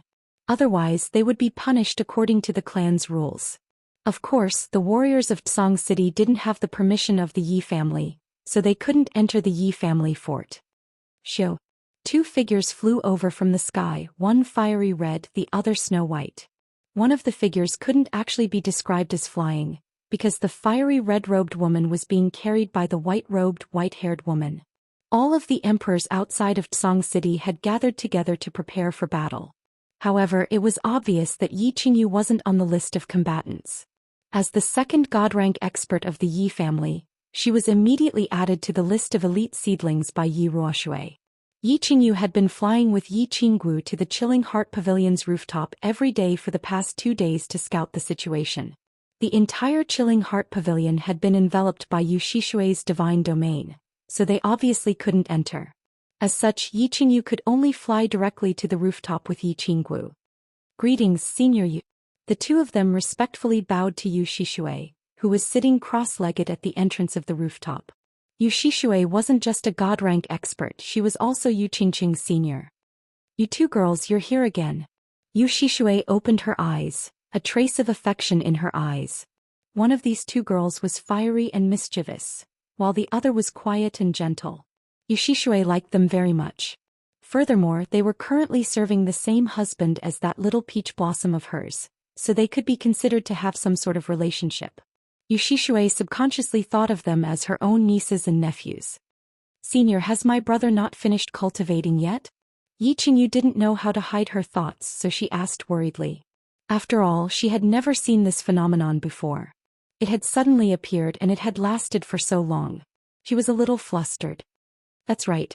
Senior, it's already been a few days. Little Han hasn't woken up yet, so Sister Qingqing should have woken up by now, right? Yi Qinggu asked with a mischievous smile. What do you two girls know? This kind of opportunity can only be found by chance. If it weren't for the fact that the battle is about to begin, I would have hoped that the two of them would continue cultivating for months or even years. What's the rush? The Golden Horn God tribe hasn't attacked yet, has it? Even if they do, I won't let anyone interrupt their cultivation until the very last moment. Yu Shishui sighed, a trace of regret in her limpid eyes. Senior Yu, what has happened between my brother and Sister Qingqing? Can you tell me in detail? I'm very worried. Yi Qingyu was still worried and a trace of stubbornness appeared on her weak face. Even though Yi Qinggu wasn't pleading, The hope in her eyes was extremely obvious. Yu Shixue hadn't explained anything when the two of them had come yesterday. She had only told them to wait patiently. Now that Yu Shixue had spoken, they naturally hoped to hear a definite answer. "Sai, you two little girls." Yu Shixue looked at the two of them as if she was thinking of her past self. She had been just as stubborn, but she had stubbornly chosen her clan. After a moment's thought, she expanded her god domain to cover the two of them. Only then did she begin to explain. Yi Qinghan entered the Soul Silent State on Tranquil Lake Island. I'm sure you two know about this. The Soul Silent State was also comprehended by our Yu clan's founding ancestor, the Moon Queen. As such, she left behind a dual cultivation technique. Back then, when little Qingqing chose Yi Qinghan, I made her learn this dual cultivation technique. That night, the two of them must have performed the ceremony of human relations, which resulted in this state. Furthermore, from the looks of this anomaly, it is very likely that they have entered the state mentioned in the Moon Empress Grimoire, the state of deep soul silence. The soul silent state? I don't really understand what you're saying, but it sounds really impressive. Yi Qinggu blinked her eyelids and patted her ample chest. Her eyes were wide open as she exclaimed in surprise. The speed at which one cultivates and comprehends method power in the soul silent state is 10 times faster than normal. The Moon Queen said that the soul silent state is 100 times faster. Don't you think it's impressive? If they've really entered the second state, then the two of them have really hit the jackpot. A trace of envy and admiration appeared in the Moon Queen's eyes. Of course, she wasn't too sure, because she hadn't even entered the soul silent state before. Everything she had said was based on the soul silent state that the Moon Queen had left behind. After hearing this, Yi Qinggu and Yi Qingyu looked at each other in shock. They raised their heads to look at the sky, then looked at the purple camphor tree in the garden that was fluttering in the wind. For a moment, many thoughts ran through their minds. Chapter 366. Yi Qinghan didn't know that the sky outside of Tsang City had already changed color. He also didn't know that a biting cold wind was blowing outside of the Chilling Heart Pavilion. That night he was intoxicated by the poisonous peach blossom. He forgot about time, space and everything else.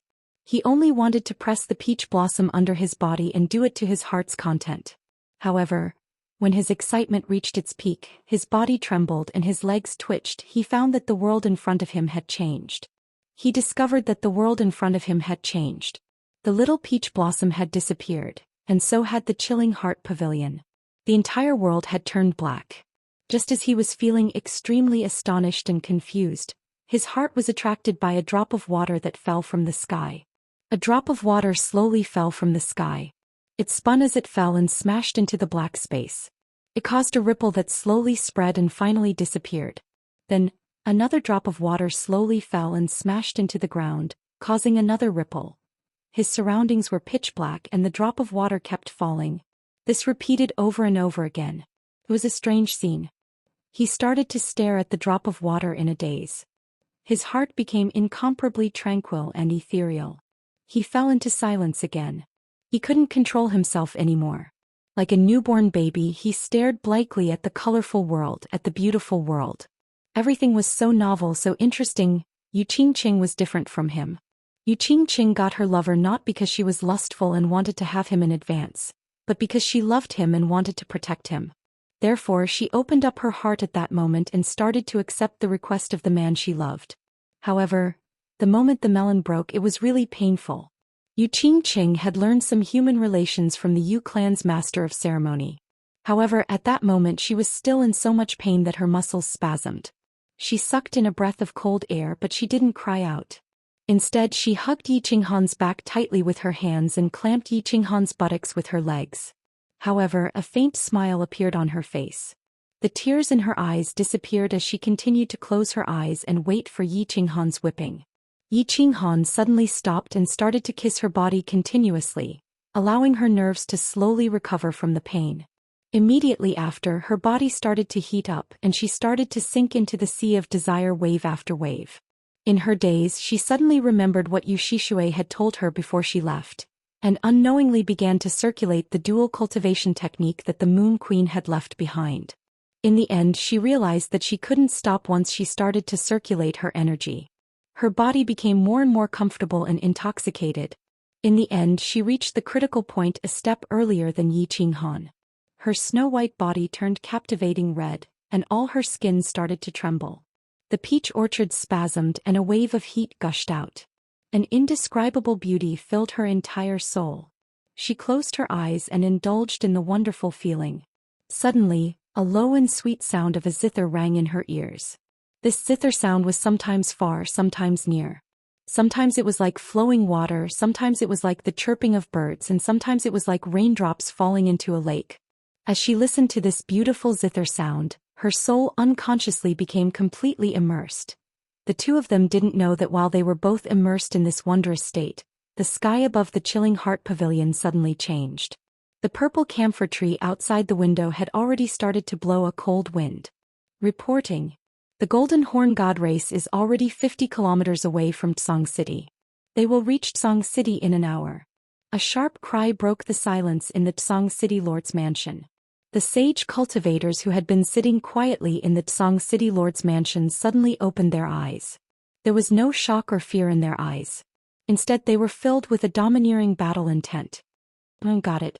The Hua clan's mission has been completed. Pass down my orders. All of you are to retreat from Tsong City. You are not allowed to enter Tsong City before the battle is over. Of course, when the battle starts, the psychedelic array will be activated. You won't be able to enter even if you want to. The dragon's skinny body suddenly stood up. His short and small body emitted an incomparably tyrannical and monstrous aura. His small eyes flickered as he glanced at the people in the hall. Suddenly he smiled. His smile grew bigger and bigger until it turned into laughter. Laughter turned into hysterical laughter. Then he waved his skinny hand and shouted, "Everyone, it's time for us to enter the stage of history. Everyone, it's time for us to step onto the stage of history.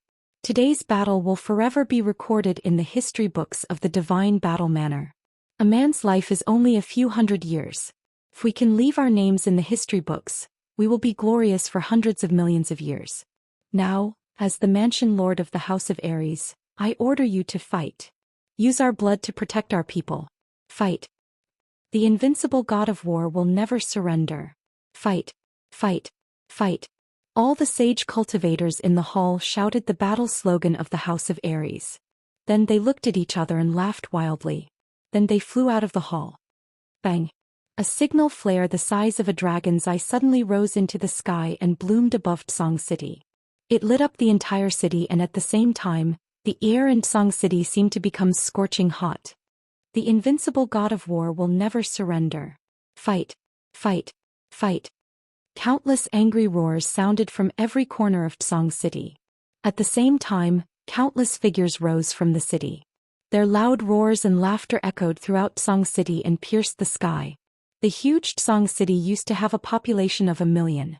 Now there were only a few thousand people left. However, the roars of these few thousand people were louder than 1 million. Thousands of figures flew up the dark green walls of Tsong City and stood proudly. They did not say a word. Their weapons and armors were on their bodies. Their faces were calm as they silently waited for the impending battle. Maybe they would live, maybe they would die, maybe they would be crippled, maybe F***king maybe. There were not so many ifs. All they knew was that they would pick up their weapons and kill all the strange races. They would give the hundreds of millions of people in the House of Aries a bright and beautiful world. Little knight, have all the seedlings gathered? The Sword Emperor slowly stroked the large sword in his hand. There was no light or fighting intent in his eyes. There was only calmness, as calm as still water. They've all gathered. Only little Han and Yu Qingcheng are still cultivating. Yu Shishui refuses to interrupt their cultivation no matter what. She said that she won't wake them until the last moment. Yi Ruoshui's expression was very calm, and her tone was very relaxed. It was as if she were chatting with an old friend. Alright then. Third bro, you and Shishui are the weakest. The two of you will be in charge of taking all the elite seedlings and teleporting directly to Purple Island. Remember, as long as the Golden Horned race doesn't return to the God Realm, you are not allowed to leave Purple Island. The Sword Emperor smiled slightly as he looked at the wrinkled Spear Emperor. At the same time, he sent a voice transmission to Yu Shishui as if giving an order. Big brother, I think it's better if you go and escort them. I'm too weak, so I might not be able to complete this difficult task. The Spear Emperor's expression was not calm. His wrinkled face began to tremble and his eyes were filled with pain. This is an order. The future of the House of Aries is in the hands of the two of you. The Sword Emperor stood up, and his silver sword suddenly began to shine with a dazzling light. At the same time his eyes shone with a fiery light as he said to Yi Ruoshui, the Shui clan's ancestor and the Saber Emperor, "Let's go. The three of us will go and greet our guests from afar." "Ah, big brother Sword Emperor, you said that when we leave our names in history will my name be first?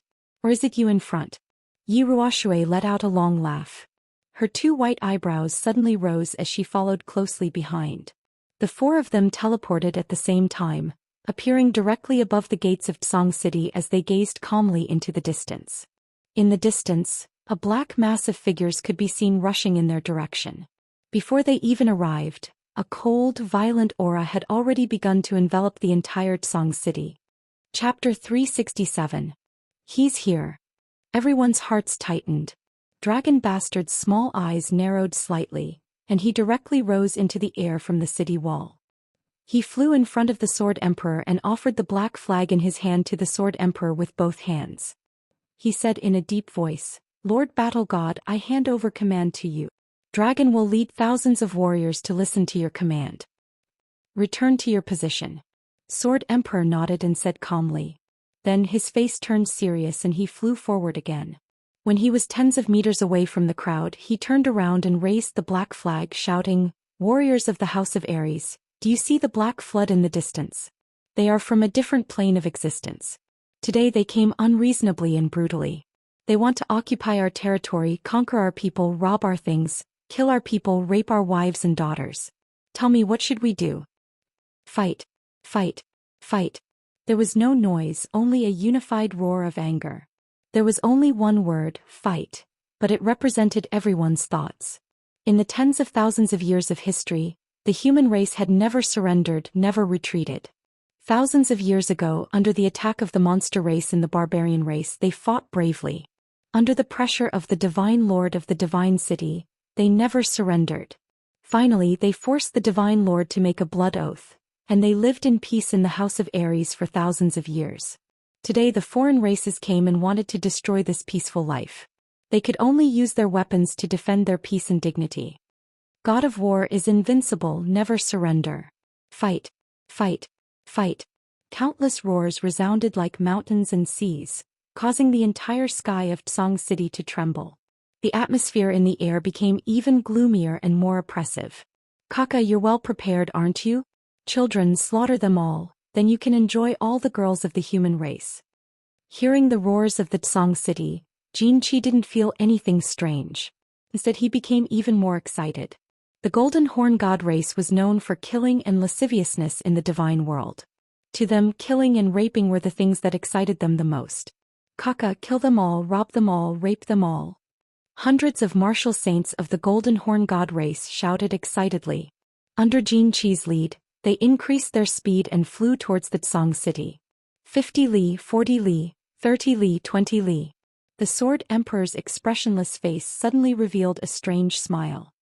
He waved the black flag and shouted, "Open the formation." The four emperors who had been waiting at the four corners of the formation slapped down the four blood-colored flags at the same time.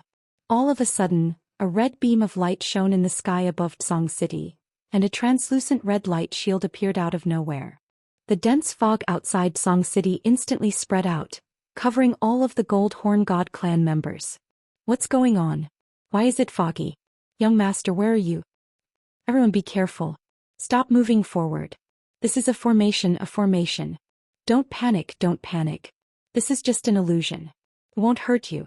Be careful of the humans' attacks." Jinchi's realm was the highest, so this formation had no effect on him at all. It also had no effect on deity-level experts. However, the martial saints of the Golden Horn Holy Tribe started to panic. They looked around in a daze, their sense of direction completely gone. They immediately became alert, preparing to defend against the sneak attack of the warriors of the House of Aries. Release. The Sword Emperor's flag waved in the air. Suddenly, countless catapults were carried out from the walls of Tsang City. Rows of well-trained warriors started to get busy. A moment later, countless black shadows were thrown out, landing on the heads of the Golden Horn Holy Tribe members. What's that? Enemy sneak attack. Kill. In the illusion formation, the Golden Horn Holy Tribe members who had lost their sense of direction suddenly felt countless black shadows falling from the sky. They immediately reacted and started to attack in all directions. Please don't move. These are just ordinary demonic beasts. You will injure your own people if you act like this. However, after a moment of chaos, many Golden Horn Holy Tribe members were injured by their own people. After a moment of chaos, they realized that the things that were thrown at them were stones, burning torches, and countless low-level demonic beasts. However, there were sounds of wind everywhere. They were all startled. There were still a few outsiders who accidentally hurt their own people in their hasty attacks. Release. The Sword Emperor saw that the expected effect was achieved. He continued to wave the flag and commanded the next round of attacks. This time they didn't release these useless items. Instead, they released a small number of armor-piercing arrows from the House of Ares. Of course, these armor-piercing arrows didn't break ordinary armor, but armor condensed from energy. Of course, there weren't that many armor-piercing arrows. On average, there was only one armor-piercing arrow in every 100 arrows. At the same time, the Sword Emperor continued to wave the flag. All the warriors in Tsang City sneakily jumped down from the city. Every Sage Realm warrior brought several Emperor Realm warriors and quickly sneaked towards the Golden Horn Holy Tribe. Release, release, release. Countless catapults and crossbow bolts were shot towards the Golden Horn God clan without stopping. Countless miscellaneous items, demonic beasts, and all sorts of other things were thrown forward in a torrent. Among so many things, only a few high-level demonic beasts and a few hundred armor-piercing arrows could injure the Golden Horn Holy Tribe. However, they weren't fatal. It was obvious that the Tsang City strategists had held a meeting for a few days to come up with this strategy. It wasn't to injure the enemy but to create chaos. The 2,000 warriors that were quickly approaching were the fatal trump card. Ping, ping, ping. All the warriors in the House of Ares started to release their battle chi. All kinds of weapons condensed from their battle chi started to smash towards the Golden Horn Holy Tribe members. Of course, the attacks of almost 2,000 Emperor Realm warriors couldn't injure the Peak Sage Realm Golden Horn Holy Tribe members at all. They couldn't even break through the black flames condensed on the surface of their armor. Similarly, their attacks were only to create cover and create chaos. The real effect was the sneak attack of the 400 Sage Realm warriors. My eyes can't see. Damn, why are they only shooting at the eyes? Everyone protect your eyes. Fuck you, who stabbed my butt? Countless screams and curses could be heard. The target of the 400 Sage Realm warriors was the same. Their battle chi was concentrated on two areas, the weakest point of any race, the eyes and the butt. Moreover, the battle chi they released was condensed into the shape of a needle. It was fast and ruthless. In an instant, almost 100 Golden Horn Holy Tribe members were hit. Human race, F***ck your mothers. If you have the guts, come at us openly. What kind of hero are you? You idiots, all of you lie down and protect your eyes. Don't care about your butt. Are you blind and can't fight anymore? What's the use of keeping you alive? Jin Qi's divine sense was powerful. Although he couldn't attack, he knew the situation like the back of his hand. In the past, the god race had always fought in a straightforward manner. They relied on brute force and brutality to defeat their enemies. Suddenly encountering such a sinister and cunning strategy, they didn't know what to do. They could only jump up and roar angrily. Jin Qi let out a sky-shaking roar, and all of the sacred-level Golden Horn Holy Tribe members became obedient. They all held their heads and dug into the ground, but their buttocks were raised high like frightened ostriches. Ping, ping, ping. Countless battle chis swarmed over once again. Among those battle chis, countless fine needles were aimed at the center of the Golden Horn God's raised buttocks. For a moment, countless fresh blood and miserable shrieks resounded. The Sage Realm Golden Horn Holy Tribe members were on the verge of collapsing. How could these humans do this? If they lowered their heads, they would shoot their butts. If they raised their heads, they would shoot their eyes. What was real and what was fake? What was this? Young master, what should we do? If this goes on, all the tribesmen will either be killed by them or driven crazy by them. These humans are too cunning. Our tribesmen can't tell the direction of this formation, but they aren't affected at all. If this formation isn't broken, our tribesmen will be annihilated. The divine-level martial artists next to Jin Qi were so infuriated that they jumped up and down like ants on a hot pan. However, the god-rank experts of the House of Aries didn't make a move. If they made a move, they would definitely be smashed into meat paste by that terrifying woman. They didn't know what to do. What should we do? Simple. Just break this damn formation. The Qilin tattoo on Jin Qi's face moved as he sneered. Break the formation?